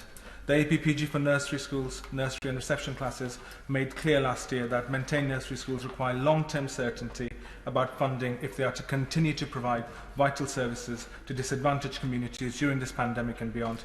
And I'd like to hear the Minister provide that reassurance in front of the House today. In a country with the 5th largest economy in the world, no child should ever have to go hungry. But unfortunately, as we've seen in the past year, that is exactly what this callous government attempted to allow when it planned to scrap free school meals during the holiday period, despite many families being financially crippled by this pandemic. Fortunately for millions of children around the country, including thousands in my own constituency of Stockport, the embarrassment caused by the brilliant intervention of the Premier League footballer Marcus Rashford forced them to scrap those plans. That can never be allowed to happen again, and that is why we in the Labour Party have committed to extending free school meals over all holidays, including the long summer break. Madam Deputy Speaker, I would also like to say a few words about the challenge facing our youth clubs. These clubs are the beating heart of our communities, working day in, day out to empower, advocate and educate young people. They also perform a vital role in our children's well-being, with one survey revealing that more than 80% of children and young people who attend youth groups consider themselves to be happy, significantly higher than those that don't. Furthermore, youth clubs can also help to combat the rise in antisocial behaviour and ease the burden on our police services. But youth services are on the brink of collapse due to this government's cuts. A staggering 73% of funding has been slashed since the Conservatives came to power in 2010. This flies in the face of the Conservative Party's own manifesto commitment to set aside £500 million for young people services in its much publicised Youth Investment Fund. Almost unbelievably, the Chief Executive of the National Youth Agency revealed earlier this year that this money had, and I quote, gone missing. Given the fund was first announced 2 years ago, I find this completely unacceptable. This government has also suspended its requirement for councils to reveal their spending on youth services, leading to well-founded concerns that there may be a fresh round of cuts on the horizon. When this government has already presided over the closure of at least 763 youth centres since 2012, this latest kick in the teeth is shameful and leaves more and more young people isolated and unsupported. This funding is not only crucial for traditional youth services, but for community and volunteer-run organisations such as the Scouts, Guides and Cadets. Finally, Greater Manchester, where my own constituency of Stockport is based, faces one of the highest rates in the country for persistently disadvantaged children, and the situation has worsened dramatically during the pandemic, with the research by the Education Policy Institute recently revealing that the attainment gap between the poorer pupils and their more affluent peers has stopped closing for the first time in a decade. In my own local authority of Stockport, this means that the gap between advantaged and disadvantaged children ranges from 6 months at early years level to 10 months by the time they're at primary school, and almost 2 years by the time they reach secondary school. Madam Deputy Speaker, this is simply not good enough, and this government needs to urgently address this rising crisis or risk long-lasting damage that will take years to overturn. Thank you for allowing me to contribute. Shadow Minister Peter Kyle. Thank you, Madam Deputy Speaker. Can I start by putting on record my thanks and gratitude to every student and teacher and support worker who's worked so hard in these difficult times. Can I also thank the Schools Minister for kicking off this debate today and doing so with his usual leadership skills. So effective were they that he pretty much failed to mention in his 15-minute speech the catch-up plan itself and the moment we're living through, and that was a trend that was followed by most of his colleagues to follow afterwards. But also, it was a debate where there was sometimes more constructive agreement than perhaps was apparent. I was very struck when the Right Honourable Member for East Hampshire made a very passionate speech calling for a whole society approach to supporting children. I really hope that he finds the time to read our plan, because that is something which we have championed in opposition, and I know that my Right Honourable friend, the Shadow Secretary of State for Education, has a driving passion for as well, and it is riven through our own educational catch-up plan. This is a pivotal moment, a moment when students and school communities across the country will discover if ministers match the ambition that young people have for themselves and for our country, or if this week will be like the last, when those in government, from the Prime Minister down, made the decision, and yes, it was a decision, to become the barrier to young people bounding forwards after the challenges the pandemic life has presented them. Anyone who's played a role, large or small, in the running of schools, colleges, nurseries, will pay testament to the resilience, the character and the sense of purpose with which most students approach their education. Even in the last 13 years, as the core curriculum and testing became myopic, funding per pupil slashed, as class sizes grew and teaching assistants dwindled, students and their teachers found ways to move forward. The challenges also placed in a disproportionate way on those living with disabilities was covered in this debate very, very well by my honourable friends, the members for Wolseley and Eccles South, and for Lancaster and Fleetwood, and in a very thoughtful speech by the honourable member for Ipswich. For too many individual youngsters down the generations, insurmountable barriers have existed. The doors to education that they deserve to be, the doors to education that they deserve need to be broken down they're not already wide open as they should be. Tackling this has been the central mission of education policy across the political divide for as long as I've known it. We may disagree over how to achieve it, but both parties have usually tried their very best. Until now. Because the events of this last week show us that the challenge is no longer just about knocking down the barriers for individual student learning. It's about government slamming the brakes on an entire generation, making it harder for every student to learn, capping the potential, the essence of what is possible for young people up and down the country. This is a new low, even for the party that voted against feeding hungry kids over the holidays. For all of history, there has been one great leveller: education. Yet before us is a party that promises to level up, but in practice puts bricks before people. You can't level up without giving people who are trying to overcome the greatest barriers all the support that they need. Take just one example. Students in the North West are 7 times more likely to be absent from school for COVID-related reasons than those elsewhere. They need the greatest support to overcome the challenge that is simple yet immense. The only significant catch-up programme to survive the butchery by government of the Kevin Collins report is the National Tutoring Programme. Overall, it is reaching only 1% of students, but critically, even 40% fewer students in the North are participating than the South. It's about time ministers heard the truth. This isn't levelling up. It is robbing opportunity from those in greatest need. COVID has disrupted this incredible effort that our students and teachers are putting in every single day. The average pupil has missed 115 school days, and the attainment gap has widened by a devastating 24% in some circumstances. And this has come on top of many wasted years where no progress is made, helping those with barriers to learning keep up with those that don't. Perhaps the most shocking of all is this government's inability to make the link between investment in education today and economic prosperity for all tomorrow. In this, their lack of imagination is breathtaking. The Collins report outlined colossal scarring to our economy in the absence of immediate, large-scale intervention.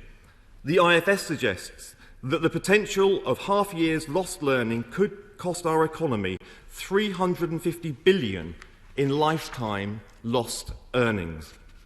At the start of this pandemic, the Chancellor announced a furlough scheme which Labour supported at a cost of £14 billion per month. He didn't tell workers to wait 6 months until his spending review to see if they'd be supported. Individual workers and our hard economy as a whole needed it then, and rightly they got it. At the last budget, the Chancellor announced a super deduction, $25 billion in tax break for the 1% of companies at the top.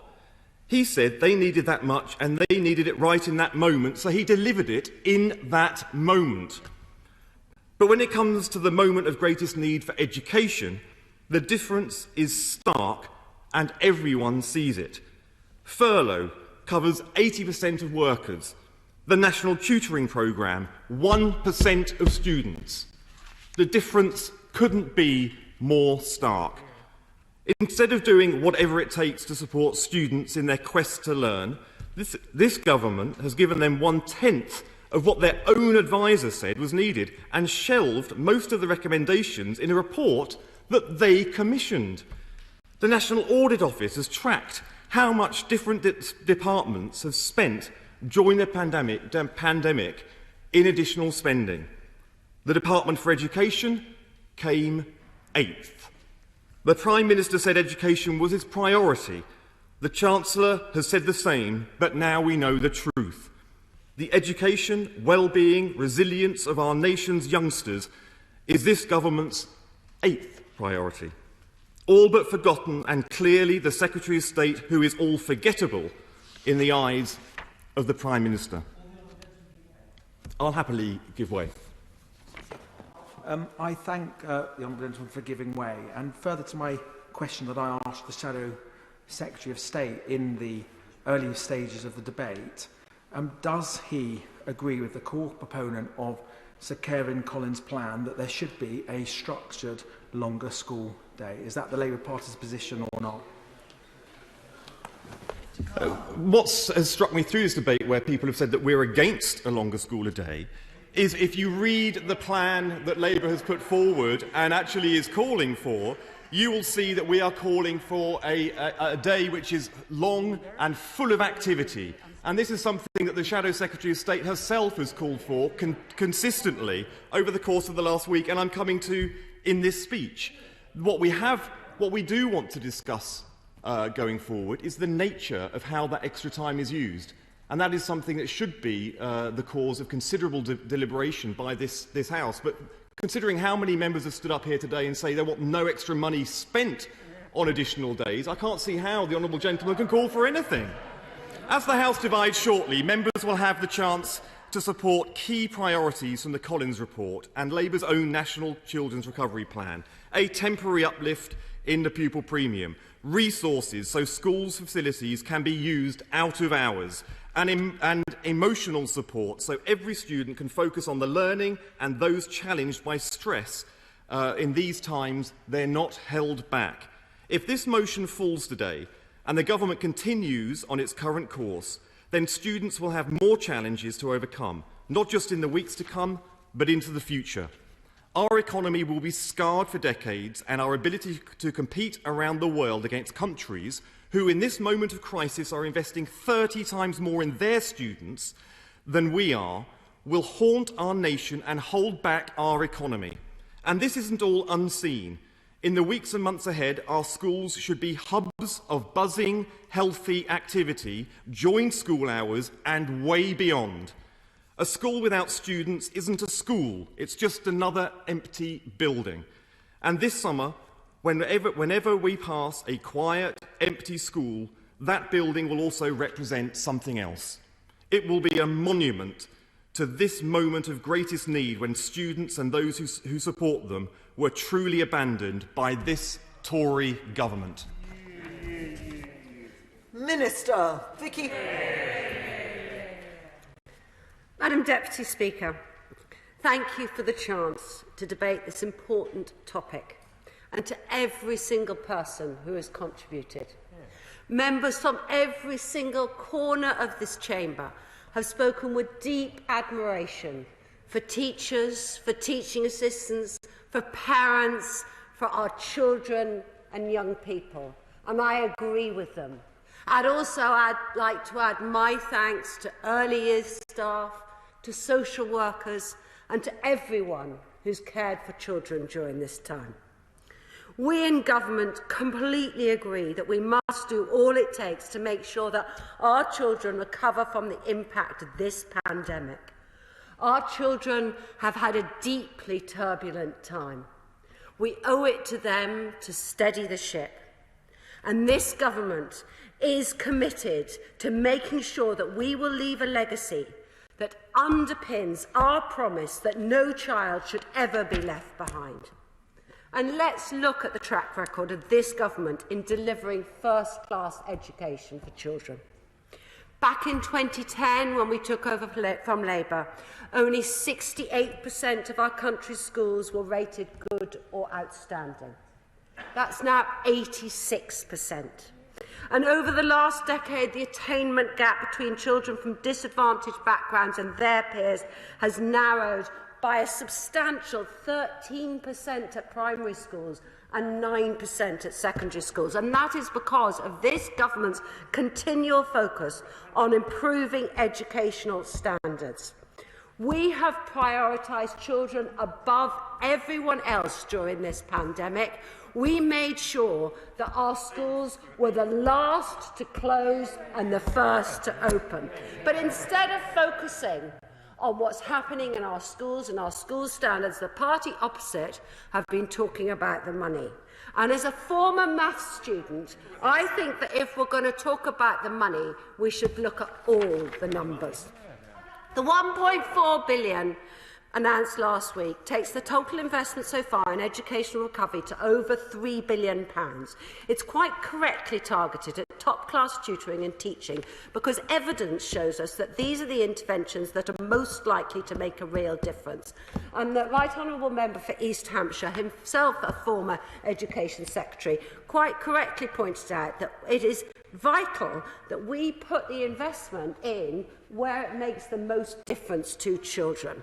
It's also weighted more towards those schools with higher numbers of pupils from low-income families, because we know that that's where the COVID impact has been greatest, and towards those in special schools. But the £3 billion package is only one part of what's been invested in our children. A few members, including the chair of the Education Select Committee, the member for Stoke-on-Trent, spoke in favour of extended the school day. And the next stage of our recovery plan will include a review of time spent in school and college and the impact that this could have on helping children and young people to catch up. And the findings of the review will be set out later in the year, and they will inform the spending review. But it is absolutely right that we consult and look at the evidence on this first. The £3 billion package is only one part of what we are investing in our children. Before the pandemic even started, we committed to the biggest school funding boost in over a decade, a 3-year programme of £14 billion. I won't give way because I want to address as many of these comments as possible. And if I have some time at the end, I will come back. A 3-year programme of £14 billion. It takes the whole school's budget to £52.2 billion by next year. We levelled that up across the country so that per pupil funding is at least £4,000 in every primary school and £5,150 in secondary schools this year. Over the past 2 years, we've also put record funding into high needs, increasing the funding for special educational needs and disabilities by £1.5 billion over that period. That's nearly a quarter. The member for Worsley and Eccles South and Ipswich spoke both about special educational needs. 26 of our 33 providers under the National Tutoring Programme can support those with SEND. 17 can support those in special schools. I actually visited some special schools last month, and they're using their catch-up funding very, very sensibly to invest in speech and language and other therapies for children, exactly as that member for Worsley and Eccles South requested. I'm very proud that we were one of the few countries in the world to keep schools open for vulnerable children, including those with more acute special educational needs and disabilities, even at the height of lockdowns. Vulnerable children, we know, are often cared for by local authorities, so during the pandemic we increased the funding for councils with an additional £4.6 billion of unring-fence funding for both children and adult social care, and another £1.55 billion went to councils at the last spending review. Because we know that early education is critical, we invested around £3.6 billion last year in early years entitlements and continued funding nurseries and preschools at pre-COVID levels throughout 2020, even if children were not attending. The member for Erdington spoke with great praise for our early years settings, and I agree that early education is so much the building blocks of a child's future. And I'm sure he'll be pleased that £153 million, i.e. over 10% of the funding announced last week, goes to early years. When schools were not open to most pupils, we set up the school meal voucher system, putting nearly an extra £500 million into the school food system, and we invested over £400 million in laptops and devices. For giving way. Can she tell the House why she believes that Sir Kevin Collins resigned last week? So I believe that Sir Kevin is a very, very, very thoughtful person. He had worked very closely with us on the two first key elements of the catch-up packages, which are the improved teaching and tutoring. And all my engagement with him, especially on the elements to do with early years, he was very helpful on that.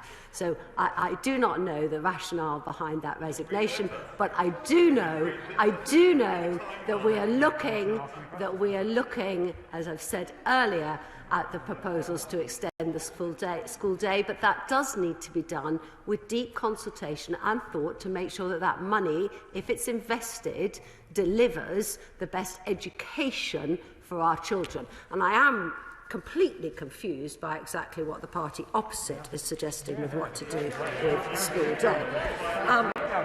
We have also invested £269 million in local authorities' welfare schemes, including ring-fence funding for families to help with food and fuel. And I know many members have been interested in that. Our £220 million holiday activities and food programme is now live across the country. The member for Bradford West very kindly invited me to visit her constituency. Bradford is, of course, one of the areas where we have tried and tested and piloted this holiday activity and food programme. It means that children on lower incomes schools can take part in holiday clubs, enjoy enriching activities. It gives them food and friendship. The member for Leeds East said we didn't care about kids in his constituency. Actually, Leeds have benefited from the HAF funding every year since 2018. They've developed and delivered an excellent programme, and I do hope that this summer he will pop down and visit some of the kids who are having so much fun and getting food from that project. The member for Leicester East asked about projects for children and young people in her constituency. Well, of course, Leicester's been a partner in the HAF in 2019 and will return again as a partner in 2020. Mental health does matter. My colleagues at the Department for Health have put another boost of £79 million into children and young people's mental health, so that over the next 3 years, another 345,000 children will be able to benefit. As the Prime Minister said last week, there is going to be a huge amount more coming down the track. But don't forget that this is a huge amount we're spending. Our skills package is also going to help young people to open up new opportunities. And in response to this pandemic, we announced over £500 million to make sure that young people have the skills and training they need.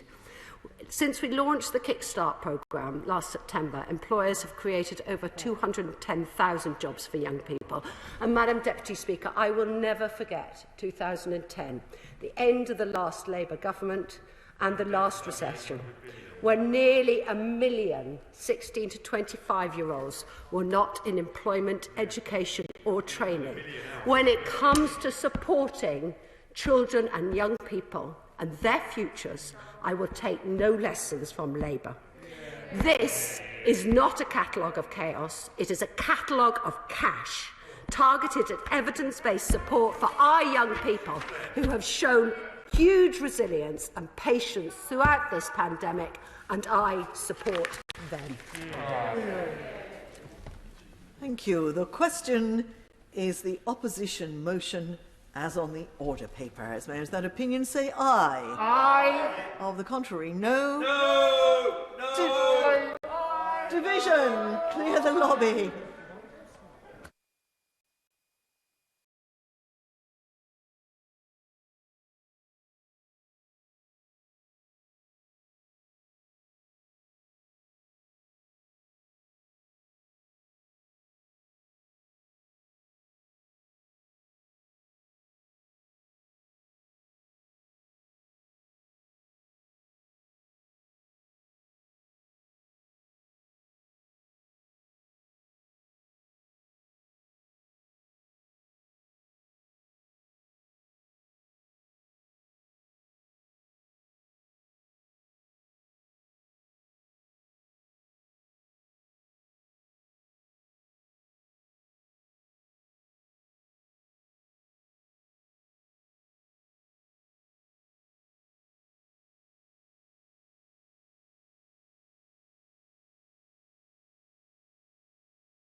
Order. The question is the opposition motion as on the order paper. As members of that opinion say aye. Aye. Of the contrary, no. No.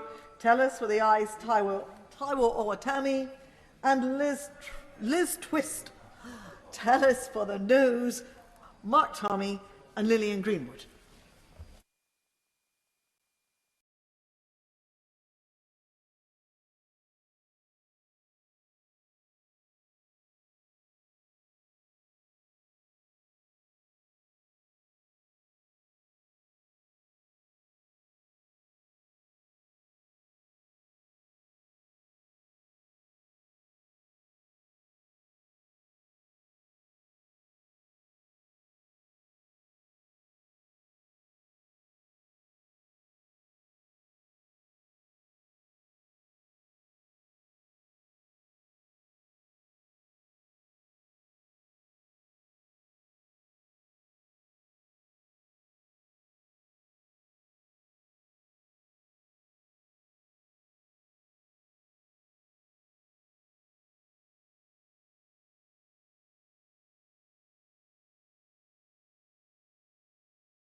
Lock the doors.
The ayes to the right, 224.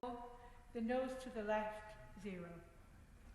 The ayes to the right, 224. The noes to the left, 0. So the ayes have it. The ayes have it. Unlock. We now come to the second Opposition Day motion on protecting the public and ensuring justice for victims. I call Mr. David Lammy to move the motion.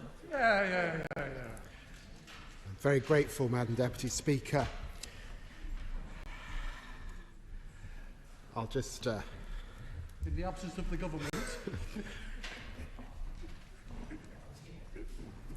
I'm very grateful, Madam Deputy Speaker, and it's good, as always, to see the Secretary of State in his rightful place. In 1915, Franz Kafka wrote The Trial. It was about a young bank official, Joseph K., who was arrested and prosecuted by a distant bureaucratic state, despite having done nothing wrong. The novel chronicles his lifelong struggle and frustrations with the invisible law and the untouchable court. Readers of Kafka are shocked by the grindingly mundane frustrations of Joseph K.'s trial, which goes on for an entire year.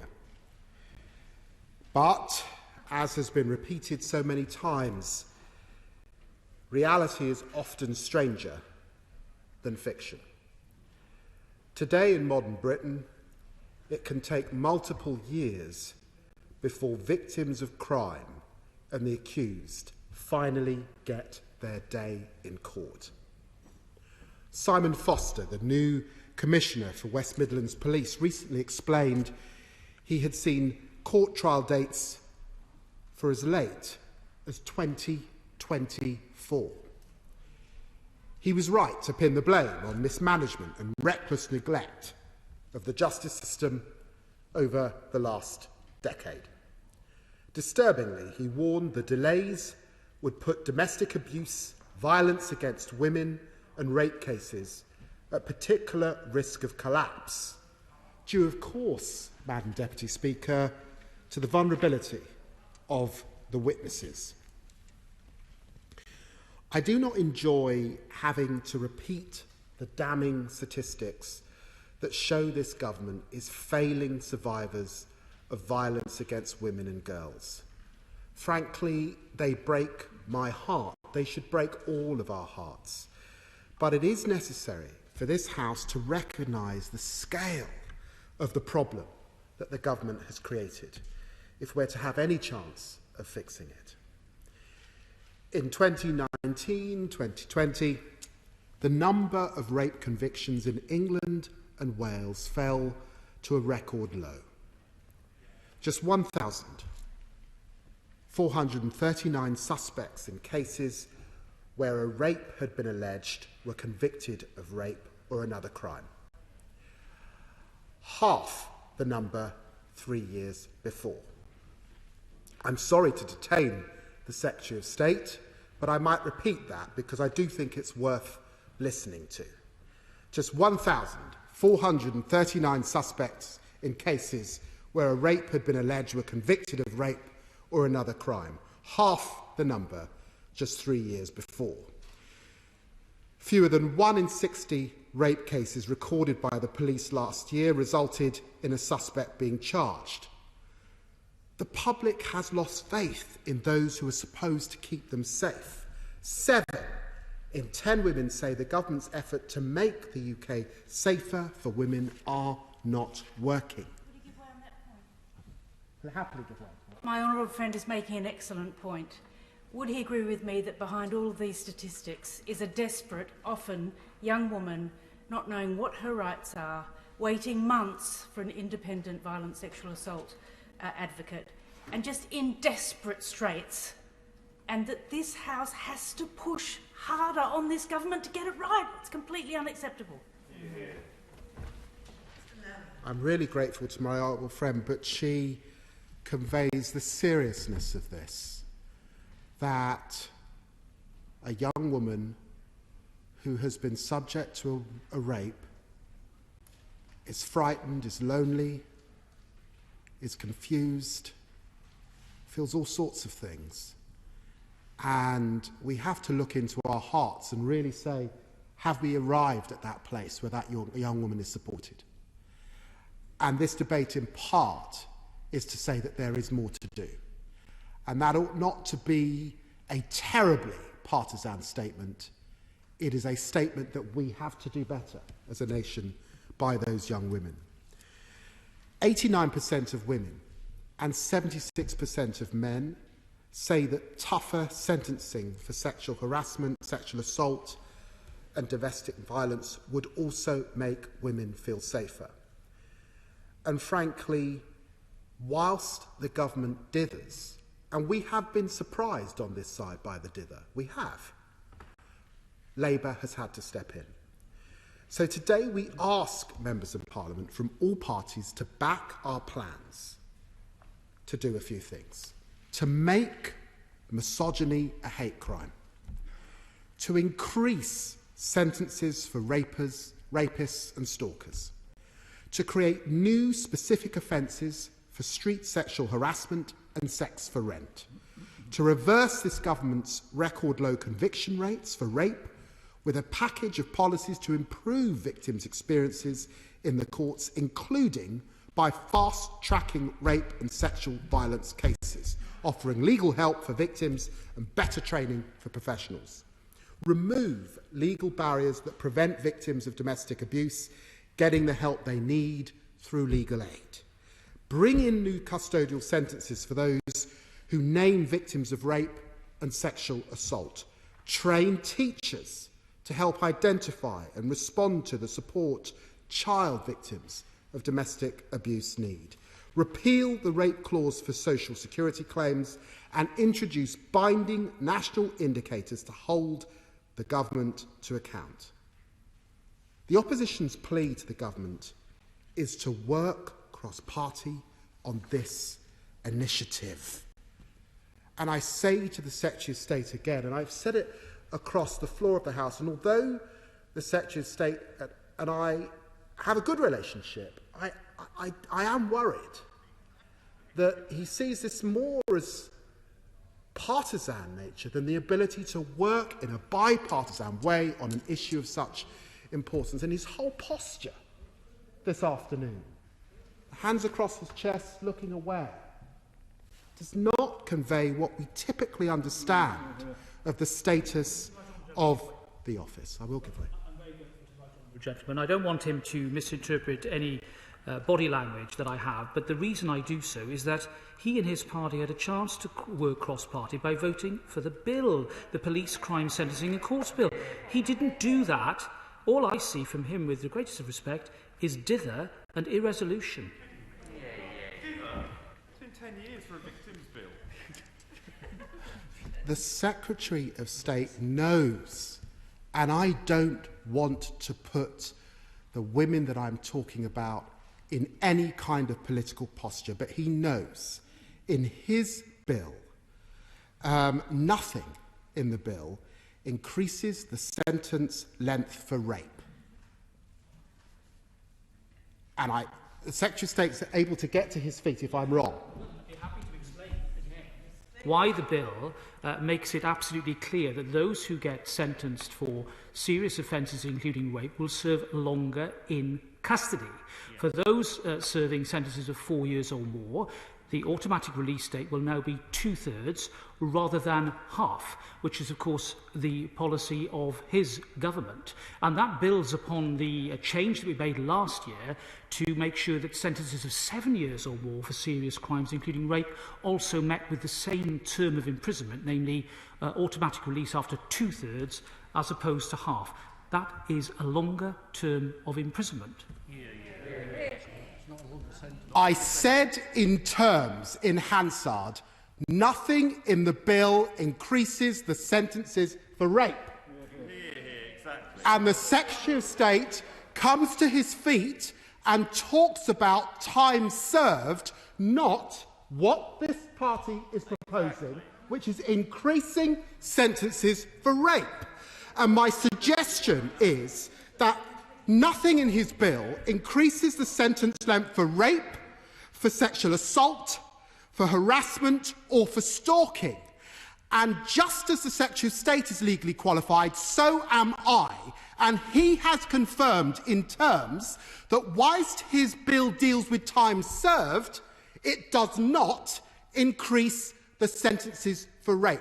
The Secretary of State is shaking his head. He can come to the dispatch box once more to make his case. Absolutely delighted to come to the dispatch box, the invitation of the right honourable gentleman. Let me remind him that in the last 10 years, the average sentence for rape has increased dramatically up to about 10 years. The maximum is life imprisonment. I thought he and I were interested in making sure that more and more perpetrators, and I can do without a running commentary from the honourable gentleman, the member for Hove, that the way in which we encourage people to come forward and make sure that their cases are heard is to encourage more and more people to plead guilty. Now, tell me how any of these measures that he proposes on the back of a cigarette packet actually amount to anything when it comes to the effective prosecution and detection of people who commit rape. Nothing in it is specific in crimes which disproportionately affect women. In 296 pages, the bill doesn't even mention women once. We need an increase in the minimum tariff for those who commit rape and stalking. This party is clear on it. I wish the Secretary of State would get beyond the hot wind, stop talking about time served, and talk about minimum sentences. Talk about minimum. He's been a barrister for long enough. He must know the difference between time served and a minimum sentence. It's surprising, frankly, that I have to re-educate him on what a minimum sentence served is.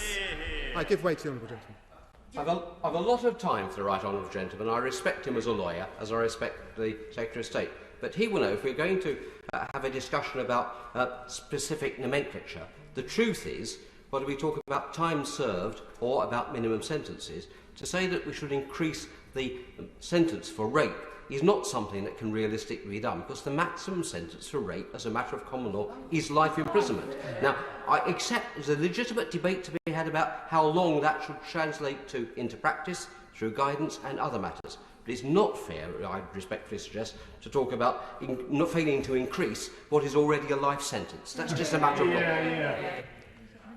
Well, look, I'm grateful to the Right Honourable Gentleman for seeking to assist his good friend. But let me just say to him, all around the common law world, in Australia, in New Zealand, in the United States, in America, there is a movement to increase minimum sentences for rape. And we, in this party, have looked closely at what's been done in those jurisdictions. I think in India it's just increased to 9 years because of the controversies around some rape cases there in the last few years. And in Australia they have increased it, I think, to 7 years. For that reason, it's our position that we should increase that minimum tariff. So I recognise that there is a legitimate debate around time served, and the Secretary of State has put his position in the bill. I recognise that. And I recognise also that there is, of course, for heinous crimes, a whole life sentence is what is appropriate. And indeed, we propose in the bill that for someone who abducts, rapes and kidnaps a woman, they should serve a whole life sentence, and that is not currently in the bill. We're proposing that. And I won't refer to the controversial case that's before the courts at the moment, but he knows why we're referring that. So I say to him very gently, this debate boils down to the value of a woman's body and how serious our party is taking it. And that is why there is a serious legal disagreement between myself and the Secretary of State. But if we do not work cross-party on this, the government will, in our view, and in my view, be letting down victims of rape, domestic abuse, assault and violence once again. And it's impossible to separate this failure of victims of violence against women and girls from its failures across, frankly, the justice system as a whole. The backlog in the Crown Court's at an unprecedented level of more than 57,000 cases. It sat at 39,000 cases even before the pandemic began. The backlog has been exacerbated by the pandemic, but it was created, frankly, by the decision of this government, the Conservatives, to close half of all courts in England and Wales between 2010 and 2019, allowing 27,000 fewer sitting days than in 2016. And I say to the Secretary of State, as he stares at the backlog figures that worsen every month, does he now regret his government closing the courts and telling those that stayed open to have so many days off? I give way. I'm very grateful to him for giving way, and he's making an incredibly important point. There is no serious way that a party that is overseeing the court backlog that we have, that has huge impact on victims who are sat nervously waiting to see perpetrators in court and hopefully in prison. There's no way that a party that has presided over the backlog that we have now can say that they're in any way serious about being tough on crime, is there? Yeah. You absolutely can't say that you're tough on crime when victims of crime face watching their cases collapse. And, you know, I think it's because, I recognise that this has been a very pressured time. The Secretary of State's had to deal with a range of issues. It's a pandemic. A range of issues in our prisons. A range of issues in our probation. A range of issues in our police. Issues in relation to our judiciary. I recognise that. But in the end, the justice system has got to serve victims of crime. And palpably and honestly, on any objective measure, things have got worse for victims of crime in our courts, and we need to do something about it. For giving way. Firstly, he might be interested that I spoke to our Crown Court judge in Gloucester earlier this afternoon, who confirmed that actually the backlog is now lower month by month over the last 6 months and lower than it was before the pandemic. And one of the key reasons for that is that they use the court resolution process very effectively. Secondly, although the Right Honourable Gentleman is making a strong pitch for why he wants to look after the victims of justice, where was he and his colleagues when policemen were getting injured in Bristol and police vans being set on fire? Where was he when windows were being smashed of retail shops and banks and people clambering over the tops of railway trains endangering life? Well, look, I say to the Right Honourable Gentleman, in 2010, 152,000 cases, 791 Crown Court cases, took on average 391 days to complete. In 2019, 913,000 cases took an average of 511 days, meaning a 30% fewer cases took over 75% longer to complete. The Honourable Gentleman can add up. That's a poor record on any analysis. And he asked where I was. All I can say to the Honourable Gentleman is that I'm the Shadow Secretary of State for Justice. I condemn the violence, but I don't think anybody expected me to be part of the policing. So, under the Conservatives, rapists, thieves, arsonists, those who commit fraud have never had it so good. Convictions for rape, robbery, theft, criminal damage and arson, drug offences and fraud have fallen to a 10-year low. The total number of convictions has collapsed from 570,000 in 2010, when Labour left office, to 338,000 in 2020, after a decade of Conservative rule. It is important we look back to learn the lessons of this government's mistake, but we must also look forward if we're going to fix it. And the solutions are pretty straightforward. We need more sitting days and more court space. Labour's called for a guarantee of at least 33,000 more sitting days. We are glad that the government seems to have listened to our campaigning on this. But we also need to see the creation of more Nightingale courts if we are to end the delays. And will the Secretary of State promise, when he comes to his feet, to keep Nightingale courts open for longer, as well as opening more of them to reverse the delays? To address the crisis victims are facing, the government's priority must be to introduce measures to reverse the backlog and tackle violence against women and girls. But we must also do more than this to protect the public and keep victims of crime safe. More than a quarter of all crimes aren't being prosecuted because victims are dropping out of the process entirely. 1 million victims every year are being failed by the very system that's supposed to protect them. On top of denying justice through delays, this government has so far failed at the simple task of enshrining victims' legally enforceable rights. The Conservatives have promised a victims' bill in almost every Queen's speech since 2016 and in the past 3 manifestos. But 5 years on, its bill has still not appeared in Parliament. The latest fast is that the government is promising to publish a draft. I mean, it's getting drafty in here with all the hot wind. Labour has its full victims' bill published, brought to Parliament and ready to go. This would put key victims' rights on a statutory footing, including the right for victims to read their rights at the point of reporting, the right to regular information, the right for victims to make a personal statement to be read out at court, the right for access to special measures, including video links at court. Similarly, Labour's bill would include a number of new protections for victims. Victims of persistent, unresolved antisocial behaviour would be given support for the first time. We would introduce new sanctions for non-compliance with victims' rights. We would introduce victim strategies with mandatory equality impact assessments. We would introduce and enhance the role of the Victims Commissioner. We would guarantee the equal treatment of victims with insecure immigration status.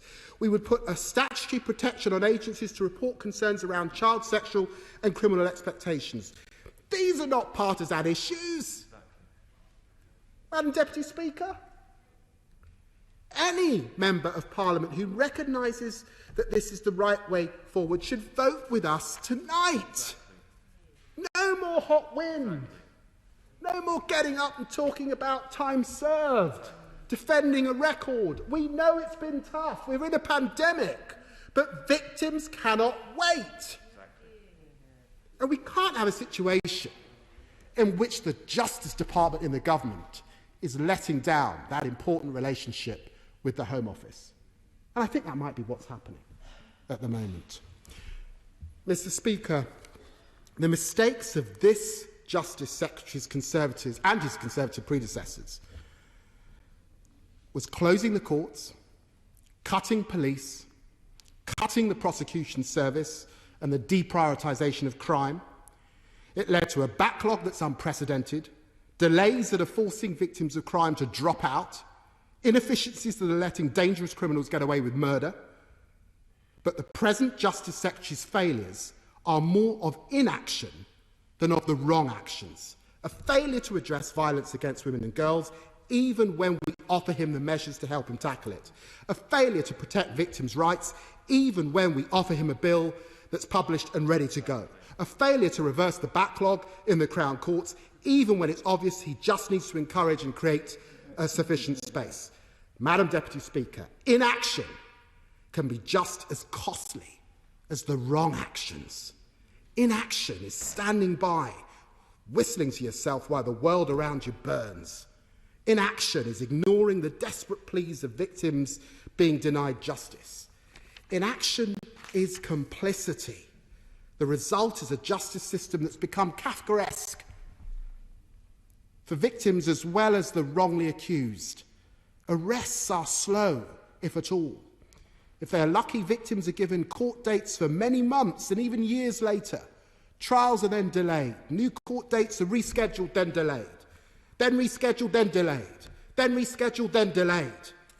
I ask the Justice Secretary, members of Parliament from all parties, politicians from right across the House, to end the inaction. Vote with the opposition today. Now is the time that we all need to step up, put aside any partisan differences and act. The question is, as on the order paper, and just before I call the Lord Chancellor, it will be obvious to the Chamber that there are a great many people who wish to speak this afternoon. Just for a change, we're not going to have a 3-minute time limit. We'll start with a 6-minute time limit, and that will reduce later, depending how long people take to speak. I call to respond to the debate Secretary of State Robert Buckland.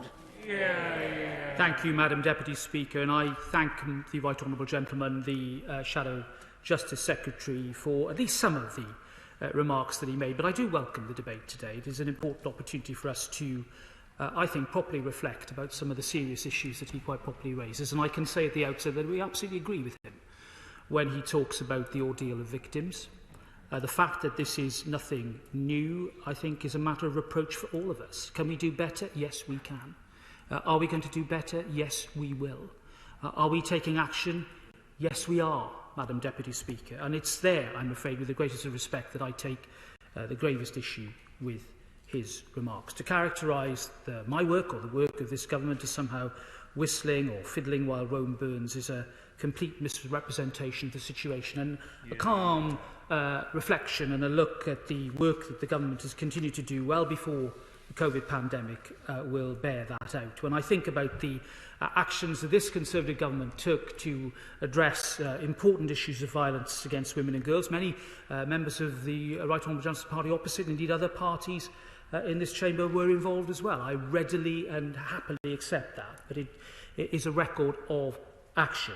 Outlawing coercive control within an intimate relationship. Now we're going further to expand that offence, outlawing upskirting, creating the criminal offence of stalking, which I and other parliamentarians were involved with, outlawing revenge porn and now the threat of revenge porn, outlawing the so-called rough sex offence, dealing with the appalling offence of non-fatal strangulation, all achievements by this Conservative government. Let's not hedge or make any qualification of that. It is a Conservative government that has driven forward important action in violence against women and girls. But he's right. There is no monopoly on ownership of these issues. And I don't want for 1 minute to convey the impression that somehow we hold the monopoly of wisdom on all things. But it is right, I think, to gently and firmly and consistently point out that there have been many opportunities for us to work in a joint way. And there have been times when that's been done. And I particularly single out the approach that the Right Honourable Gentleman took on the counter-terror measures that the government introduced in the last year. That was an example where we worked, I think, constructively and maturely together. But I hope, I will say it nonetheless, I'm sure he won't forgive me, but there was an opportunity, and there has been an opportunity to do that again at second reading of the Police Crime and Sentencing Bill, and it wasn't taken by the party opposite. And frankly, it makes it rather difficult for words to come from his mouth about working together, for me to take that seriously when such an important opportunity to work together was missed. And I'll give way to the Honourable Lady. So he's very generous. What does he say to the 44% of victims of rape who walk away from the trial fed up because the defendant got their legal advice when they reported it and they've had zero? They may have had a very nice police officer, have a little chat, ring them once a month. They've had zero because they're waiting months for the independent violent sexual assault advisors. They're waiting months for their court date and they're fed up. What does he say? Will he apologise? 44%. I'll say this to the Honourable Lady, having indeed met with and talked to in a professional and now a political capacity many victims that she describes, I would say this, that an apology is due, and I give that. But I say action is due as well, and that is happening. And when she talks about independent sexual violence advisors, from day one of taking office, I made the case consistently that the expansion of their important role was a vital part of my policy, and we've done that. In 2019, I put an extra £5 million into investing in ISVAs. We've now expanded that. The total amount that we are investing in increasing ISVAs is 27 million as we speak. That means hundreds more independent sexual violence advisors who will be available to support victims of crime from the get-go, because she's right. The evidence is clear that where an ISVA is involved, the rates of dropping cases fall dramatically, in fact by about 50%. So I take up her challenge, I take up her exhortation, and I say this is work in progress, but we are getting on with it. Yet another example, Madam Deputy Speaker, of the action that I and this government are taking to deal with the heart of the matter. Of course, that is going to be followed up very soon by the important end-to-end rape review which we will publish. That is a piece of work that quite properly, I think, has considered and reflected upon a very important judicial review that was launched against the Crown Prosecution Service and which was dealt with earlier this year, and indeed the representations of many groups in the sector reflecting the important views of thousands of victims of the most heinous crime of rape. That review will be published imminently, and I can assure her that it will be a full and proper reflection not only of the problems that we have encountered, but what can be done and what will be done to help remedy the situation. Because I'm not going to hedge or qualify. I'm going to be absolutely frank about the fact that the current rates and numbers of cases being brought to court are inadequate. They do not reflect the reality of what has been happening to thousands of women and girls in our country, and we are determined to do everything we can to change that. And that involves a change from end to end, police, prosecution, the court system itself. That is what we need to encapsulate and get right, and I can assure her that when that document is published, it will be the fullest proper reflection of the important points I know that she is so properly passionate about. And I will give way to my honourable friend, the member for Gloucester. Well, I'm grateful, Chancellor. My understanding from the judge of our Crown Court is that there are ways to speed up the handling of the rape cases to which the Honourable Lady referred so correctly earlier. And one of them is, for example, making the Crown Court available for certain sittings at certain times as a magistrate's court, so that the case can be heard in the magistrate's court and immediately moved into the Crown Court, and that this is a way of speeding up the whole process. Does my right honourable friend, who knows far more about these things than I do, agree that there are practical ways in which courts can work together with the Crown Prosecution Service to speed up things so that these cases do get heard faster? Well, I'm very grateful to my honourable friend, and I have the happy advantage of, I think, having spoken to that very same judge myself last week when I visited our Nightingale Court at Cirencester. And indeed, he's right in several respects to highlight the important work being done in the Western region to deal with the heavy caseload, and the proactive work that is being done by dedicated judges, by prosecutors, indeed defence lawyers as well, and all court staff to come together to resolve cases that are capable of proper resolution, and to identify and list those cases that absolutely need a trial, has been a shining example of how to do it. In fact, in Wales, a similar success has been achieved in eliminating and dealing with the so-called backlog, and we see that in other parts of the country as well. Now, this is no reproach to those parts of the country that are facing a particular challenge. There is no doubt, and the Right Honourable Gentleman knows from his constituency experience that there is a particular pressure in London and the South East, where there are still a great number of cases yet to be resolved. But it is right to say that in the good work that is being done, supported by investment from government, that we are seeing the sort of results that my honourable friend talked about. He's mentioned potential ways in which, I just need to finish the point, and then I'll give way to my honourable friend, the chair of the Justice Select Committee. With regard to how the Magistrates' Court and the Crown Court can work together, the short answer is yes. There will be, of course, some further potential primary legislation changes. There are one or two of these matters already dealt with in the current bill before Parliament, but I'm sure the sort of uncontroversial change that ensures the interests of justice are served, which allows the magistrates to work more in synthesis with the Crown Court, will be measures I'm sure the Right Honourable Gentleman and the party opposite would wish to look at carefully and possibly support. I would imagine that it would command his support. But I won't prejudge the position, obviously. I'll give way to the Right Honourable Gentleman. My right honourable friend. I'm grateful to my honourable for giving way. And returning to the matter of rape and serious sexual offences, would he agree that one of the key issues, actually, is that what is the best determinant of a successful conviction is going to be not what happens once it's come into the justice end of the system, but the quality of the evidence file that the Crown Prosecution Service have in discerning to bring proceedings and ensuring, to avoid delay, that it is full and complete at the point at which it arrives in the Crown Court. And that's the thing which it needs to be tackled. Much of the problems, evidence to our committee shows, is delay at the investigation stage, failures in disclosure, failures to pursue proper leads, and sometimes failure to deal with victims, complainants and other witnesses sensitively. Isn't that perhaps the area we really need to concentrate on in a genuinely joined-up approach, as my honourable friend said? Right. My honourable friend is absolutely correct about the important early stages of an investigation, the particular problem, frankly, of disclosure. Disclosure is a vital part of our system. It ensures fairness. But for many, many, particularly young women who are faced with having to give up their phone, their mobile phone, in which their lives are stored, it's a very difficult choice. It's almost Hobson's choice. Give up your phone. What substitute do you have? Suddenly it's gone for months. Your life's on your phone. You know, these sort of choices, women should not be put in that position. It's just wrong.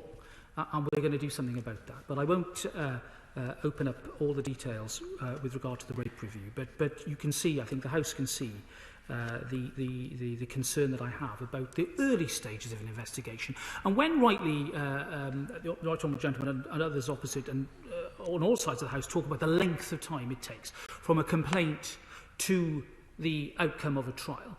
There is no doubt that whilst the court process is a part of it, it is by no means the whole part. And very often the wait has been for many, many months prior, sometimes years, prior to the bringing of the case into court. If a suspect is remanded in custody, of course the courts continue to work very hard to get those cases dealt with. There are custody time limits.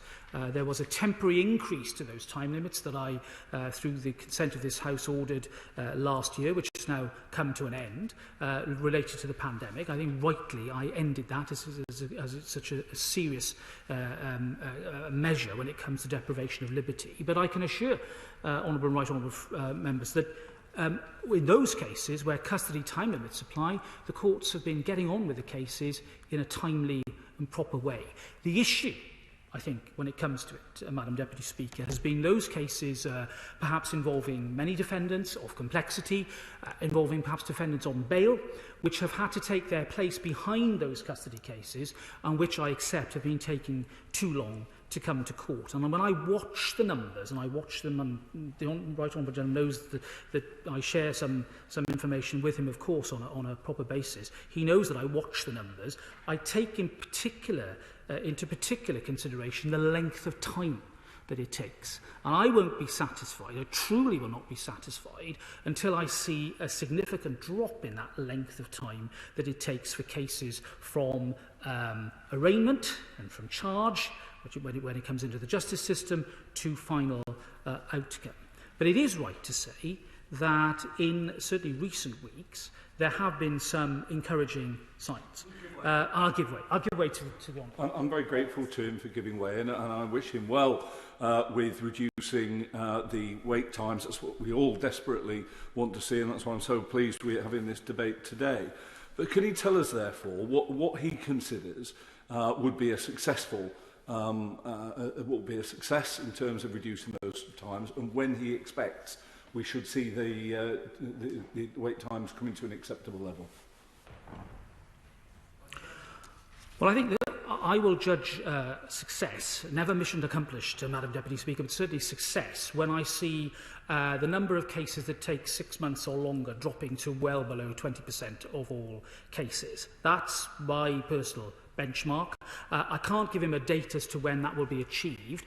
What I can say is that there's a sustained pattern now of the number of cases in both the Crown and the Magistrates' Court being dealt with being larger than the number of cases coming in. And that obviously means one thing, a decline in the overall number. Now, in the Magistrates' Court, the Courts Service have published their plan, their latest plan, which is to see a reduction in the overall number of cases in the Magistrates' Court by the end of the year back to pre-COVID levels. And indeed, every sign I'm seeing over the last few months suggests that progress is sustained and sustainable. And we should pay tribute to the magistrates, to the judges, to all the court staff who are working so hard to make this real. Because the pressures that we are under are all ones that we are familiar with in this House. When I look around in this place and see so few people, it reminds me of the challenge in court. Can I imagine the difficulty of running a busy court where people are coming back and forth, and then COVID comes into the middle of it all? The work that was done to make our courts safe, in accordance with guidelines from Public Health England and Wales, has been immense. We invested about £113 million in safety measures, from perspex screens right through to social distancing measures, plus the Nightingale Courts programme, which are allowing us to create the sort of capacity that is needed to deal with the caseload. Plus the commitment that I made, and that the Right Honourable Gentleman alluded to, that there is no upper limit on the number of sitting days that can be used by the Crown Court. In other words, the signal has been very clearly given to all involved in the system, by me and by the government, that it's all systems go. It is only the inevitable constraints of the current COVID pandemic and social distancing rules that would hold back the sort of full throttle progress that I would love to see. If we continue with the common endeavour that we've all embarked upon, and the vaccination programme and the race that we know is such an important one to be run, if we continue down that line and down that track with progress, then I'm convinced that that will be reflected in improved figures in our courts. And I'll give way to my honourable friend. I thank the Lord Chancellor very much indeed. And he's absolutely right to pay tribute to court staff, to magistrates and judges. He knows I sit as a magistrate and I've seen the work that's continued right the way through the pandemic. What I think he's also missed, though, is the investment that this government has made into technology. I've been able to sit here in the House of Commons and undertake single justice procedures for Merseyside so that we can keep the process and the wheels of justice moving forward. And that investment has made a significant difference too. Well, I'm very grateful to be prompted by my honourable friend, and he anticipates what I was just about to say, which was if you like, the next limb of our investment, which is in technology. At the beginning of the pandemic, Madam Deputy Speaker, about 500 cases or so were being dealt with by way of telephone or remote technology across the whole of England and Wales. Last week, the number reached 20,000. Which is just under half of all the cases heard every week in our various jurisdictions. Now, that hasn't happened by accident. It's happened as a result of significant government investment in the hardware and in the software as well to make the technology work as well as possible for all court users. And we continue through the court reform programme, the £1 billion reform programme launched in 2017, to evolve and refine and improve the technology that we used. Now, all these measures that we have invested in are supported by the biggest single increase in court maintenance in nearly 20 years, that £142 million that I announced last summer, which is further evidence of the concerted action that I and the government have taken ever since the outset of this crisis. Plans were outlined for recovery in the criminal courts in September of last year, and most notably our commitment to create 290 courts that could be used for jury trials. Well, we did better than that, Madam Deputy Speaker, and we now have over 300 courts that can be safely used for jury trials, and they are happening day after day. And we published our plans for other court recovery relating to other jurisdictions in November. You know, I can remember the time at the beginning of this crisis when there was a serious question as to whether the wheels of justice could carry on rolling at all. At no time did we stop. And again, that is as a result of the application and dedication of everybody involved. The most difficult and troubling moment for all of us concerned in the system was the decision to stop jury trials at the end of March, a 2-month hiatus, but it did mean that in late May we were among the first jurisdictions in the world to start jury trials again. A remarkable achievement and a testament to everybody who got involved in that endeavour. Now, that clearly has had a consequence and it's had an impact, and I don't seek to shy away from the reality of that at all. But I can sincerely say to the House that the robust action, the investment that we've made, the multi-layered approach that we are taking is indeed yielding the sort of results that I think all honourable and right honourable members would welcome, the sort of outcomes in terms of witnesses and victims that we all want to see. Can we do more?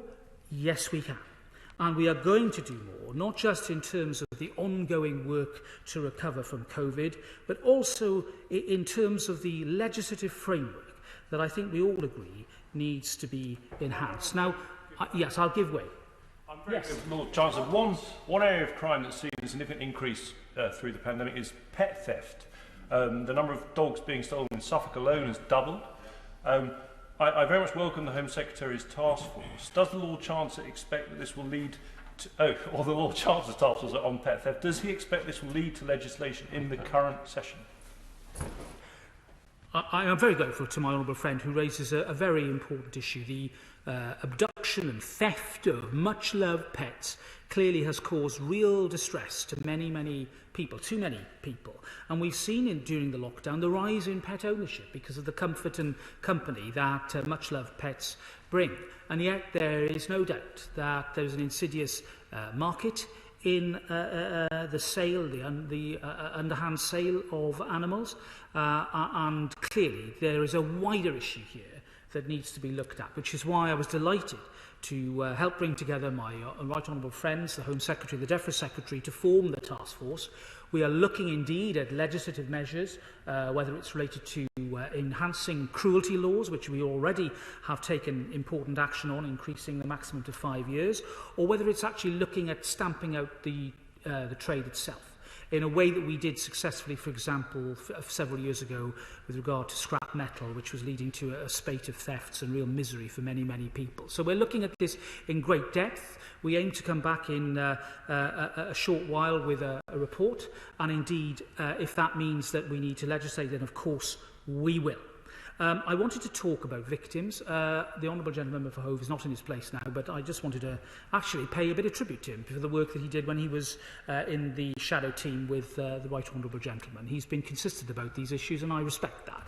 And I listened very carefully to what the Honourable Gentleman said.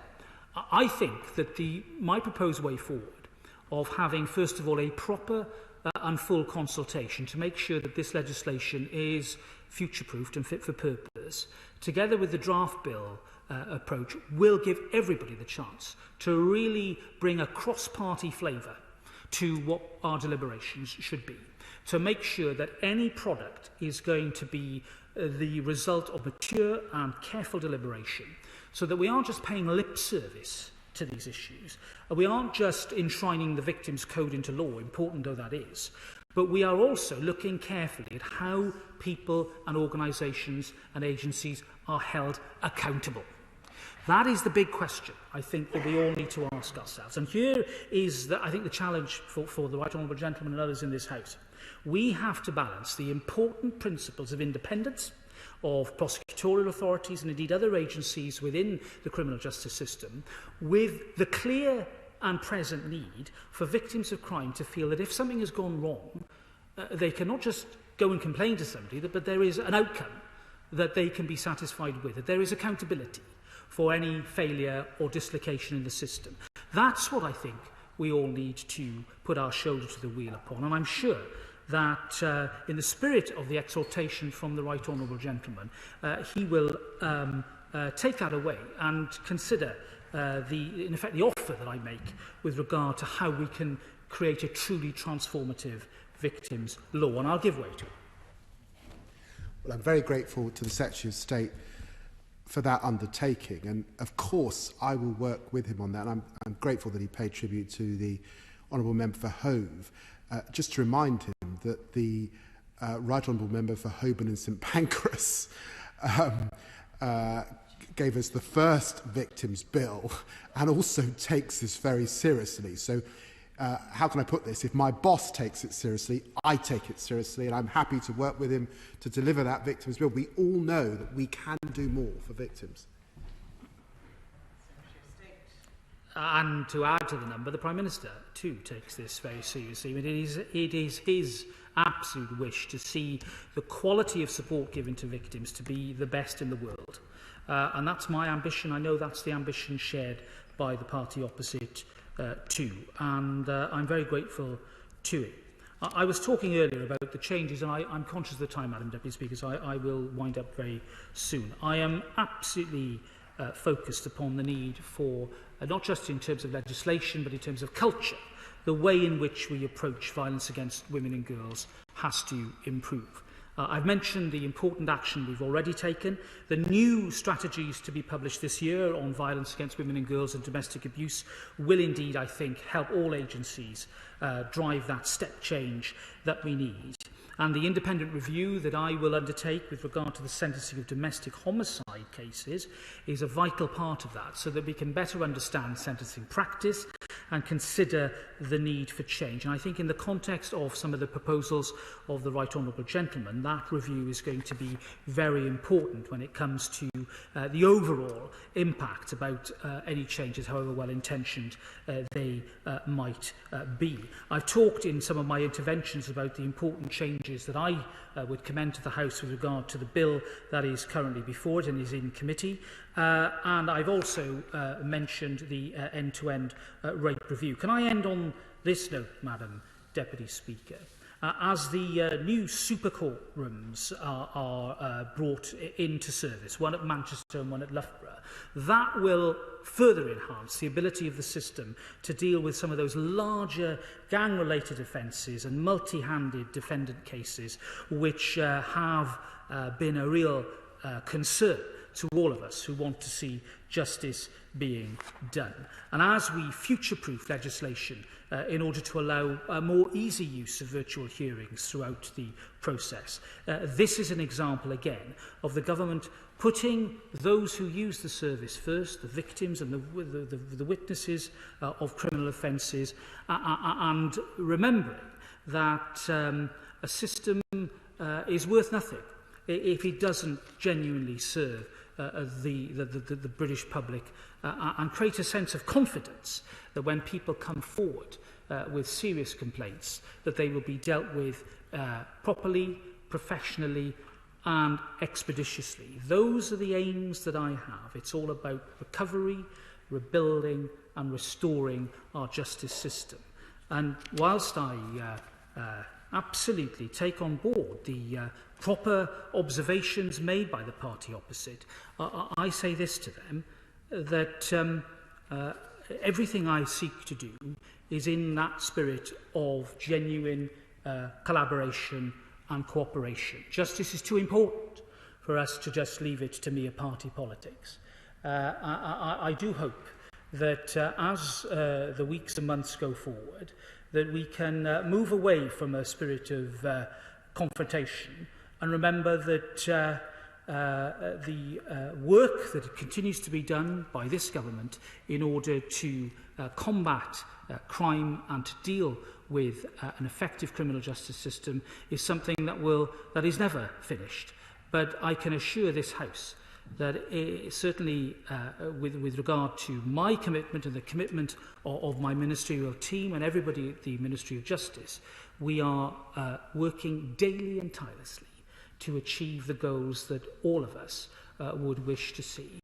Justice is beyond measure, Madam Deputy Speaker.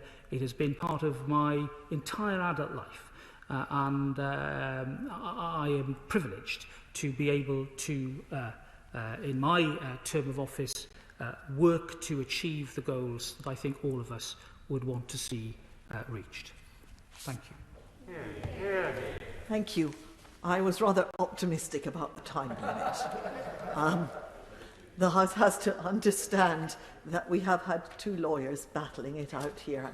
They're normally paid by the hour, and so this is understandable. Now, in all seriousness, I would have curtailed the debate, but both right honourable gentlemen took a very significant number of interventions, and so it has been a full debate.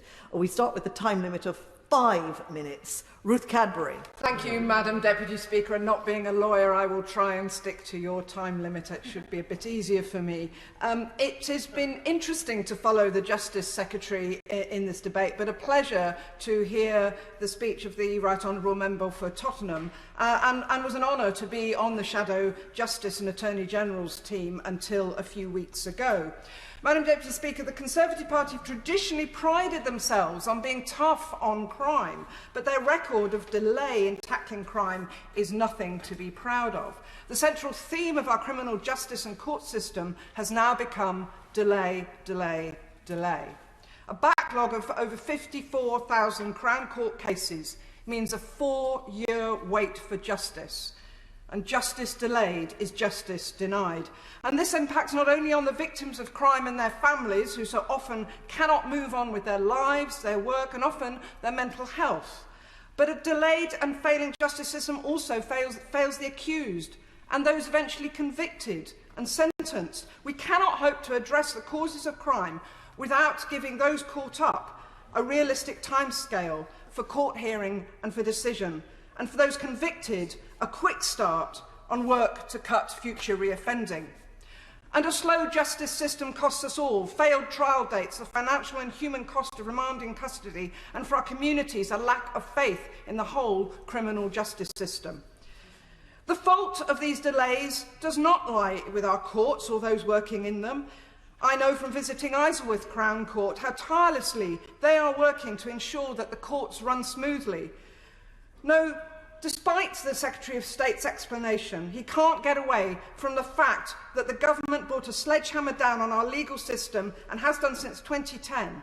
By 2026, half of all our courts will have closed, and there are 27,000 fewer sitting days now than in 2016, a 15% cut in the court and tribunal service, and despite agency recruitment, a shortfall of 1,400 staff still remains. We've had cuts to legal aid, to policing, to specialist support, and to the DPP and others. So the government may say that court delays are due to the coronavirus and that government are moving heaven and earth to fix it, but it isn't, and they're not. At the start of 2020, there was already a backlog of 39,000 Crown Court cases, with the backlog now over 53,000. The government needs to be honest about the cause of the delays and then start to address the backlog. And Labour is proposing a guaranteed 33,000 extra sitting days and more Nightingale courts. Madam Deputy Speaker, as my right honourable friend from Tottenham said, the Conservatives are failing to protect women and girls in the criminal justice system, with record low conviction rates for perpetrators of sexual violence and an epidemic of misogyny that makes women and girls feel unsafe, and victims are losing faith that the justice system will be there for them. The government's rape review was announced over 2 years ago, and we're still waiting. Meanwhile, rape prosecutions have fallen to their lowest level on record, and domestic abuse prosecutions have fallen by nearly 20%. And my honourable friend from Hornsey and Wood Green pointed out that for every victim there is a cost. These are not statistics, and this is why Labour's put gender-based violence at the top of our agenda, and why we've published a green paper on ending the epidemic of violence against women and girls. And finally, Madam Deputy Speaker, I want to address the issue of how the justice system can better serve those killed and injured on our roads. The issue concerns members across this House and is an issue for the APPG on cycling and walking, which I co-chair. So I'm asking the government, will the government consider using the opportunity of the Police Crime Sentencing and Courts Bill to address some of these issues, including the lack of clarity over the distinction between careless and dangerous driving offences, the inadequate sentences for fatal hit-and-run offences, as well as for serious hit-and-run and car-dooring offences. And finally, the court's routine acceptance of exceptional hardship pleas from offending drivers who are seeking to avoid driving bans. I look forward to hearing from the government on these issues of road safety justice, and also on the backlog the backlog of court cases, their victims bill, their rape strategy, and I hope the government will vote for the opposition motion today. Thank you. Sir Robert Neal. Thank you very much, Madam Deputy Speaker. I was saddened by some of this debate because I genuinely like and respect both the Right Honourable Gentleman on the Treasury and the opposition front bench. And they're both committed politicians and committed lawyers. And we missed a bit of the seriousness of the debate in some of the party political knock-around that inevitably happens in these cases. Because the truth is, there is a really important issue, and both of them have elements of force and truth in the cases that they make. And there's actually more common ground than one might read from some of the noise in between. And I would have thought that, with respect, anyone who listened to, I thought, the very reasonable approach of the Secretary of State would say, I say this with respect to the opposition front bench, it's the wrong messenger to shoot at. The Right Honourable Gentleman, the Lord Chancellor, our honourable friend, has immersed his life in the criminal law, just as I have in my life. Between us, we clock up about half a century doing the publicly funded, the unfashionable, the rough end of the trade. And I'll come back to that in a moment. So it's not that we haven't seen exactly the things that the Right Honourable Gentleman, the member for Tottenham, talks about on the ground. And it's not that I haven't seen the frustrations of victims when I have prosecuted offences which we were not able to bring to a conviction, or the difficulties in dealing with often troubled defendants who have committed very serious matters when you're sitting in a police cell with them, trying to persuade them to accept the reality of the evidence. But those are things that cannot actually always be reduced to simple statistics. And behind the statistics of conviction rates and prosecution rates, there are actually individual cases which are all fact-specific in every instance. And it is not in the gift of any government to guarantee a given rate of conviction or of prosecution for any type of offence, because the nature of the system is that an independent jury, properly directed by an independent judge, must come to a decision upon the evidence that is put before it. What I will do, certainly. I thank the Chair of the Justice Select Committee. I accept his point. He's making it very well. A 10% of victims walking away, 20% even. 44% of victims are walking away from their day in court. Why is that? Well, if the Honourable Lady will allow me just to develop it at the point, it follows from this. And it's the point I made in my intervention to the Lord Chancellor. It's because we need a much more whole systems approach to this. The justice system can only deal with the evidence that is put before it. It is as good as the evidence that is obtained. What is required is a much greater and more holistic approach and emphasis on the investigation of not just serious sexual offences, but all offences. And that has not always been the case. I can remember when I started at the bar, when complainants in rape cases and other serious offences got, I'm afraid, an unsympathetic, very often, understanding from the police force and the legal system. That has changed hugely. It has changed out of recognition in my time when I was in practice. So there have been real changes.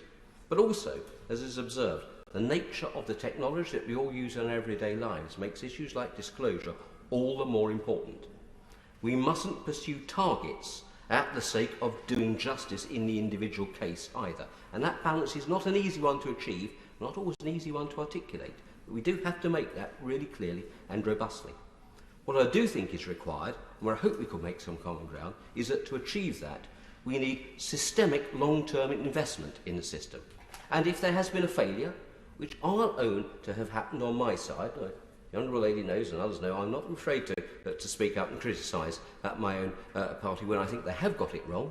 But what I've found as chairman of the Select Committee and the reports we've done is that over a period of decades going beyond any government and probably beyond virtually any one of us sitting in this chamber, there has been underinvestment in the criminal justice system, and that is largely because it has never been a politically interesting, dare I say it, a politically, quote, sexy, horrible word, but a politically high-level agenda item. It has been always a Cinderella service that's downstream, and it's never had the attention it deserves. I actually think, with respect, both Right Honourable Gentlemen on both front benches are doing a lot to raise those issues up the agenda on both sides. I know the Lord Chancellor has actually battled hugely, and I hope successfully, and I will continue to support him in getting more reinvestment into the system. Because, to be frank, my own government, of which I was a part, took out too much at one stage, and we adopted a too transactional approach to it. More money is being put back in. But the reality is we have to have a consensus which says that it is important to spend money on our court infrastructure. It is important to ensure that there is a proper join-up between the investigation by the police, the CPS charging, and then the work of the courts. It's also important that we have a functioning court system where there is proper investment in capital and resources to make sure the buildings, the infrastructure actually work. I welcome the lifting of the cap on sitting days, for example, to deal with the backlog. What I hope the Lord Chancellor will be able to assure us is that that will be continued indefinitely until such time as we reach that sensible and realistic level of backlog that he referred to, and we all ought to be urging the Treasury to give him the funding to do that.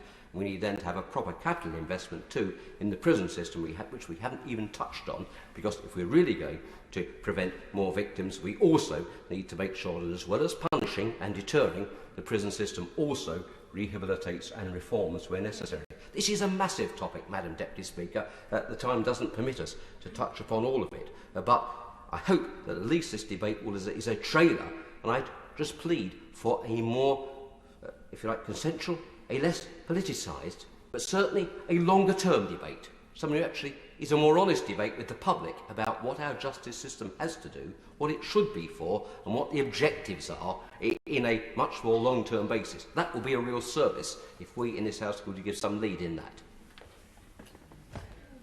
The time limit will now be reduced to 4 minutes as we go by video link to Tony Lloyd. And thank Thank you, Madam Speaker. As Honourable Chisel has said, I agree with an awful lot of what he has to say, and I agree with him in particular. I think the Justice Secretary is an honourable man, and many of the things he said, in that he claimed as credit to this present government, I also applaud the steps forward. But I think the reality is this: is that my honourable friend for Tottenham makes a powerful case about the underfunding of our criminal justice system, as indeed did the honourable member for Bromley. We have an underfunded justice system. If a person from Mars were to arrive tomorrow and look at it, he would recognise, or she, that there is no such thing as a joined-up criminal justice system. There is no such thing either, and this is important, as a victim's journey through that whole process that is acceptable. And there are too many areas where victims are let down. Now, of course, there are some very bright points. Rape is better investigated by the police today than it was in the past, but domestic violence isn't always. Domestic abuse means that you get the police officer on duty, can be brilliant, can be massively non-empathetic, and that can't be right. Not enough money is there for training our police, and that's something we do have to look at.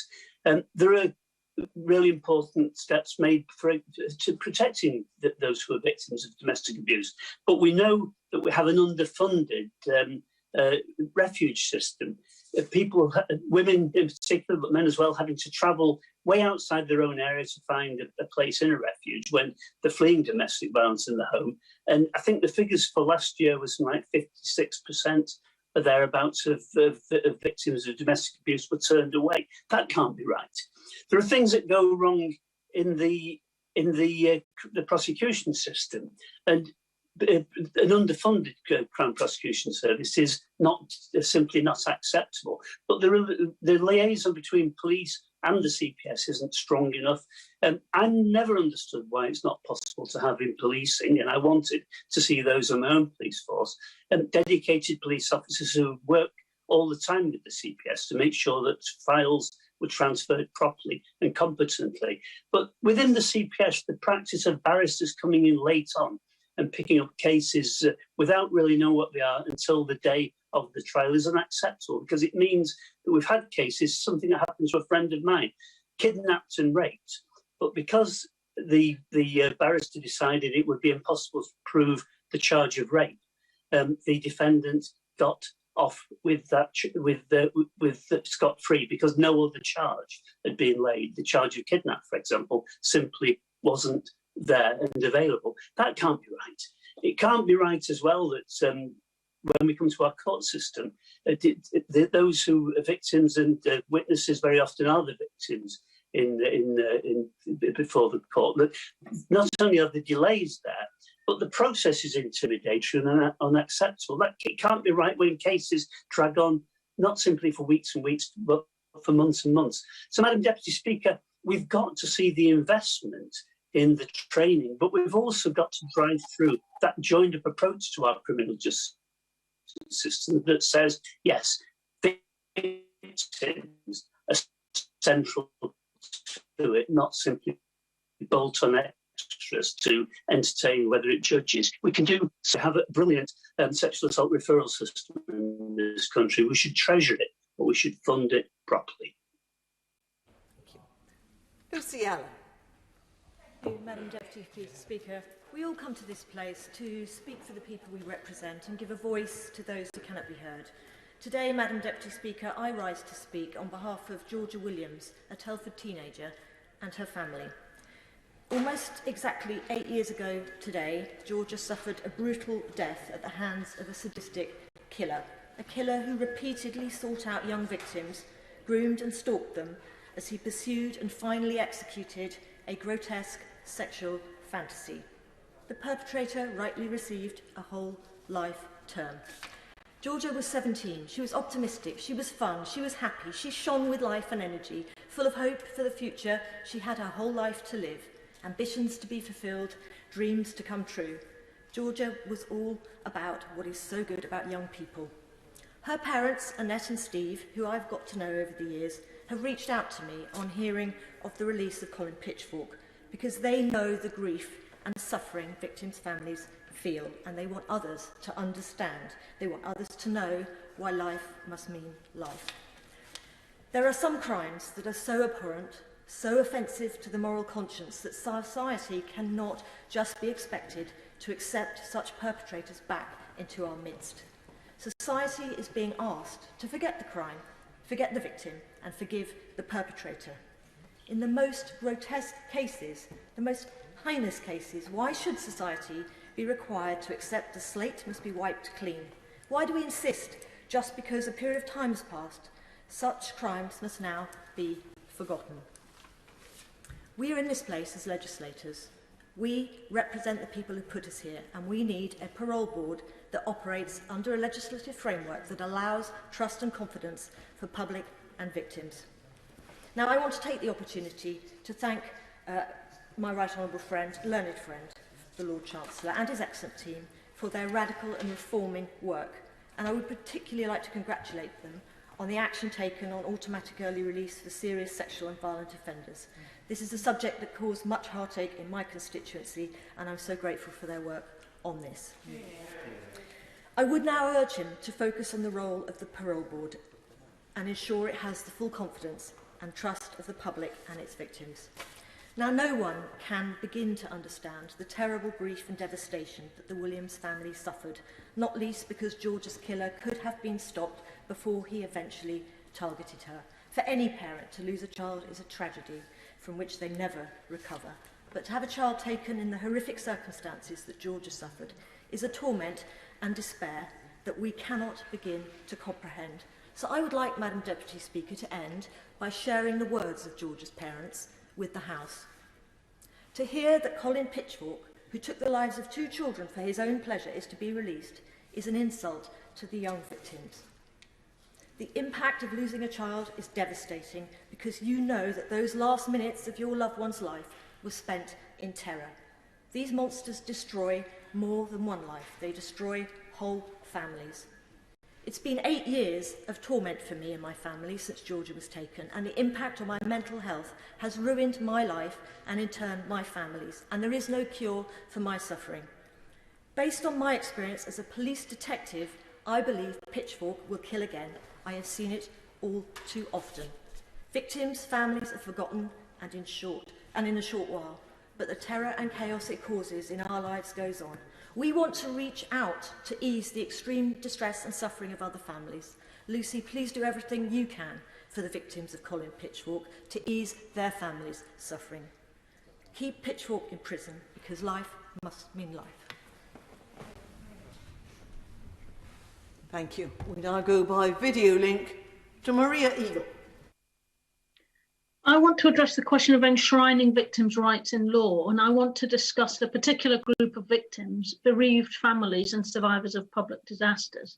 Madam Deputy Speaker, I've been raising matters and speaking on behalf of the Hillsborough families, some of whom are my constituents since I was elected in 1997.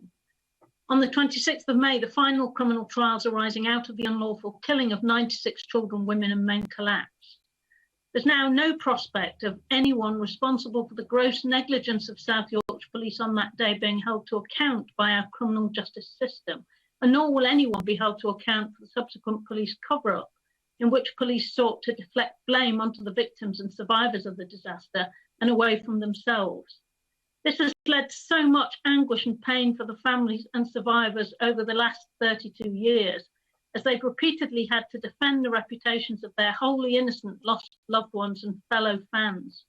Despite David Cameron having apologised to the families and survivors from the dispatch box when he was Prime Minister in 2012 for the police cover-up, last week a defence barrister involved in the collapse trials repeated the slurs about Liverpool fans on the BBC, and another denied there'd been a cover-up in an article in The Spectator.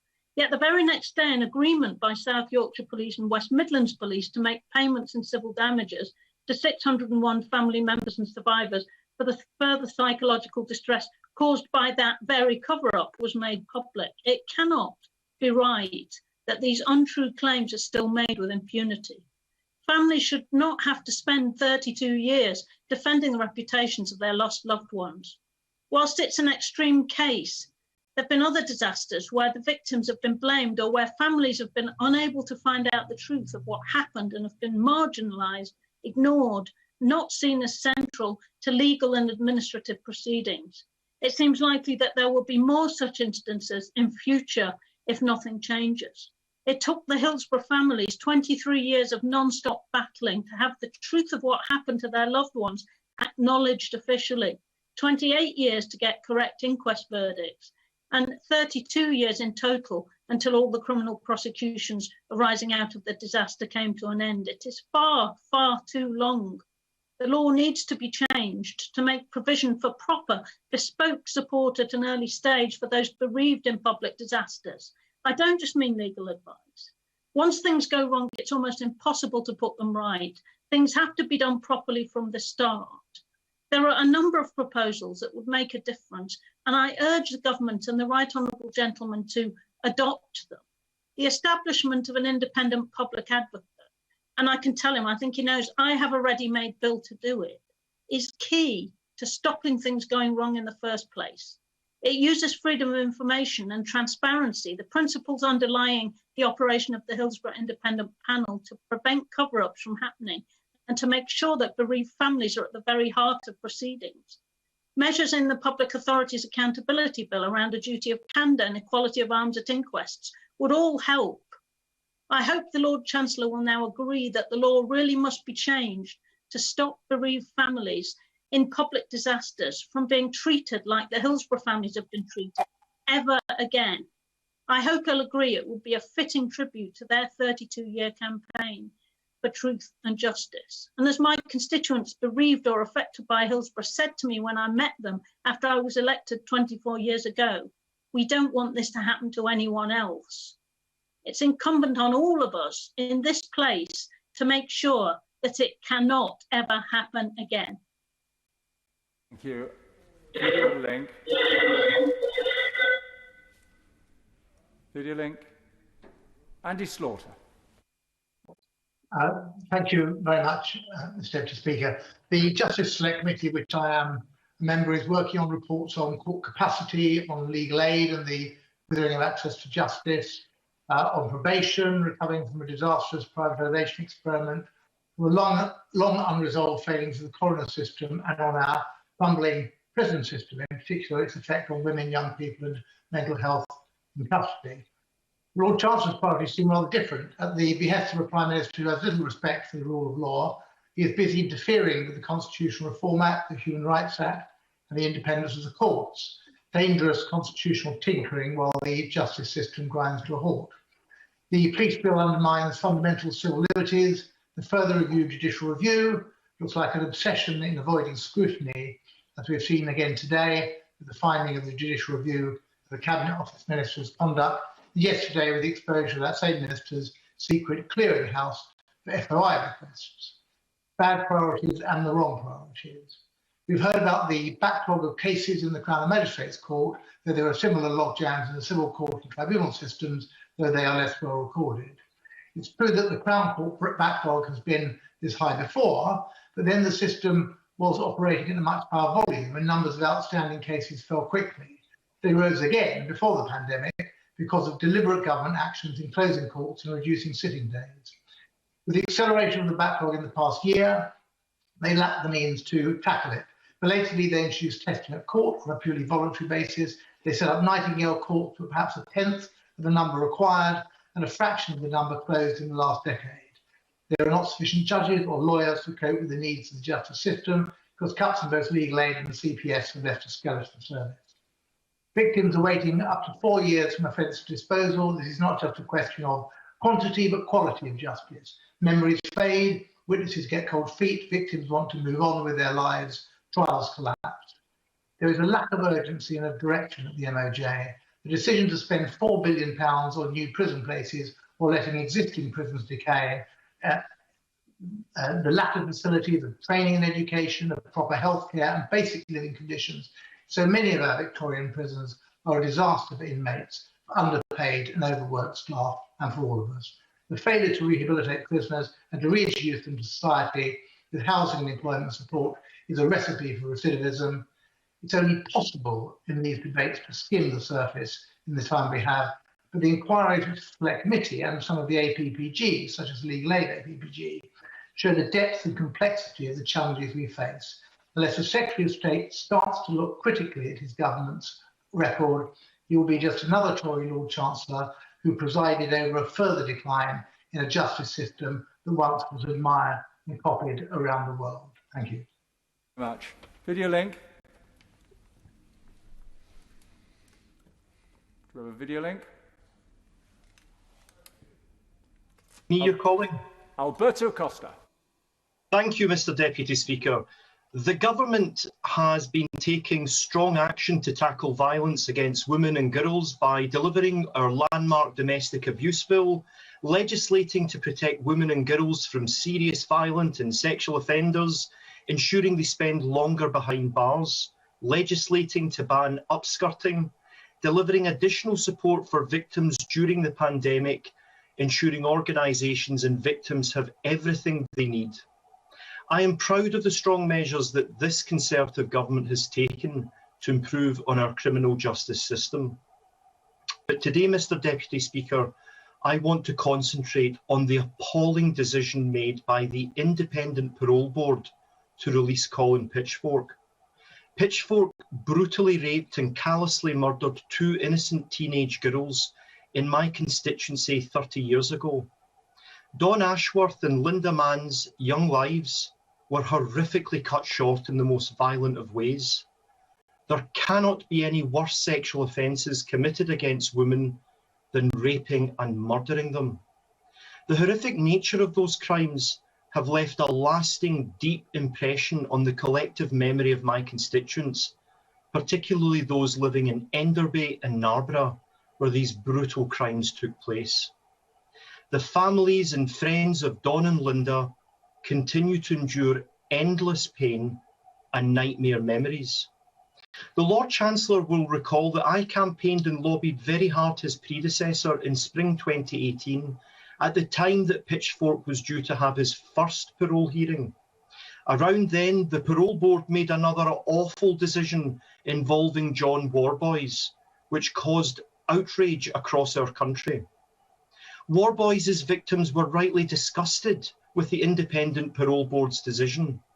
There was widespread belief that the Parole Board had completely failed to safeguard women's safety and had acted manifestly irrationally in choosing to release Warboys. The flawed decision by the Parole Board to release John Warboys eventually led to a new reconsideration mechanism. These rules were presented to this House as the then government's response to avoid another Warboys type situation. The Independent Parole Board decision on Monday to release double child rapist and killer Pitchfork has caused widespread alarm. I thank my friend, the Honourable Member for Telford, for referring to the Pitchfork decision a few moments ago. These new Parole Board rules have very infrequently been considered, and in some respects, the Pitchfork decision is a real test of the efficacy of these reconsideration mechanism rules. There is a strong and compelling argument that the Lord Chancellor does not need to apply the same stringent judicial review grounds in law. He is acting as an applicant, not an adjudicator.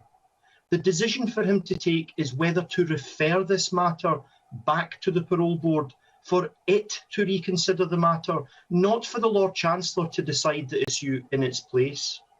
And so, Mr. Deputy Speaker, I end with a plea to my right honourable friend to exercise the discretion that this House gave to his office for cases of this sensitive nature, and not allow the high threshold for judicial review to obfuscate his ability to refer this back to the Parole Board for reconsideration. Thank you, Mr. Deputy Speaker. Thank you very much, Alberto Costa.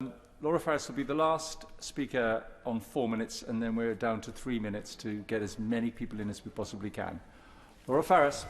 Thank you, Mr. Deputy Speaker. I think a point that we can all agree on is that victims should not have to wait. And throughout this pandemic, we've seen how difficult it is to accelerate justice.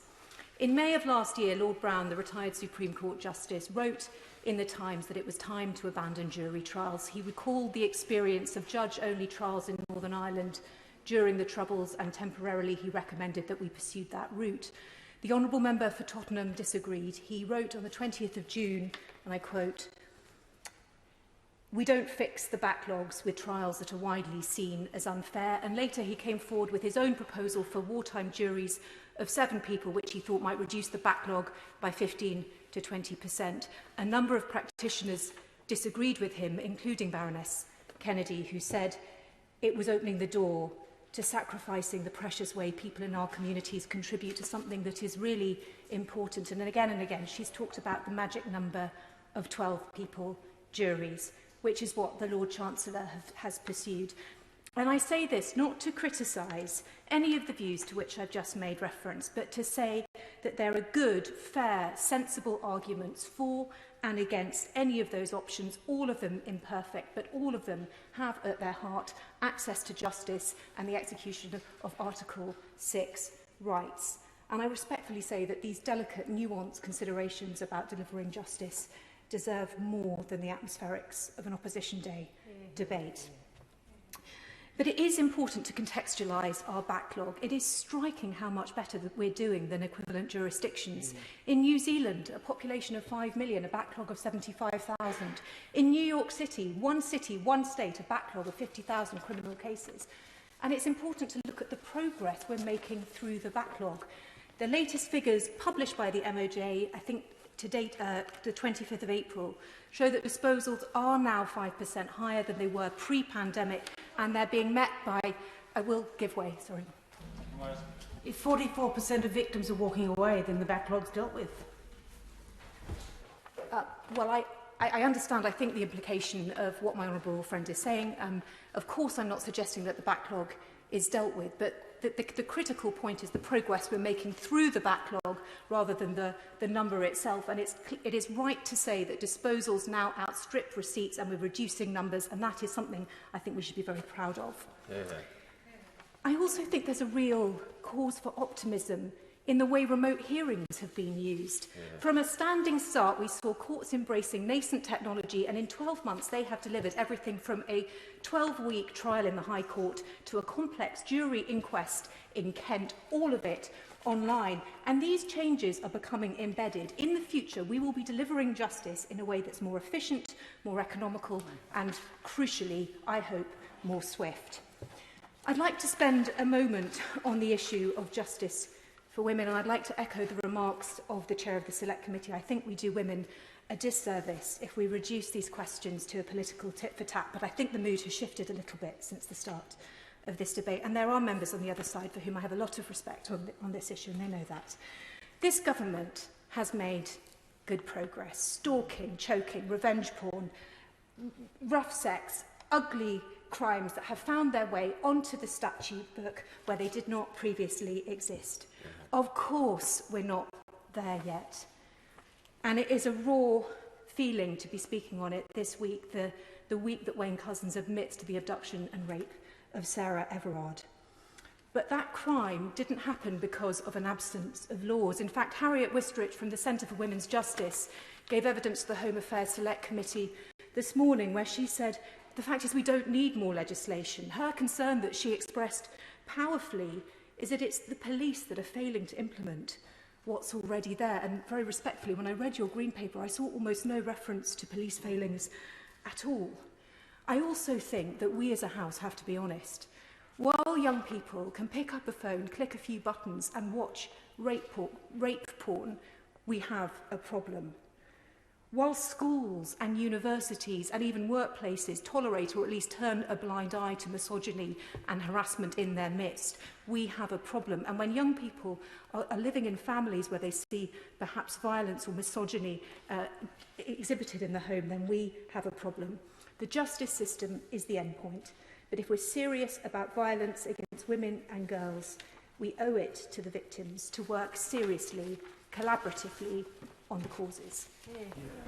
So we're now on a 3-minute limit, and can I just remind everybody as well, I don't know what's been said before from the Chair, but please be mindful that if anything is before the courts and is sub judice, please do not make reference to it. Vera Hobhouse. Thank you, Mr. Deputy Speaker. The government's own figures show that the number of outstanding criminal court cases have risen by 15,918 since the pandemic began. Some of this is a consequence of COVID, a consequence made worse by the government's slow action to introduce the Nightingale courts. But COVID does not explain the huge backlogs that have already built up before COVID hit. It is completely unacceptable that the government is using the pandemic as an excuse for the backlogs to obfuscate a much deeper problem. For too long, the Conservative government had underfunded the whole of our justice system. Funding for courts and tribunals has fallen by 21% in less than a decade. The legal aid budget has fallen by almost 40% in the same period. This is completely unsustainable for our courts, their staff and professionals, and crucially for those who are seeking justice. Rape and domestic violence cases have been amongst the worst hit by the court's backlog. In the first 3 months of the pandemic, prosecutions for crimes against women and girls fell by more than half compared with 2019. Over 50,000 women reported being raped last year, but how many rapists were being convicted? 1,400. And only 1 in 6 women report incidents of sexual assaults to the police. When so many survivors of sexual and domestic violence are denied justice, is it any wonder that report rates are so low? Repeated delays to trials not only affect a person's ability to provide evidence, but also adds hugely to the re-traumatization of victims. It is literally adding insult to injury. Urgent improvements across the whole justice system should include specific training for police, prosecutors and judges on how to handle these cases sensitively. Misogyny should be made a hate crime to help stamp out the abuse that many women face on a daily basis. And the government must finally ratify the Istanbul Convention, something that I've been asking for a long time, and uphold internationally agreed standards for preventing violence against women. Mr. Deputy Speaker, justice delayed is justice denied. We must not lose sight of the human cost of this unprecedented court backlog and low conviction rates for instances of rape. And I urge all members to support the motion tonight. Thank you. Thank you, Mr. Deputy Speaker. I think we all agree today that we need to tackle the court backlog. But I think what we've heard mainly from the opposition benches are just attempts to plaster blame rather than new solutions. So let's take, for example, the opposition motion today, which the only solution offered, I believe, is more Nightingale courts. Now, call me naive, which you may, but I thought the purpose of an opposition day was to oppose something that the government was doing, rather than to support the innovation which has come from this government, which is Nightingale courts.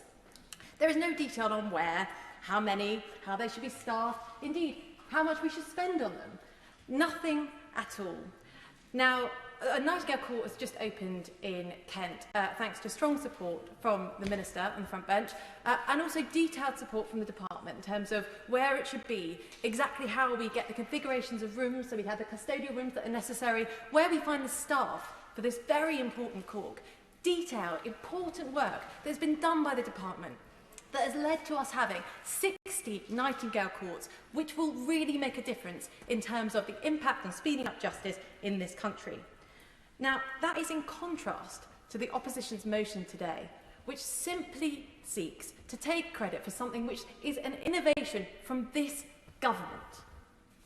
Now, moving on to other parts of the motion, after establishing that the first part is simply to support the government's existing policy, Labour want to introduce some additional measures from the Ending Violence Against Women and Girls Green Paper, which they produced, some of which I think are constructive and I think we should work together on a bipartisan basis. But I do remember the debates during the Police Crime Sentencing and Courts Bill, and that was not bipartisan. It was a marked difference to the approach that was taken during the Domestic Abuse Bill, which was, I think, very different in tone and actually enabled us to pass a landmark piece of legislation.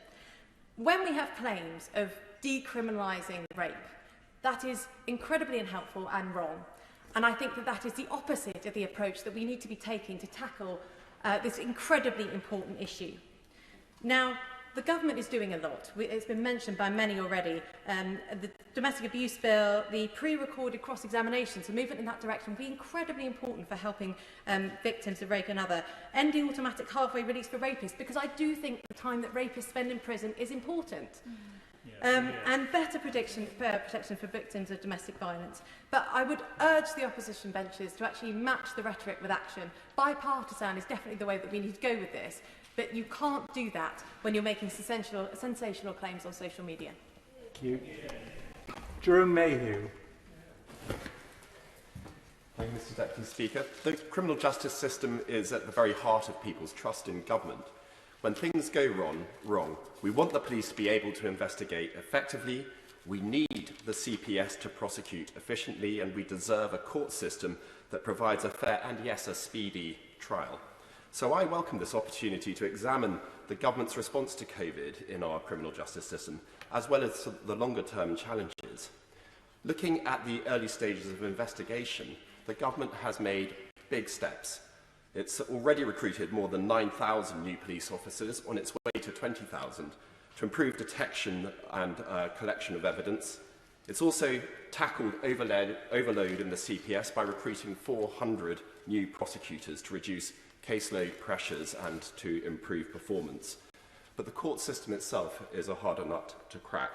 All of us who have worked in the criminal justice system will know quite how big a task it's been to get back up and running in a COVID-secure manner, particularly when it comes to jury trials. And the challenge has been the greatest in the Crown Court, with its larger trials and its need to accommodate juries. But here, the innovation has been enormous, with 302 COVID-safe jury courtrooms constructed to date, as well as the famous Nightingale courts, 60 of them created from scratch. Across the board, a massive investment in remote hearing technology has sped up pre-trial hearings, with 20,000 hearings now taking place remotely every single week. This is an innovation that will continue to pay dividends for the administration of justice long after this pandemic has passed into history. But perhaps most of all, the court system has responded to the need by recruiting 1,600 new court staff, a 10% increase to the entire service, to speed up delivery and get on top of the backlog.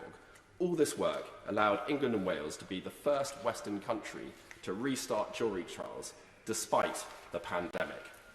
Sticking with full juries, the right decision. It takes longer to work through the backlog, but the facts show that the Crown Courts have now caught up with weekly demand and have started to accelerate past it in the last few weeks. The government has put in place a plan of action, and the results are showing in the week-by-week reduction of waiting lists. There's still much to do. So the message has been sent to every courtroom that there are no financial constraints on courtroom sittings for the whole of this year. But I do make one respectful suggestion and follow the advice of the Honourable Member for Bromley and Chislehurst, that why should that opening of the purse strings stop until the waiting list has been reduced to a reasonable level for the long term? Video link. John McDonnell. Thank you. The title of this debate is Justice and Protection for the Public. Young people are part of the public, so I want to raise the issue of young people, particularly those imprisoned in youth offender institutes, secure training centres and secure training homes. I worked with children in childcare for over a decade, so it's been a personal interest of mine. Also, I'm a member of the Justice Trade Union groups. Well, the good news is that the number of young people imprisoned has fallen over the last 2 decades. On average now, it's about 850. The bad news is that actually it is not reducing reoffending of those individuals. 71% of them reoffend within the 12 months of leaving a secure placement. In addition to that, unfortunately, in the latest statistics published by the Youth Justice Board report in February, the numbers may be declining, but behaviour management measures are demonstrating just how poor the management problems are, with behaviour management problems are within these institutions. The numbers on restrictive physical interventions and self-harm are at a 5-year high. So the system is failing young people, and we know what sort of right interventions do work. If we can intervene at an early enough age, we can grow people out of crime itself. And all the evidence points to small institutions nearer to the young people's homes and their communities to maintain family contact, and also in an educational setting intensively invested to overcome past educational failures and maintain the educational opportunities for these young people. Unfortunately, the government's new reform plan that's been brought forward to merge these youth offender institutes, their secure training centres and secure children's homes into secure schools flies in the face of all that evidence. We now know the government's proposals that our autonomous trusts will run these schools under the Ministry of Justice. Again, the bill is seeking to promote new charitable providers to expand youth detention by the looks of it. There's a real fear by the University College Union and others that this is simply renaming child's prisons as schools under multi-academy trusts. And the numbers that have fallen gave us the opportunity to actually ensure that we can tackle youth offending effectively rather than simply invest again in ineffective incarceration. So we believe that simply renaming these institutions will fly in the face of all that's needed at the moment. So we're urging the government, many of us, to think again, work with those organisations from civil society, the professionals, the unions, to design a system which is effective and based upon rehabilitation rather than incarceration. I was very pleased earlier when I was able to intervene on the Lord Chancellor on the matter of pet theft, and he gave such a positive answer about the intentions of the task force in looking at this terrible crime and what measures can be put forward to deter it, I hope.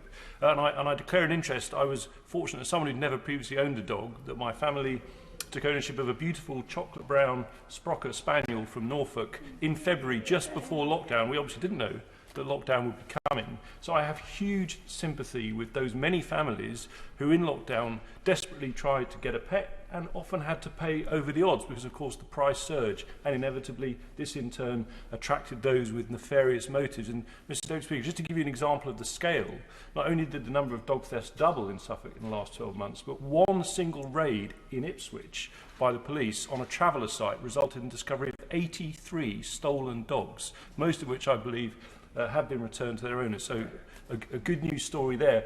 But my main point would be this, which is that to most people their pet is a family member.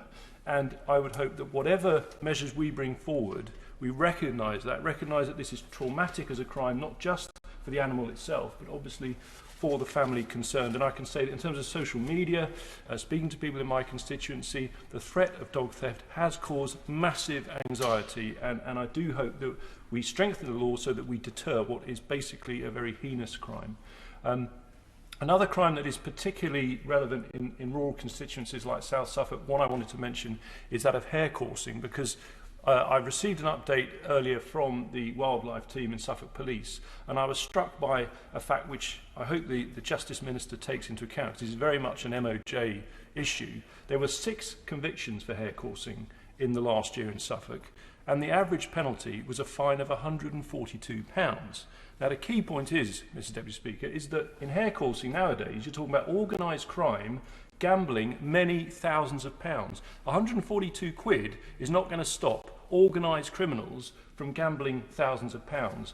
And as I'm sure the Minister knows, the problem is that hare coursing is not a minor matter anymore. It can often lead to violence, certainly the threat of violence. Our farming communities and rural communities feel very, very intimidated by this crime, and they are spending huge amounts of money protecting their land, protecting their sheds and so on.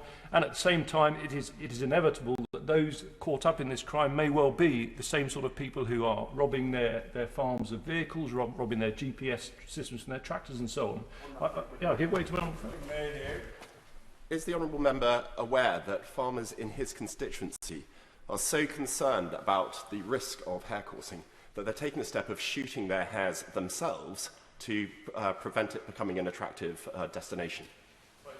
I welcome that point. It just shows how much of an impact this has had. And I would just, in terms of the law, I'd just make this point.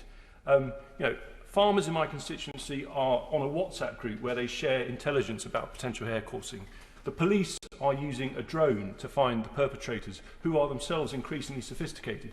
But the law, which generally covers hair coursing, is the 1831 Game Act. In other words, despite all this technology, the piece of legislation covering it received royal assent a year after the first passenger steam railway came into being, Mr. Deputy. And I suspect it may be in some need of modernisation. I think the key thing is today we've heard about some very, very serious crimes, and I do understand why there is such concern about the issues around rape, around victims of that crime. It is incredibly difficult and important that the government focuses on that. But there are also those crimes like dogs being stolen, like theft of farm property, which perhaps doesn't sound as serious, but where the wider impact in rural communities is still very significant, and where we want to see a signal from the government, not just in police numbers, but particularly in terms of sentencing and punishment, that those crimes are taken seriously, and that at least the guidelines, if not the law, are toughened accordingly to protect rural communities. Perkins. Thank you very much indeed, Mr Deputy Speaker. Opposition days are incredibly precious for the opposition, and there's so many things that our party could have chosen to debate, but I'm really pleased, and I believe it's of fundamental importance, that we have chosen today to raise this motion that we have in front of us. And I think that the need for us to press the government to do so much more to address the record-breaking backlog and also the important motion about violence against women and girls is very welcome. And I hope that the government, in the spirit that my honourable friend from Tottenham put over the motion, will encourage the government to support it, because I really think if there is going to be cross-party consensus on this, it would be a really positive sign to see the government supporting this motion today. As we've already heard, more than 57,000 cases are awaiting court time, and the measures the government have so far proposed are utterly inadequate to address this backlog. The Chief Executive of Her Majesty's Courts and Tribunals has said the government need 200 Nightingale courts to fill the gap and to remove that backlog. But the government has just 25 up and running, and it's not just the buildings that are needed. The government's cuts mean that the service employs 2,100 fewer people than it did when this government came to power. We've already heard the impact that this has on victims, but I want to ask honourable and right honourable members to consider my constituent, who I will call Ms C, who is watching our debate this afternoon. Now, she has been a long-standing victim of serious violence from her former partner. Her ex-partner was recently jailed for the 5th time, and the court heard that he's a heroin and crack cocaine addict who is also extremely violent. He's left my constituent with injuries so bad that her sight is permanently damaged. On other occasions, she's had other facial injuries, been concussed, had her head split open, and on one occasion, he forced his way into her flat and imprisoned her and held her during an appalling ordeal. Prior to his imprisonment, they lived on the same street, and alongside the violent attacks she's experienced, he's often made verbally aggressive and intimidating threats towards her when she's left the flat or he's seen her walking down the street. He was also jailed because he was guilty of attacking a police officer, of attacking a nurse at the Royal Hospital, attacking another police officer when the police were called to the hospital, and smashing up my constituent's flat.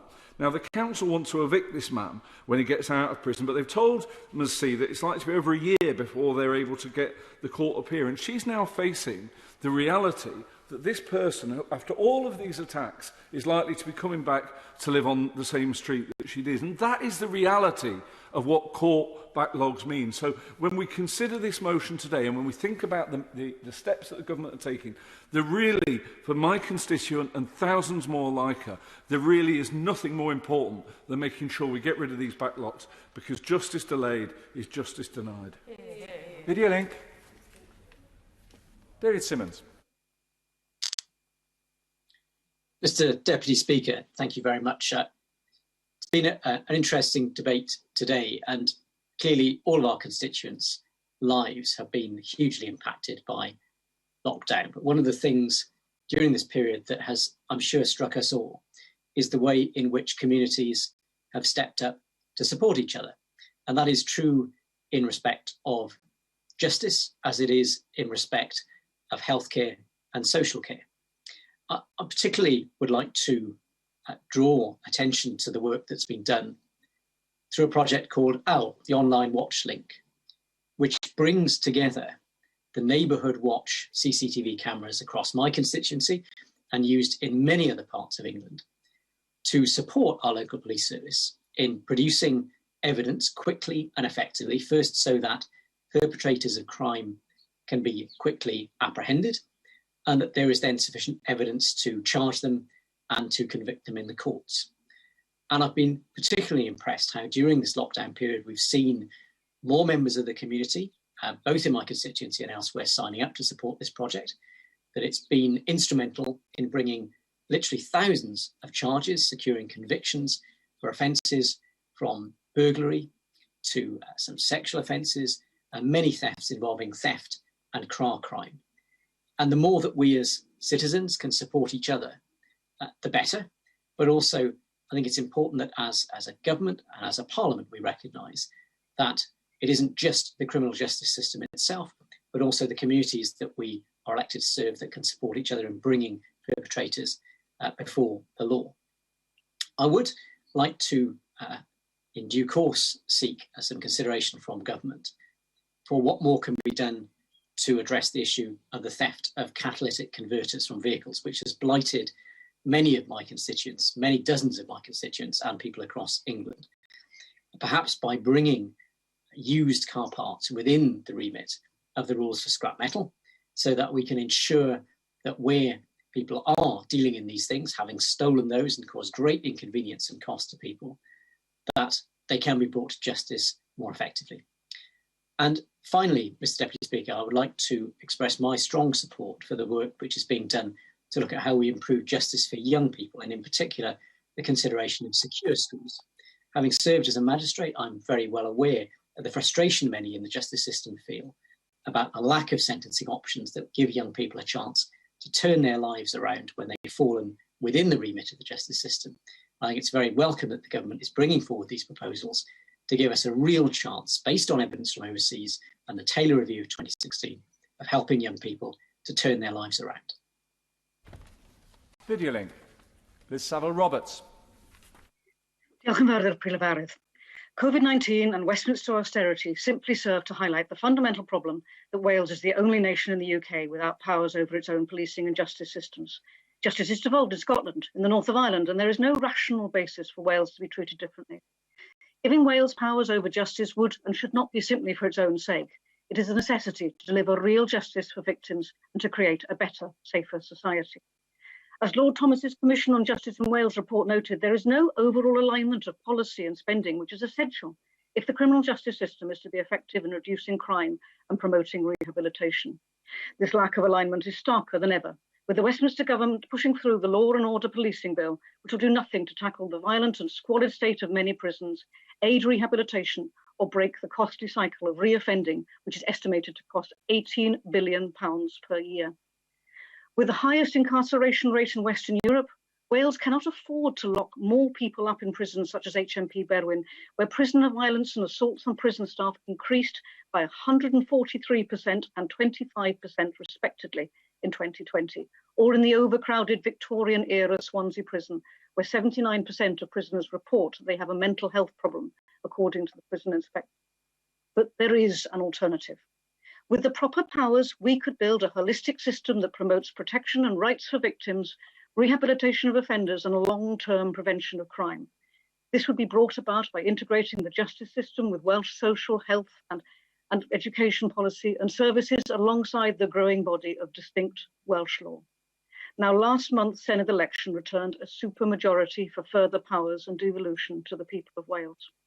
It has a clear and strong mandate for the devolution of significant further powers from Westminster to Wales, which will have a real positive impact on the lives of people across Wales. It's time to act and to deliver on that mandate.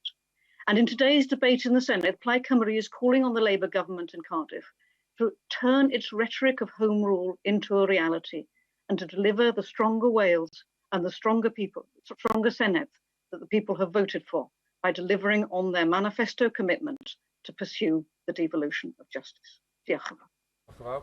Tom Hunt. Thank you, Mr. Deputy. It's a pleasure to speak in this debate. I regret the backlog of 50,000 cases. Of course, anyone's going to regret that, but frankly, we regret the pandemic and we regret all of the unprecedented challenges that all of our government departments have had to face as a result of this pandemic. I do find it interesting how I've noticed and sensed that the party opposite are trying to seem a little bit tough on law and order, which is it is slightly perplexing. Of course, this is a party that went into the last manifesto pushing a presumption against any prison sentence for those sentenced to less than 6 months unless it was rape or a violent crime. And you think about all the really incredibly nasty individuals who would have got off with no prison sentence as a result of that. I appreciate that Labour say they're under new management, so presumably we're going to see any changes. Well, it doesn't seem so, because of course you voted against the Police and Crimes Bill, which increased sentencing for those who attack and abuse our emergency services directive. The Labour Party voted against that. It also voted against the tougher sentences for some of the serious offenders associated with that. The Labour Party isn't trusted on law and order. It's incredibly weak on law and order. Doesn't mean we don't need to get tougher though. So I'm going to talk about that now. I'm going to talk about one case specifically, which is in my constituency, involving Richard Day, who was a constituent of mine, who was walking home from a night out with his brother and some others, late 20. It was in the winter of it was sort of late 2020. And he was walking home, and he was attacked. He was set upon and attacked by a group of young men who attacked him unprovoked. There was a punch to Richard Day's neck, and he died. And as he was dying, they stood over him, laughing at him, and went through his pockets and took his belongings. I've spoken about this before in this place, but the reason why I do so is that headline, which is protecting the public and justice for victims, because we have it right here, because the individual who was found guilty for that act was sentenced to 4 years in a young offenders institute because of his age. He was 16 at the time.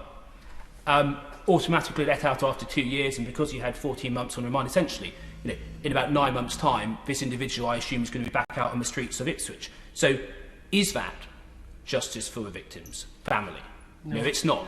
And it's something they're going to have to live with for the rest of their life. And is that protecting my constituents who, frankly, I am wondering right now, is this man going to be back out in the streets of Ipswich in the not too distant future? So we've made some positive moves as a government, but there's a lot further to go. And we do need to look at the role of things like the Sentencing Council, who we've seen on pet theft, are so cut off from what the majority of people in this country want, which is tougher punishments for those found guilty of pet theft. And also our judges, who time and time again issue overly lenient and soft sentences that are meaning that many of my constituents have lost faith in the criminal justice system. So we've got to find a way of doing that, respecting the independence of the judiciary, but at the same time bringing the actual sentences we see and what the public want to see closer together, because that's the kind of society we want to live in. Bye. Richard Hopkins. Speaker. The pandemic has stretched our justice system and created an unprecedented 57,000 Crown Court case backlog. But the government has to recognise that the past 10 years of their Conservative mismanagement dismantled the justice system's ability to respond to increased demand, is undermining the delivery of justice and the safety of dedicated public sector workers. The government can't blame the case backlog solely on the pandemic. Under the Conservative Party's watch, the case backlog was at 39,000 before the pandemic. And as Kevin McGinty, then the Chief Inspector of HMCPS Inspectorate, said to the Attorney-General in March, the pre-COVID backlog was unacceptable and it was due to years of underfunding. And while we've seen the number of cases soar, the number of staff directly employed by HM Courts and Tribunal Service has fallen by 15% in 5 years. To plug the gap, the government has had to rely on agency staff. But the simple fact is there are now less staff working on more cases.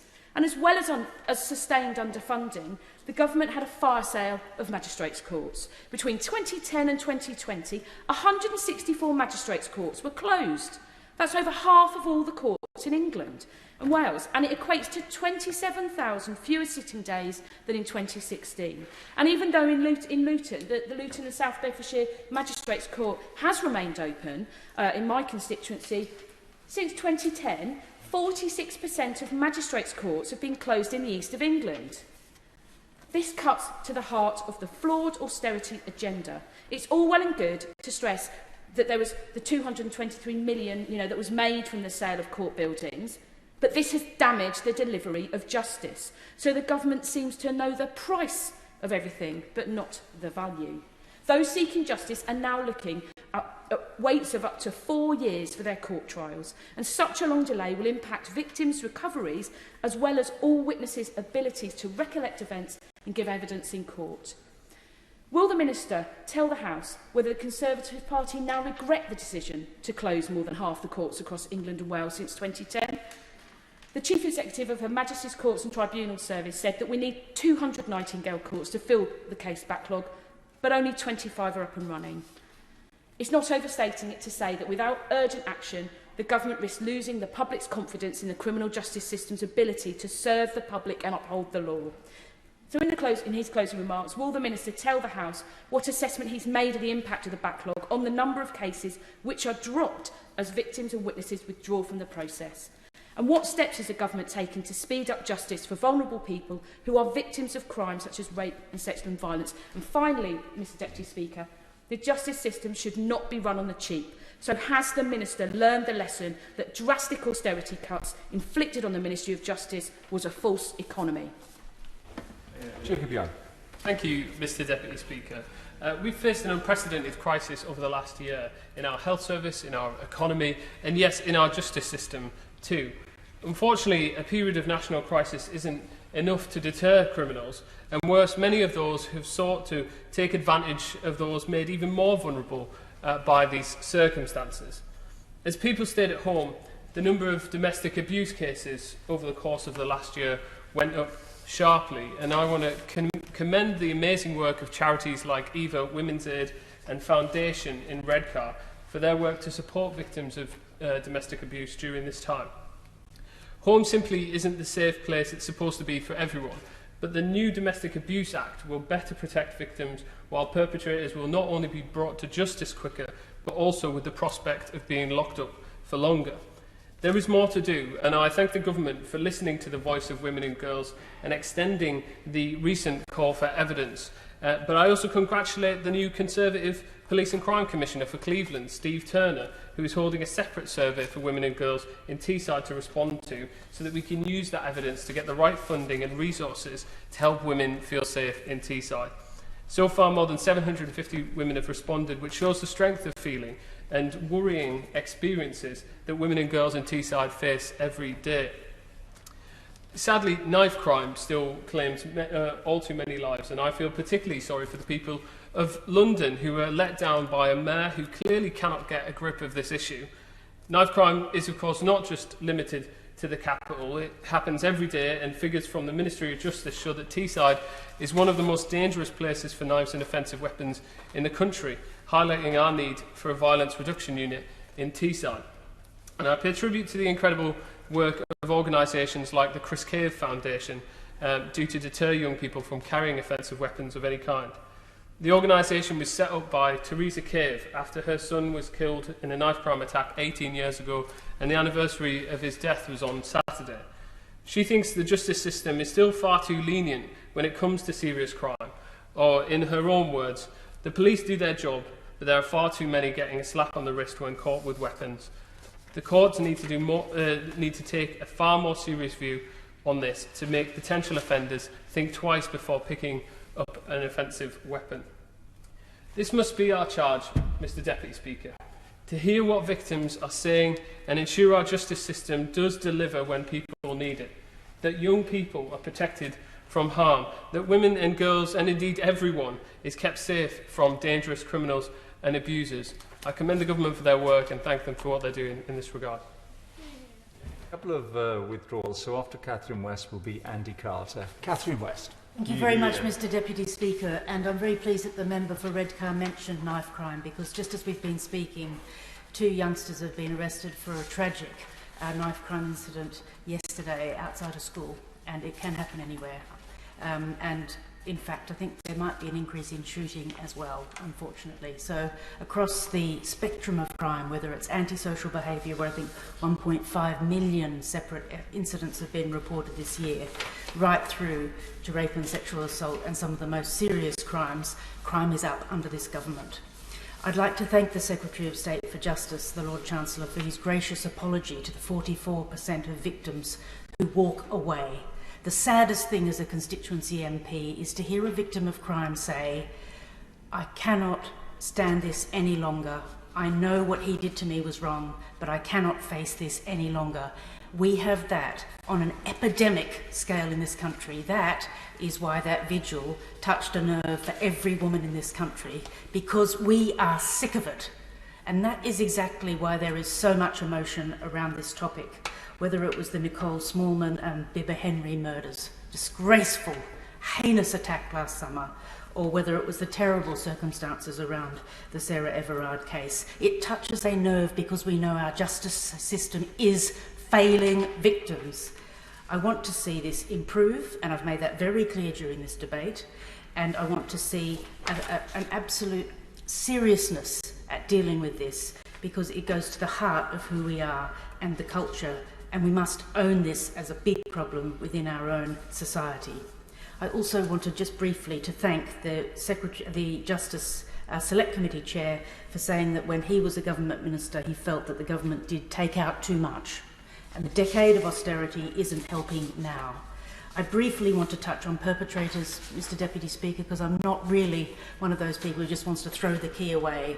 But I guess when the prison system is failing in such a huge amount, what do we expect but to have people coming out and wanting to create mayhem and more crimes? What we need is to make our prisons safe, decent and secure, to have education and training for prisoners so that they can get a job on release, and address addiction. Our prisons are full of people who are addicted to drugs but who have time on their hands. Why are we not providing high quality addiction services and training the staff, paying them properly so that they can look after the perpetrators, so we can have the justice that we seek? Justice for victims, as per the excellent manifesto which our front bench has done, as ever, doing the homework for the government.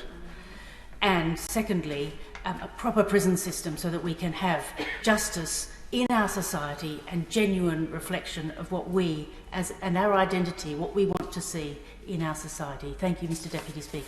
Yeah. Andy Carter. Thank you very much, Mr. Deputy Speaker. It's a pleasure to follow the Honourable Lady. And I'm very pleased to be able to speak in this debate, not just as a Member of Parliament, but also as a Member of the Judiciary. And through the pandemic, I've been to courts on Merseyside on a regular basis as a magistrate to hear issues being brought forward through the court system. And I think it's incredibly important. We've talked today about delays and problems, and I think it's really important that we put on record our thanks to the people that have worked all the way through the pandemic in the court system to ensure that justice was delivered and is delivered in a timely fashion.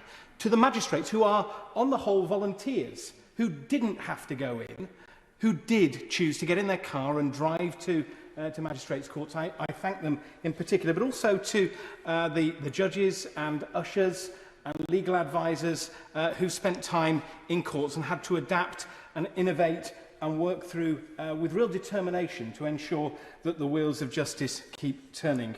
Mr. Deputy Speaker, those who commit criminal offences didn't down tools during the COVID epidemic. Disputes between neighbours, businesses and family members continue to arise, and vulnerable children and domestic abuse victims in particular still needed support and time in the courts. And I know, having sat in many domestic violence courts, that when requests were made by the police, magistrates were there to deliver those orders in swift order. But I am very pleased to see that we are seeing progress in the courts. Jury trials simply don't mix with the global pandemic, but the UK is the first Western common law nation to resume jury trials, and the government has put a tremendous amount into ensuring that justice can be delivered. I particularly welcome, and I mentioned this earlier, the investment into technology. I think that has really revolutionised the court system. There is nothing more frustrating as a magistrate sitting and waiting for papers to be handed round in courts. And today, with a new computer system, things are able to happen in a much speedier and much more efficient manner. So I think that is a tremendous investment. Finally, Mr Deputy Speaker, I want to make a plea to the Minister to ensure we have the resource readily available to support those with mental health and learning difficulties who are at this moment trying to navigate our court systems. I've got a number of cases locally where disputes are causing great distress for my constituents, so we need to ensure that these people are not just talking to screens. The benefits of the complex cases court for those suffering mental health is invaluable, and I really encourage the Minister to look at what we can do to roll that out further. Mr Deputy Speaker, these issues are far too important to politicise, and I congratulate my right honourable friend, the Lord Chancellor, for the work that he's been doing through this global health emergency to ensure that the action is required to protect the public and prevent the spread of the virus, but ensure that victims are also protected and justice is served. Video link. Kim Johnson. Thank you, Mr Deputy Speaker. The justice system is failing endemically to live up to its name. As of last month, there were 500,000 cases outstanding in the magistrates and Crown Courts, and some trials are now being listed for 2022. Victims, witnesses and defendants are facing years of waiting with procedures hanging over them. This is a crisis of justice, and even before the pandemic, Tory austerity cuts have brought the justice system to its knees, with the MOJ losing a quarter of its budget over the last 10 years. Resulting reductions in legal aid and the increase in court and tribunal fees has increasingly made justice the privilege of those who can afford it, leaving those who can't with immense and too often insurmountable barriers. And this has left the scales of justice weighed against ordinary people. And this sorry state of affairs was made crystal clear in the recent collapse of the Hillsborough trial, described as a mockery and a shambles by family members of the 96 who had fought tirelessly for justice. Will the Minister today go some way towards rebalancing the scales today and commit to bringing forward the Hillsborough law, which would place a duty of candour on all public officials and require parity of legal funding for bereaved families and public bodies? And the pursuit of justice stretches beyond the court, as well, the Minister knows. It necessarily includes the ability of the people to hold public authorities to account. However, the draconian measures currently included in the police crimes, sentencing and court bill severely threaten our ability to do just that. By making it an offence to cause serious annoyance or inconvenience, this bill restricts our fundamental rights to freedom of assembly and expression and effectively removes our collective abilities to fight back against state abuses of power. The Black Lives Matter protest last year and more recent demonstrations in response to the murder of Sarah Everard shone a new spotlight on a pattern of violent crackdown by police on peaceful protesters that stretches back to miners protesting at Orgrave and elsewhere in the 1980s and beyond.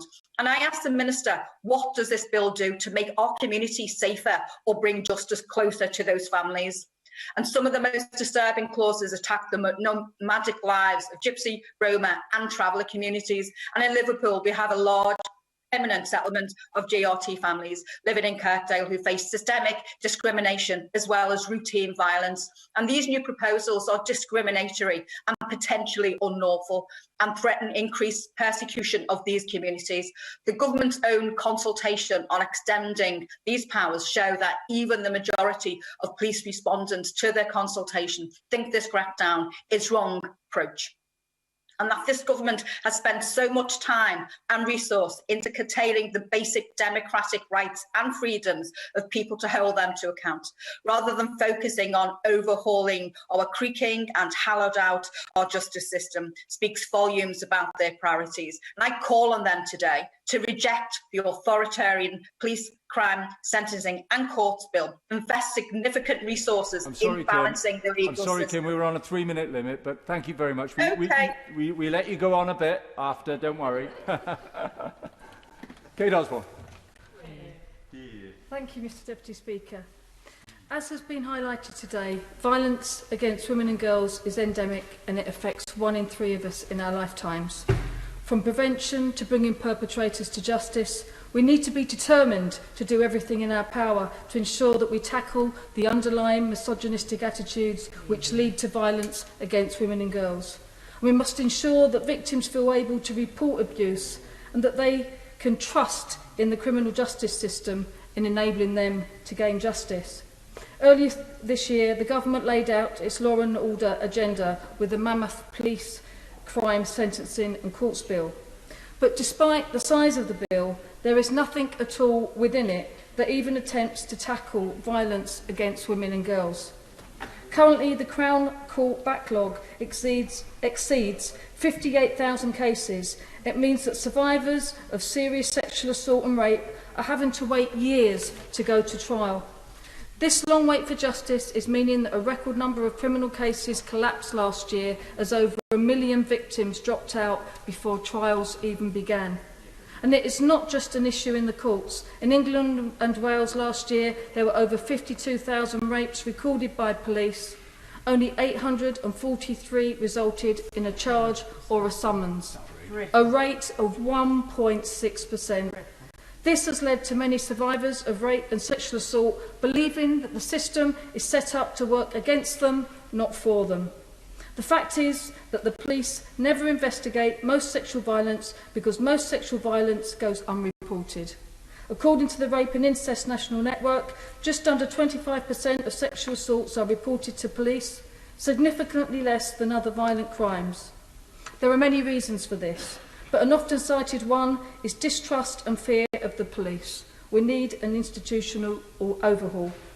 We must do our utmost to ensure victims and survivors get access to the support they need. And it is essential that the Police Crime and Courts Bill is amended to ensure that the criminal justice system works for survivors of gender-based violence. For the last 5 years, the government have promised a victims bill in the Queen's speech. But like the rape review, it is still nowhere to be seen. Giving women and girls who are victims of gender-based violence more rights would go a long way to preventing them from dropping out before trial, as would fast-tracking rape and serious sexual assault cases through the police, Crown Prosecution Service and the courts. 7 in 10 women say the government's efforts to make the UK safer for women are not working. This Conservative government must put ending violence against women and girls to the top of their agenda. And I urge colleagues across the House to vote for this motion today because, in the words of my right honourable friend for Tottenham, we need to step up and end this inaction. We need to end the inaction and to stop failing women and girls. Thank you. Thank you, Mr. Deputy Speaker. Justice cannot be brought without first apprehension, then investigation, and finally resolution. What we have witnessed over this past decade has been a considerable dismantling and diminution of our criminal justice system. The loss of 22,000 police from our streets, the closure of hundreds of police stations, such as in Warwick or Hartlepool and elsewhere, making access to the police more difficult and more crimes going unrecorded. And finally, the closure of half of the courts between 2010 and 2019. Across the country, violence as a proportion of all crime recorded by police reaching its highest level since in 2019-20, since comparative records began.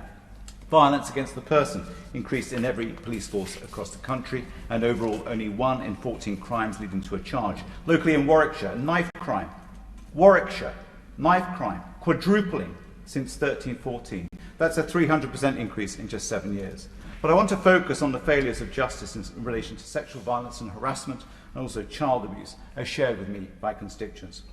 Let me start with sexual violence and harassment, where we see this government failing to protect women and girls from violent criminals, which should be one of the first duties of any government. With record low conviction rates for perpetrators of sexual violence and an epidemic of misogyny that makes women and girls feel unsafe, the government is treating victims of violence as an afterthought. 7 in 10 women say the government's efforts to make the UK safer for women are not working.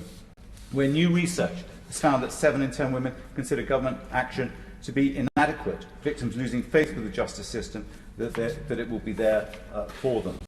And when it comes to domestic abuse, there were 1,600 arrests for domestic abuse and Warwickshire-related crimes between 1st of April and the 30th of June. 15% of all recorded crime is domestic abuse related here. Yet still, the Police Crime Commissioner is replacing all 9 staff from its domestic abuse unit with police constables that should be out on the street.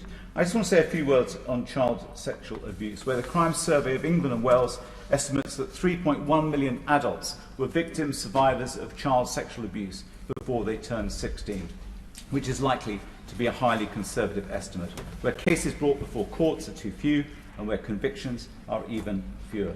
Mr. Deputy Speaker, it is the emphasis on tackling gender-based violence that is at the very top of Labour's agenda. Making misogyny a hate crime, increasing sentences for rapists and stalkers, creating new specific offences for street sexual harassment and sex for rent.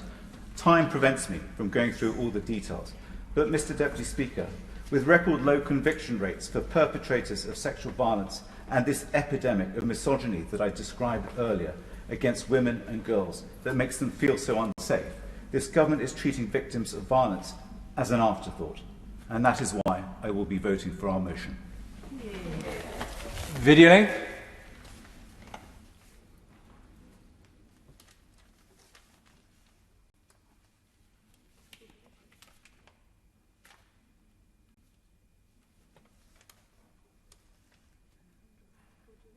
We'll stick with it a bit longer and pray that the Commons people do their magic.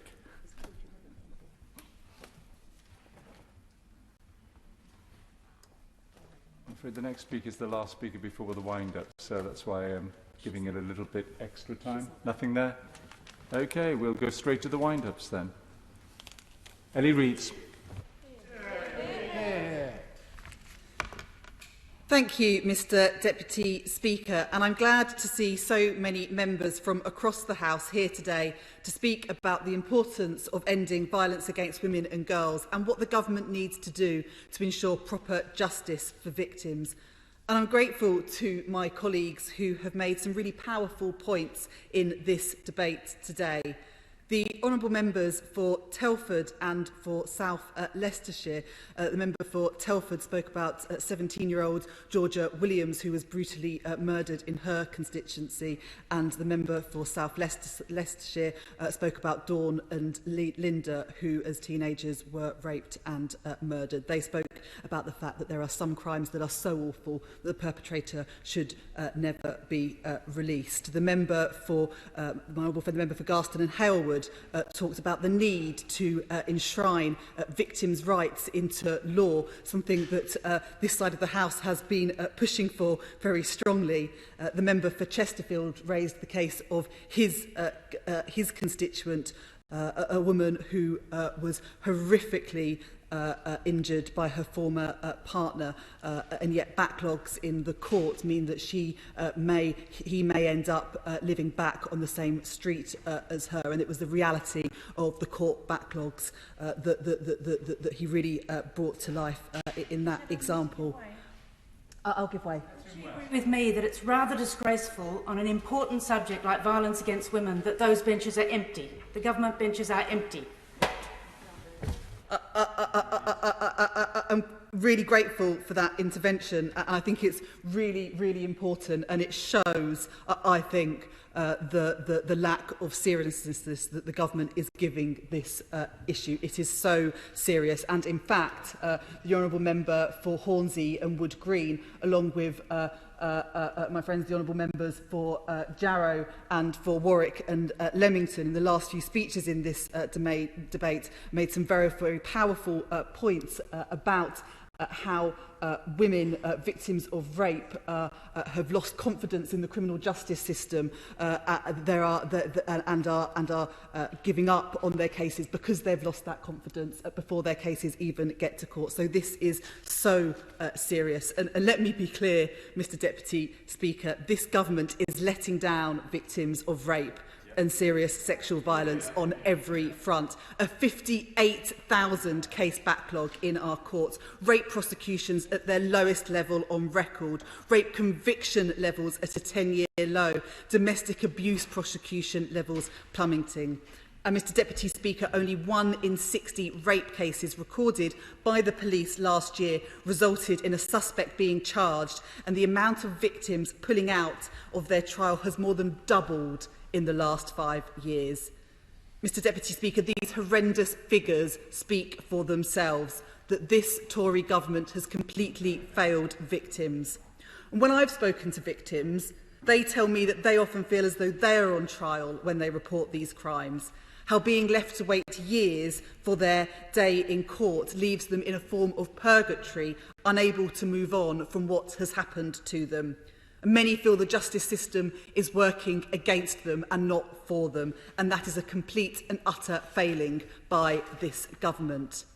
Recent comments made by the Police and Crime Commissioner for the West Midlands, England's second biggest police force, has warned that rape and domestic violence cases will be among the worst hit by the growing court crisis. They described how the backlog of cases undermines the credibility of the justice system, with cases collapsing due to lengthy delays victims are being faced with, and that it's particularly domestic abuse, violence against women and rape cases that are going to be at serious risk of collapsing. And with 44% of rape victims already pulling out before their cases get to trial, and record low prosecution and conviction rates for rape, we cannot afford for things to deteriorate any further. We cannot afford for more women and girls to be continually let down by this government. And we cannot afford to wait any longer for action. Enough is enough. And we've been waiting for over 2 years now for the government's rape review. And again, the date of publication has been kicked into the long grass, with no action forthcoming from the government. And in that time, another 100,000 rapes have been reported to the police. And not only are there huge delays with the publication of the rape review, but the minister who has direct oversight for it doesn't even know who he and his department have spoken to. In the recent urgent question on the review, the Minister for Crime and Policing was asked if the review had directly consulted survivors as part of its engagement panel. He said they had been, but the reality is, Mr Deputy Speaker, that there's been no specifically commissioned survey of rape victims by the review and no round-table meetings held directly with survivors of rape and sexual abuse. How on earth, in over 2 years since the review was announced, has there been no direct contact with survivors? How can this government say that they've put victims at the heart of this review when they've failed to speak to them directly? The views and experiences of victims must be at the centre of our efforts to turn the tide on record low levels of rape charges and convictions. But instead, victims have been ignored throughout this entire process. What is clear, Mr Deputy Speaker, is that at every single step of their journey, victims are being let down by this government. They have no ideas and no plan. And Labour has one. We've got a plan. What we'd do has been set out in our survivor support plan and in our green paper for ending violence against women and girls. We would introduce tougher sentences for rape, stalking and domestic murder, review sentencing for all domestic abuse, and introduce whole-life tariffs for those who rape, abduct and murder a stranger. We'd remove legal barriers that prevent victims of domestic abuse getting the help they need, such as legal aid and no recourse to public funds. And we would introduce a survivor support package to improve victims' experience in the courts, including fast-tracking rape and sexual violence cases, legal help for victims and better training for professionals to give people the help that they need. And we'd bring in training for teachers to help identify, respond to and support child victims of domestic abuse. And so I ask the Minister today, will he commit to backing Labour's Survivors Support Plan? Will he introduce the indicators across the CPS, Ministry of Justice and Police to improve victims' experience of the criminal justice system as set out in our Green Paper? Will he commit to enshrining victims' rights in law? Will he create more Nightingale courts to reduce the court backlog? And will he finally publish the long-awaited rape review? Mr Deputy Speaker, this government has let down victims on every front. We need to see how they intend to reverse the shocking deterioration of rape prosecutions it has allowed to happen under its watch, and how it intends to improve the experience of the criminal justice system for victims of rape and sexual violence and restore it so it works for everyone. So I urge every member of this House today, if you're committed to ending violence against women and girls, if you're committed to protecting the public and committed to ensuring that victims get justice and that we have a criminal justice system that works for everyone, vote with us today and support Labour's motion. The time for warm words is over. We need action. We need a plan. That's exactly what our motion does today. Thank you. Minister. Well, thank you, Mr Deputy Speaker. It's a great pleasure to be able to close this evening's debate. The COVID pandemic is truly unprecedented. It has affected every corner of our lives, from hospital operations delayed, to schools closed, to businesses struggling, and even how Parliament itself operates. We've seen COVID's effects. The court system, of course, is no different. Bringing people safely into buildings for trials and hearings, especially jury trials, is a difficult thing to do. It has required a Herculean effort over this last year, or more than a year, to keep our justice system operating.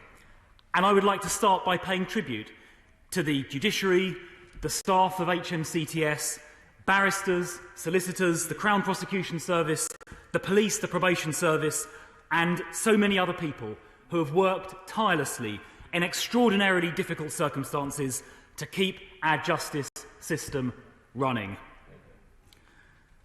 But in doing that, we've had to confront a Herculean task, and at the beginning of this afternoon's debate, it was suggested from the shadow front bench, the opposition front bench, that there had been inaction by the government during this time. That was what the Shadow Justice Secretary extraordinarily said.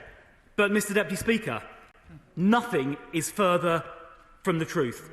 The action that has been taken in this last year to combat the impact of coronavirus on our court system is an impressive one. £250 million extra spent on making sure our justice system can still operate. 1,600 extra HMCTF staff have been hired. There are now 402 Crown Court jury courtrooms, more than the target, which was 390, that have been set up. A rapid deployment, Mr Deputy Speaker, of remote hearing technology that have enabled 20,000 remote hearings a week, a 4,000% increase on before the pandemic. Of course, I'll give way. Thank the Minister for giving way, and the title of this debate is Justice for Victims. I'm wondering, what advice would he give me as a constituency MP when a young victim says, I'm not going to pursue that case because I cannot give the next 4 years of my life to that man? What is his advice when she says, I'm just going to go and get my cousins to beat him up?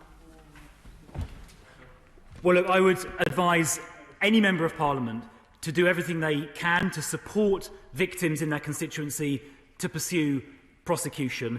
I'm going to come on in a few minutes to talk about some of the measures we're taking to speed up the justice system further, to help and support victims and to speed justice up, particularly for women victims and victims of sexual abuse and domestic violence. But we should all encourage and support our constituents. I know the Honourable Lady would do that. I'm sure she is doing it, as of course we all do. But I will come on to some of the measures in just a moment. But Mr Deputy Speaker, I was talking about the action that we're taking to make sure justice is delivered, to make sure victims, like the Honourable Lady's constituent, can have confidence.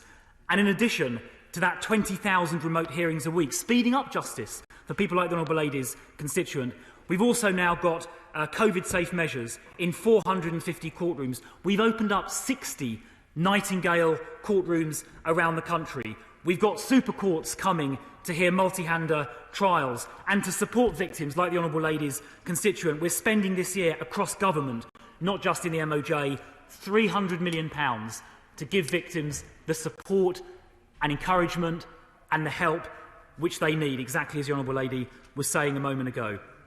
Mr Deputy Speaker, these actions have delivered results. As the Honourable Member for Newbury said in her excellent speech earlier, despite these difficulties, the England and Wales jurisdiction is leading the world in court recovery. There are many jurisdictions which have barely restarted jury trials. We restarted jury trials in May of last year. We were the first jurisdiction of our kind to do so, and backlogs in other jurisdictions are far higher than ours when you adjust for size. But talking about our jurisdictions, in the Magistrates' Court, let's start there, the outstanding caseload is dropping now by about 2,000 cases a week. The outstanding caseload at one point, in the height of the pandemic, back in the summer of last year, went up to 525,000. As the Shadow Justice Secretary himself said in his remarks, is now back down to 460,000. About half of the extra caseload caused by COVID has now been removed, and every single week it is relentlessly going down further, thanks to the work of our magistrates, like my honourable friend who sits on the bench in Merseyside. And I pay tribute to him and his colleagues for the work they've done in reducing that outstanding caseload in Magistrates' Court week in and week out. Now, the Crown Court, Mr Deputy Speaker, is obviously more difficult because jury trials and pandemics do not very well mix, and the number of outstanding cases has gone up. However, I can report to the House that the level of the level of disposals now in the Crown Court is running above the pre-COVID level. It's running about 5% above the pre-COVID level as of week commencing 25th of April, just a few weeks ago. And the most recent management data we have, not yet published,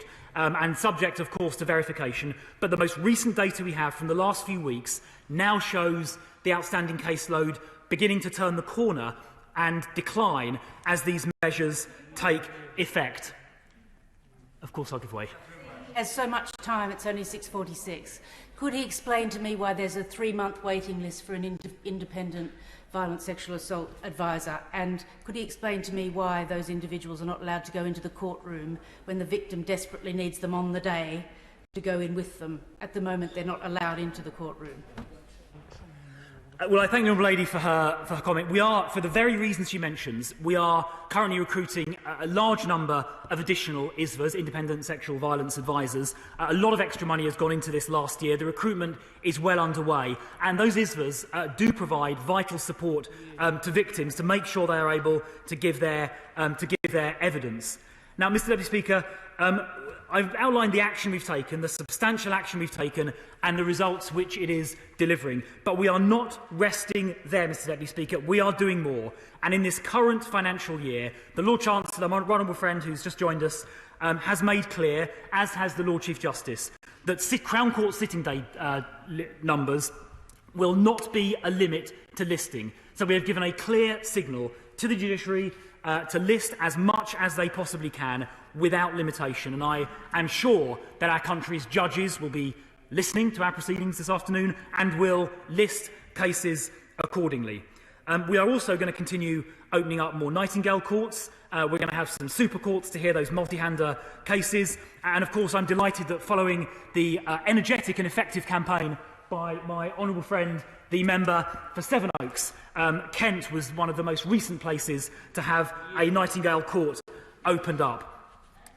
Now, Mr Deputy Speaker, we heard a little bit of commentary about the state of our justice system prior to the pandemic, and reference was made by several speakers on the other side of the House to the outstanding caseload of 39,000 cases prior to the start of the pandemic in the early part of 2020. And it was suggested that that level of outstanding cases was sort of shockingly high. But what none of the members opposite chose to mention or chose to remember was the fact that in 2010, when the last Labour government left office, the outstanding caseload in the Crown Court wasn't 39,000, it was 47,000, a great deal higher. So I'm proud that it was a Conservative government that got that outstanding caseload down by 12,000 compared to its Labour predecessor prior to the onset of the pandemic. And we heard some commentary about convictions and about the state of the criminal justice system. Well, the most reliable measure of crime is, of course, the crime survey. It's the only statistical measure recognised by the Office for National Statistics. The number of crimes recorded via the crime survey in 2010 is 9.5 million crimes back in 2010. The most recent figures from a year or so ago show that's declined by 40%, down to 5.6 million. So I don't think we need any lectures about the last 10 years from the opposition when crime under this government has dropped by 40% according to the most reliable measure. And of course we want that to continue, Mr Deputy Speaker. Of course we want that to continue because we're hiring 20,000 more police officers and we're hiring 400 more prosecutors to make sure that reduction in crime, as measured by the crime survey, continues.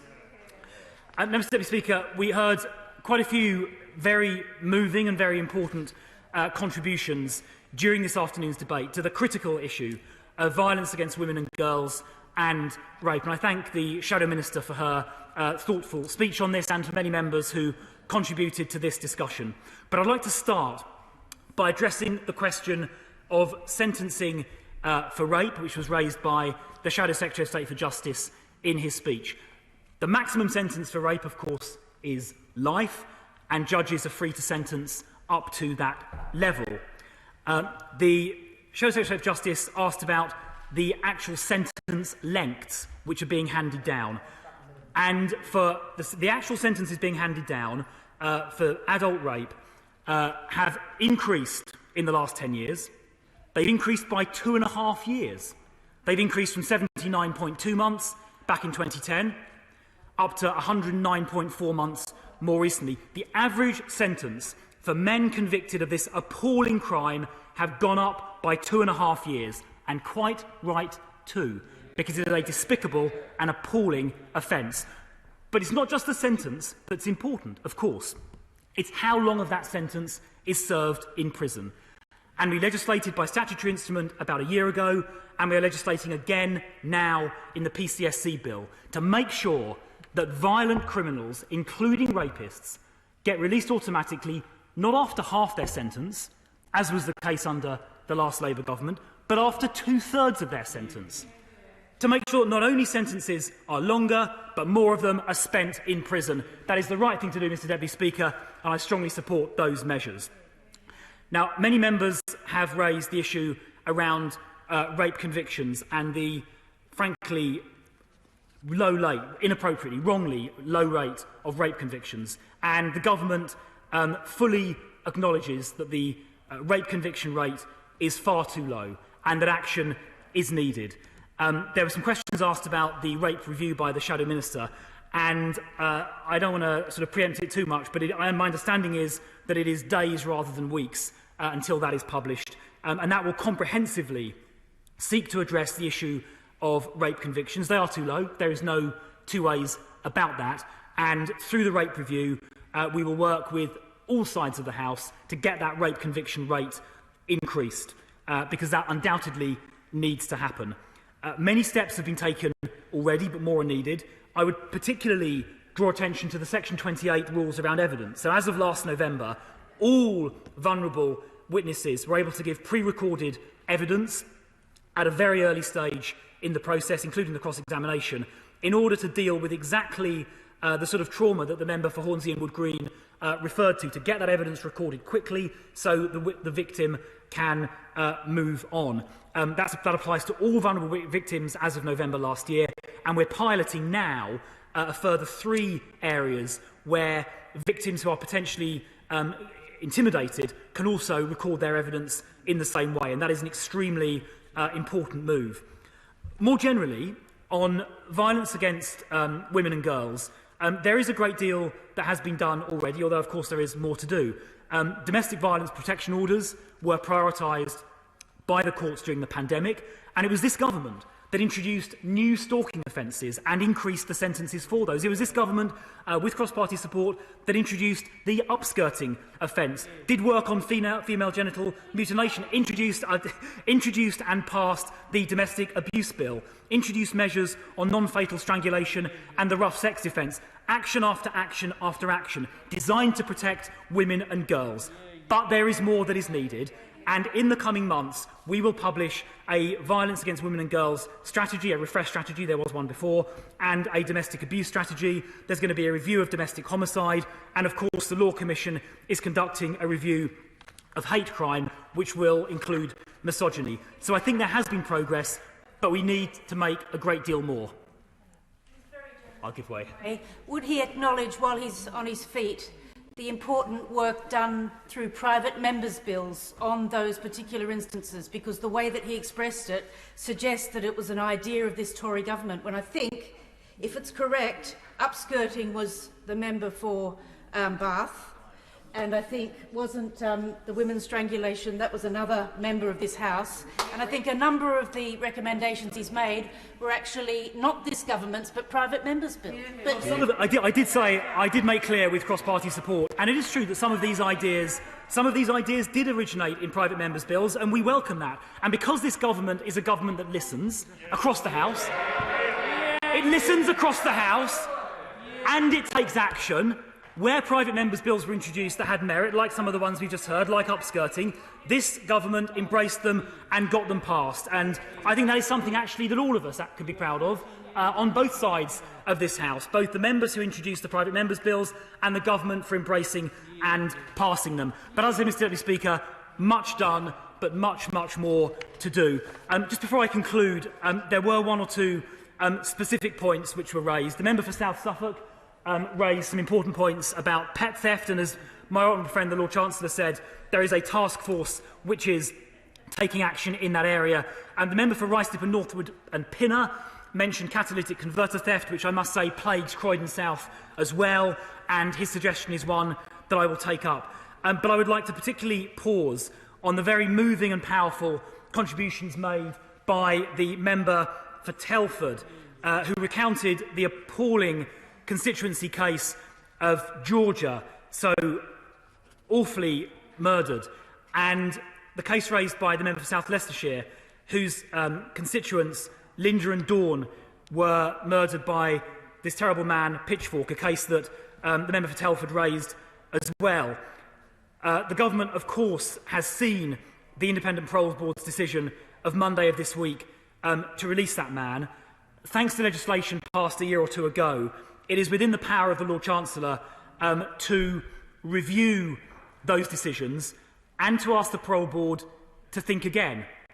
And I can confirm to the House that the review of that decision is currently ongoing and will be concluded before the expiration of the relevant time limit. It is a case the Lord Chancellor is acutely aware of and is looking at as we speak. And I thank the members for Telford and South Leicestershire for raising this case, and I can assure them it is very much under active consideration. Mr Deputy Speaker, in conclusion, it is very clear that the pandemic has placed an unprecedented amount of pressure on our justice system, as it has on so many other parts of our life. But we cannot allow the pandemic, we cannot allow this virus to stand in the way of justice. And that is why we've taken these actions: Nightingale Court, £250 million, no limitation to sitting days, 1,600 extra staff, the rollout of technology, and so many other measures. We will leave no stone unturned in making sure our justice system recovers. Our justice system is the cornerstone of a civilised society. It is fundamental to keeping us and our constituents safe. This government will do everything necessary to sustain, support and protect our justice system and victims. We have led the world in court recovery. That work will continue. The question is the opposition motion is on the order paper. As many as have that opinion say aye. Aye. Of the contrary, no. No. Division, clear the lobby.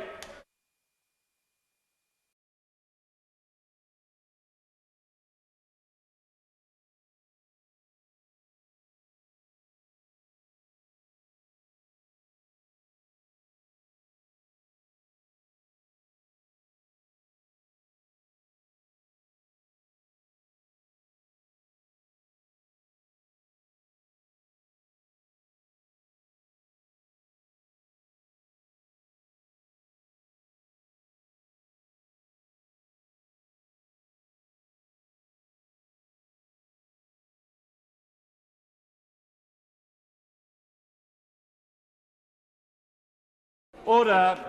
Order. The question is the opposition motion is on the order paper. As many of them have say aye. Aye. Contrary, no. No. Tell us for the ayes, Liz Twist and Teo Temi. Tell us for the noes, Mark Tammy and Lillian Greenwood.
Order.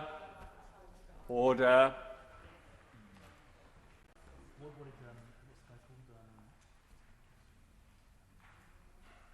The ayes to the right, 223. The noes to the left, 0. The ayes to the right, 223. The noes to the left, 0. So the ayes have it. The ayes have it. Alok.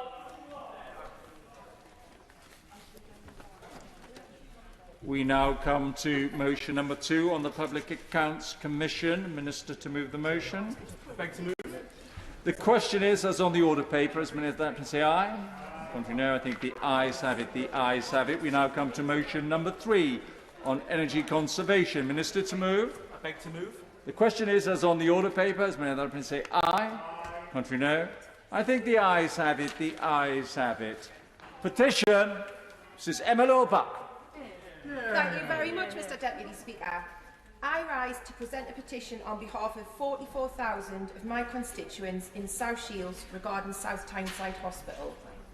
We declare that the downgrading of South Tyneside Hospital, announcing the alliance between South Tyneside NHS Foundation Trust and City Hospital Sunderland with loss of acute services, will be a disaster for the people of South Tyneside and the people of Sunderland.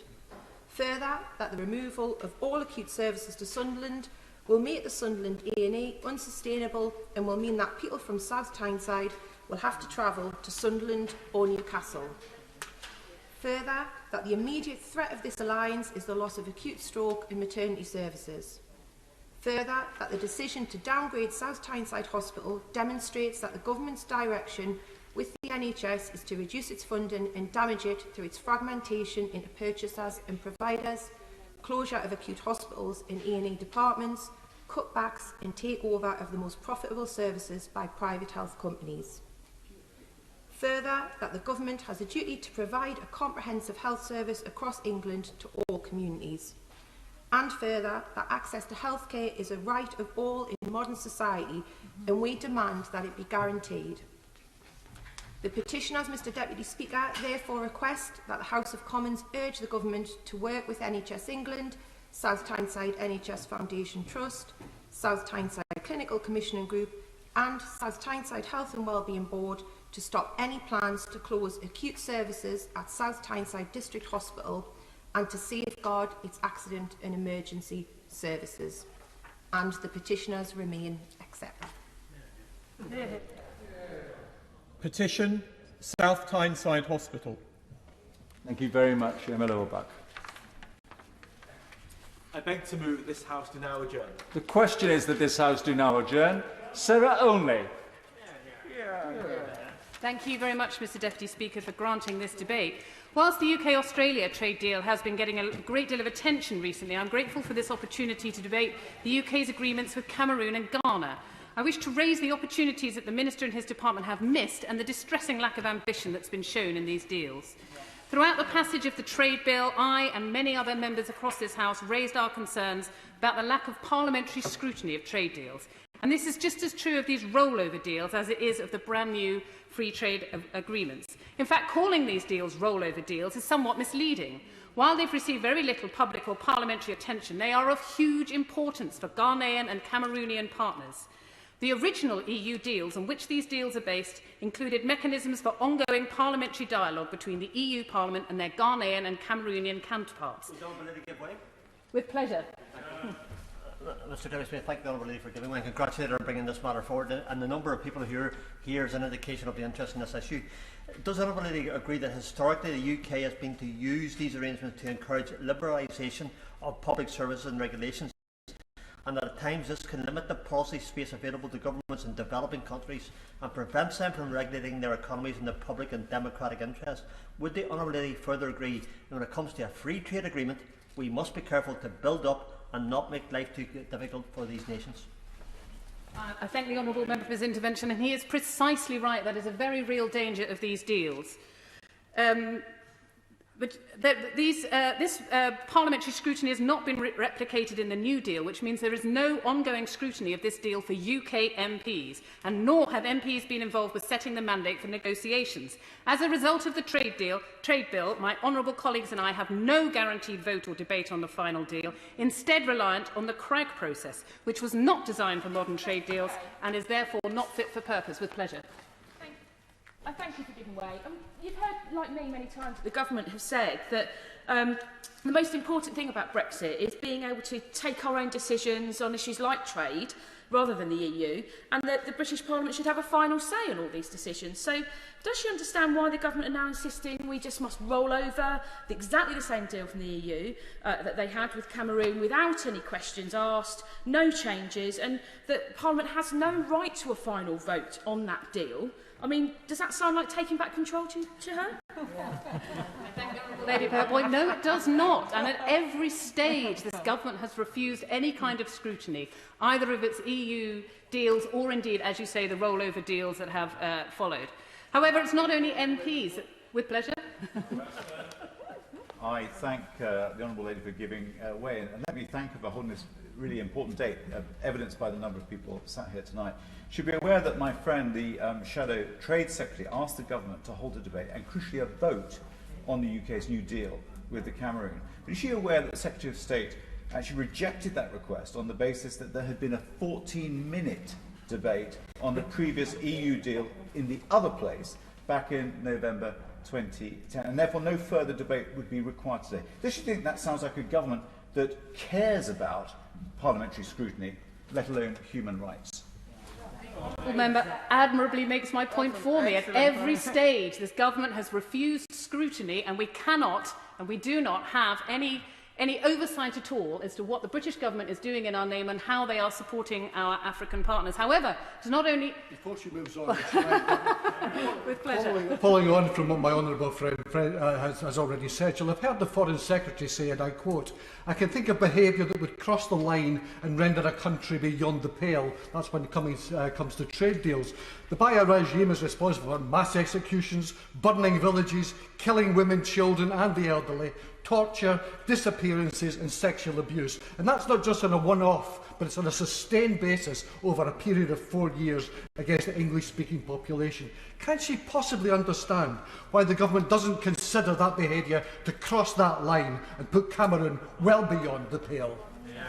I thank my honourable friend for that intervention, and again he is precisely right, and it is the lack of scrutiny that means that precisely these events that he is describing do not come to light, and we do not get an opportunity to express our view as a British Parliament as to whether that is acceptable. However, it is not only MPs that this government is not listening to. Ghana and Cameroon are part of the Economic Community of West African States, also known as ECOWAS, composed largely of least developed countries which have been automatically offered tariff-free access to the UK market under the Everything But Arms scheme. The Conservative government had previously made clear that regional trade was one of its major priorities for African economic development through the support of the UK's aid budget, namely £4 million between 2010 and 2016. Yet Ghana's requests for an approach which would not cut across its ECOWAS commitments were consistently rebuffed. The liberalisation schedule will see Ghana begin to open its markets to UK goods immediately on a timetable that is at odds with its neighbours in the ECOWAS Customs Union. This totally undermines regional trade in West Africa. With pleasure. I thank the Honourable Lady for giving way, and as Chair of your party parliamentary group for Africa, I want to particularly congratulate her on having this really important debate which the government has prevented. And to her last point, does she agree that by rolling over these individual trade agreements, that the UK is losing the opportunity to put in place a generalised trade agreement with a combined African trade area, which could be pro-development and could support African countries through trade in a much more positive way? I thank the Honourable Lady for making that point, and the point that I would like to make is there are so many missed opportunities in this particular rollover deal, and that one that she's just mentioned there is absolutely the case. With nothing stopping UK goods entering Ghana duty-free and leaking into neighbouring countries, those countries will need to introduce new border checks, which will significantly set back progress towards improved continental trading links.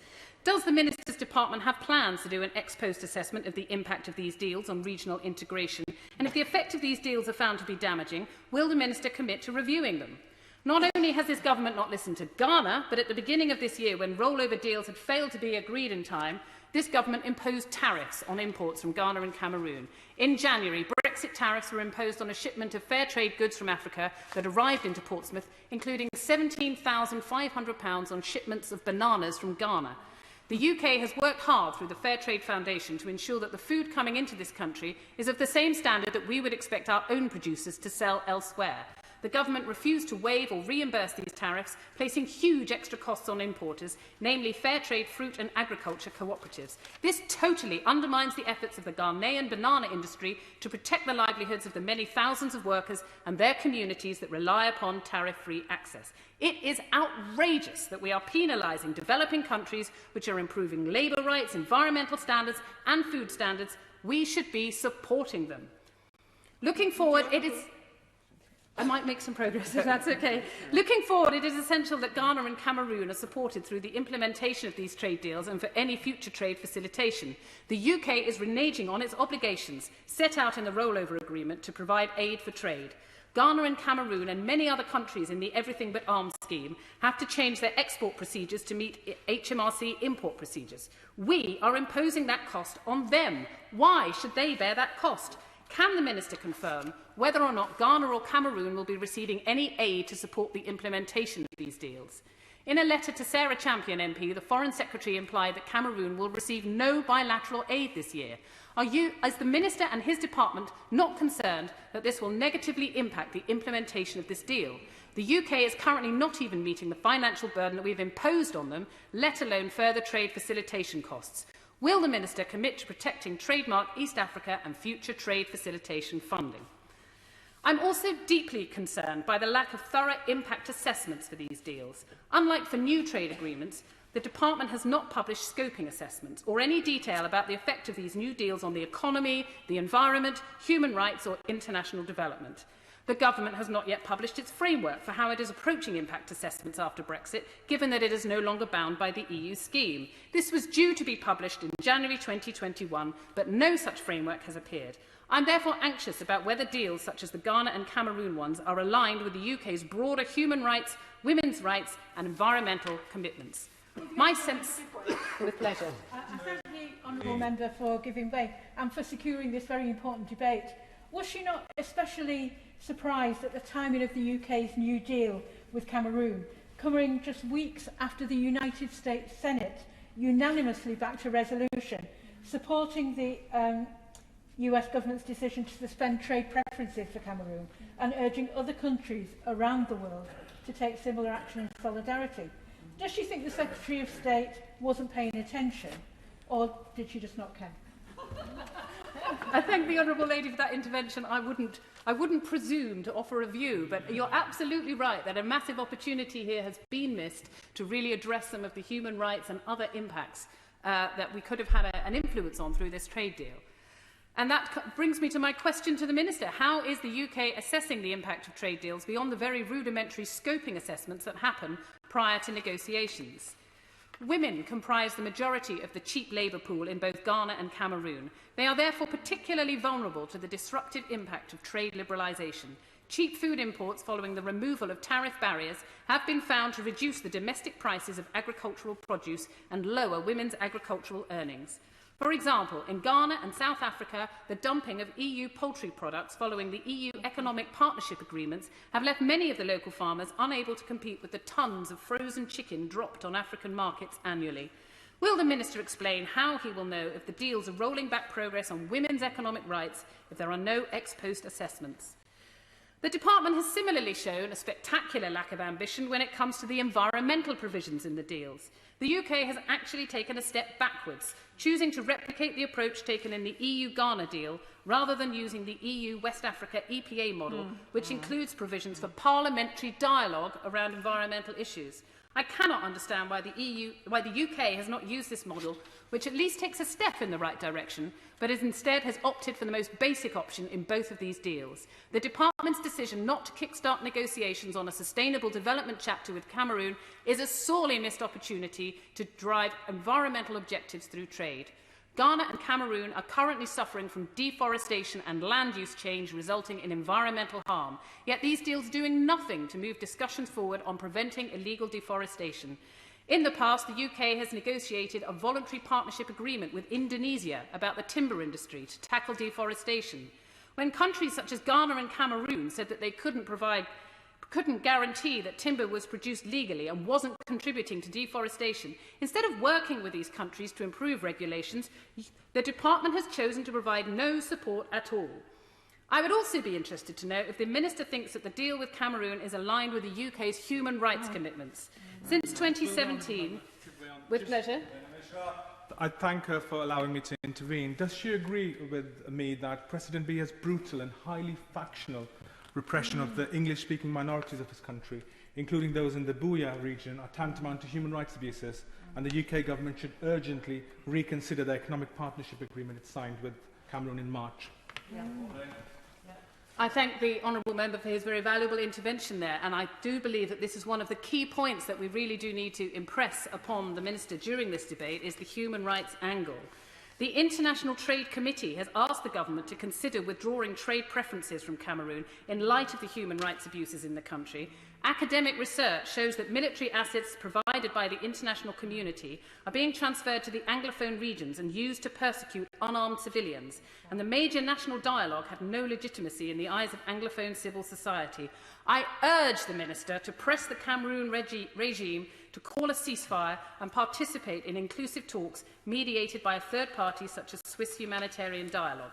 Finally, I want to talk about the use of rendezvous clauses in both of these agreements. I have two concerns with these clauses. Firstly, on top of the abysmally limited scrutiny that these deals are getting now, adding further areas of negotiation to these deals after they have been signed raises questions about how those additions can be effectively scrutinised. How would my honourable colleagues and I be able to hold the government to account on what might be significant and potentially damaging new provisions? My other concern is the substance of these future negotiations. Historically, the UK has used these negotiations to encourage liberalisation of public services and regulations. Committing to trade rules on services, investments or patents, for instance, could undermine the country's ability to develop strong, gender-responsive public services to ensure investment creates decent jobs and benefits for local economies, or to achieve access to medicines for all. Developing countries have long resisted attempts to push these issues in the WTO, and they should not be imposed by the UK in bilateral deals.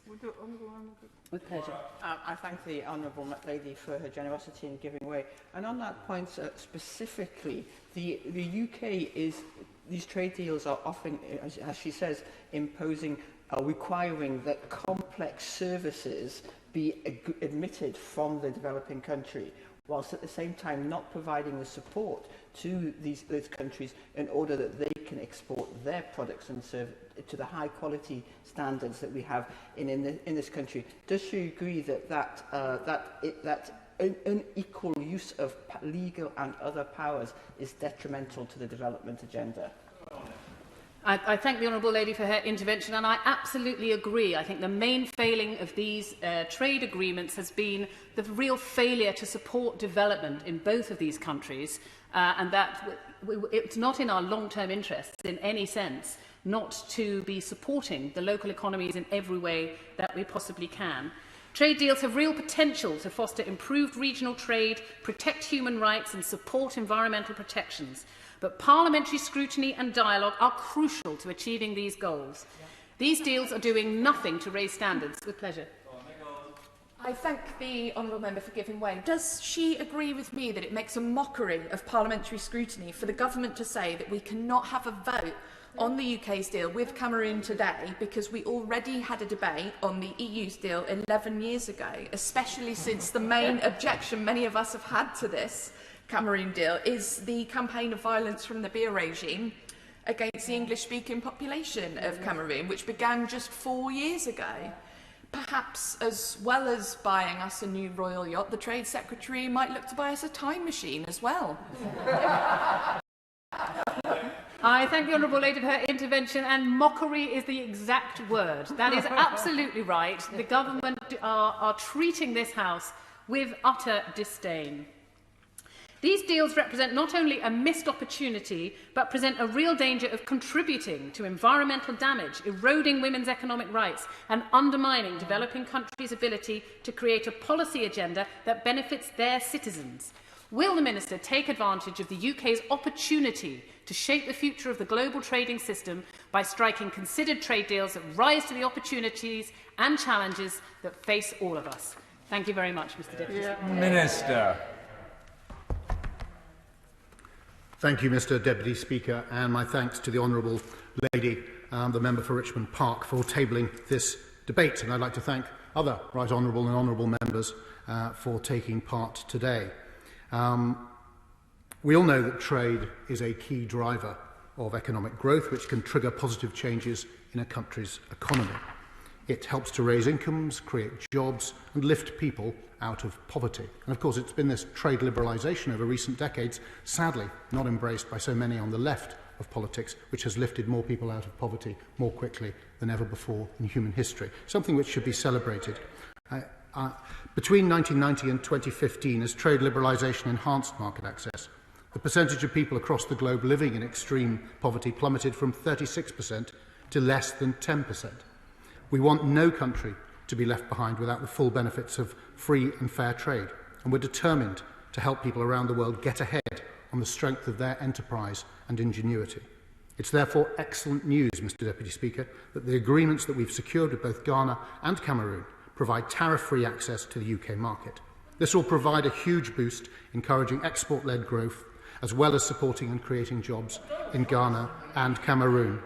Of course, increased trade with developing countries also creates opportunities for UK firms and consumers. These deals open up fast-growing markets to our exporters and provide British consumers with access to Cameroonian and Ghanaian goods, including firm favourites like bananas and cocoa at competitive prices. Both countries have also agreed to a gradual liberalisation of tariffs on UK goods. This will create further opportunities for our exporters, particularly of machinery and electronics, and will ensure that Ghana and Cameroon can continue to enjoy the best of British at competitive rates.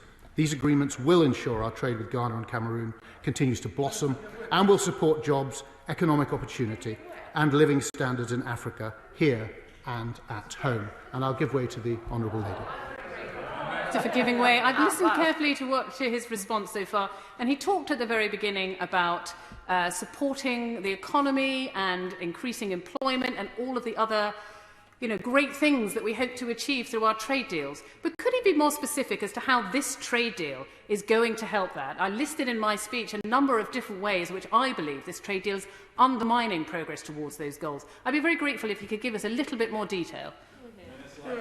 Honourable Lady, and I'm happy to do so. Dealing with the issue around human rights, I hear the concerns that honourable members have raised, particularly about human rights and abuses in Cameroon. It's a serious topic, and it would be best served if we didn't have so much chuntering from the front bench by the Right Honourable Lady opposite, which I'm sure everyone would agree. Our long-standing relationship with Cameroon allows us to have open and candid discussions on key issues. Now, violence does appear to have decreased in recent months compared with the peak of the conflict, but we continue to call for inclusive dialogue and an end to fighting in the northwest and southwest regions through direct conversations with the Government of Cameroon and through international bodies, as the Honourable Lady suggested we should. We've urged the Cameroonian Government to work with the Office of the UN High Commissioner for Human Rights and have called for impartial investigations to ensure that perpetrators are held to account. In March, the Minister for Africa travelled to Cameroon and met President Biya, Prime Minister Ngute and Foreign Minister Umbela and made our position clear. We continue to monitor closely the human rights situation with Cameroon, but this government, I won't give away, this government's position is that beneficial growth and support for democratic principles are not mutually exclusive. In fact, the former is an important part of the latter. As we all know, more prosperous countries tend to be more secure and peaceful. For this reason, our focus remains on ensuring trade continuity, full ratification of the agreement and supporting trade-led growth in Cameroon. I'll turn now, if I may, to trade with Ghana. Our agreement with Ghana was signed on the 2nd of March, restoring trading terms that had applied until the end of last year. Our department had long sought to conclude an agreement with Ghana, we proposed a deal on the same terms as Ghana had with the EU. And I don't recall the Honourable Lady being so passionately opposed to it when it was an EU deal, but perhaps that just comes with her party badge. And despite our consistent attempts, Ghana chose not to engage in talks on this basis for over a year. Between the end of the transition period and the agreement coming to effect in March, Ghana was instead eligible for preferential tariff rates under our generalised scheme of preferences. The UK made every endeavour to avoid this gap, but doing so was not entirely within our gift. Nevertheless, I'm proud to say that once meaningful engagement was established, both sides worked at an exceptional pace.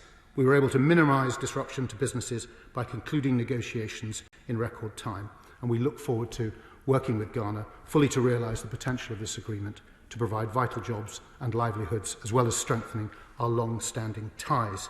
And of course, one of the problems, Mr. Deputy Speaker, is if you base a lot of your argument on briefings provided by pressure groups, is that you'll sometimes be misled. And the Honourable Lady's debate, and I don't think we need chuntering from the front bench opposite, let alone so loud or rude. And no, I have no intention of giving way. I'd like her to be quiet. A bridging, she can speak in the proper way. She should not speak otherwise. Order. We heard the contributions from the opposition side in absolute silence. I now want to listen to the Minister's response with the same courtesy. Minister. Thank you, Mr. Deputy Speaker. A bridging mechanism ensured continuity of Cameroon's duty-free and quota-free access, so there was no disruption similar to that with Ghana, so I'm afraid that the Honourable Lady was misled. Some honourable members have raised concerns over the relationship between the Ghana Agreement and their ambitions for regional integration. Since 2016, the EU's agreement with Ghana has been in place, despite Ghana's existing ECOWAS membership. This is also true, of course, of Côte d'Ivoire, another ECOWAS member with a trade agreement with the EU.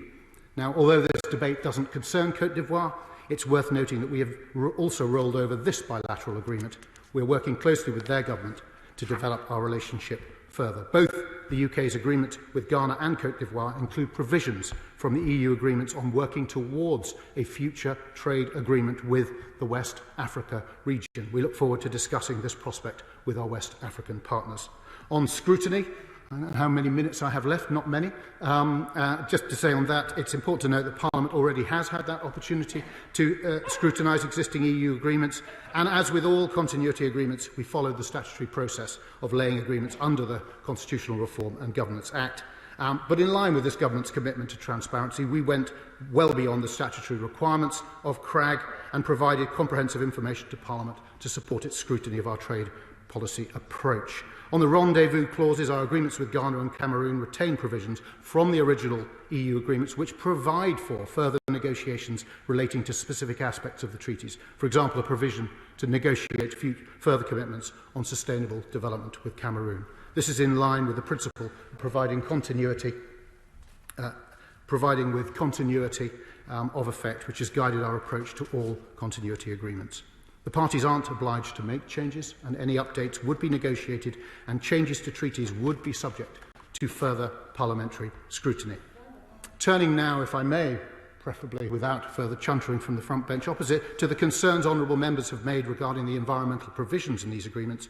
In line with our international obligations, the Government will continue to ensure a high level of protection for the environment in all new trade agreements. We've long supported the promotion of our green values globally, and this will continue now we've left the EU and become an independent trading nation once again.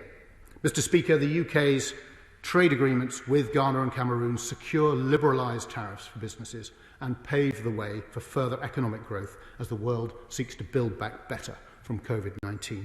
These deals give British consumers access to more products at competitive prices, and will see more of the best of British enjoyed by the people of Ghana and Cameroon, something which it seems the Honourable Lady is not in favour of.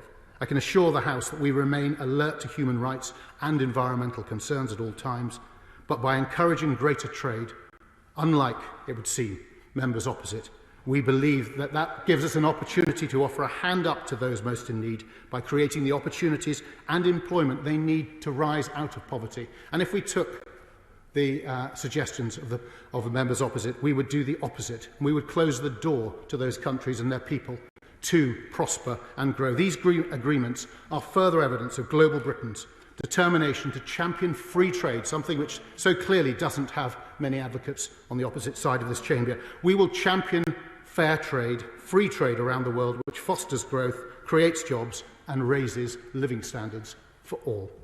The question is that this House do now adjourn as Mayor and say aye of the contrary. No, I think the ayes have it. The ayes have it. Order, order.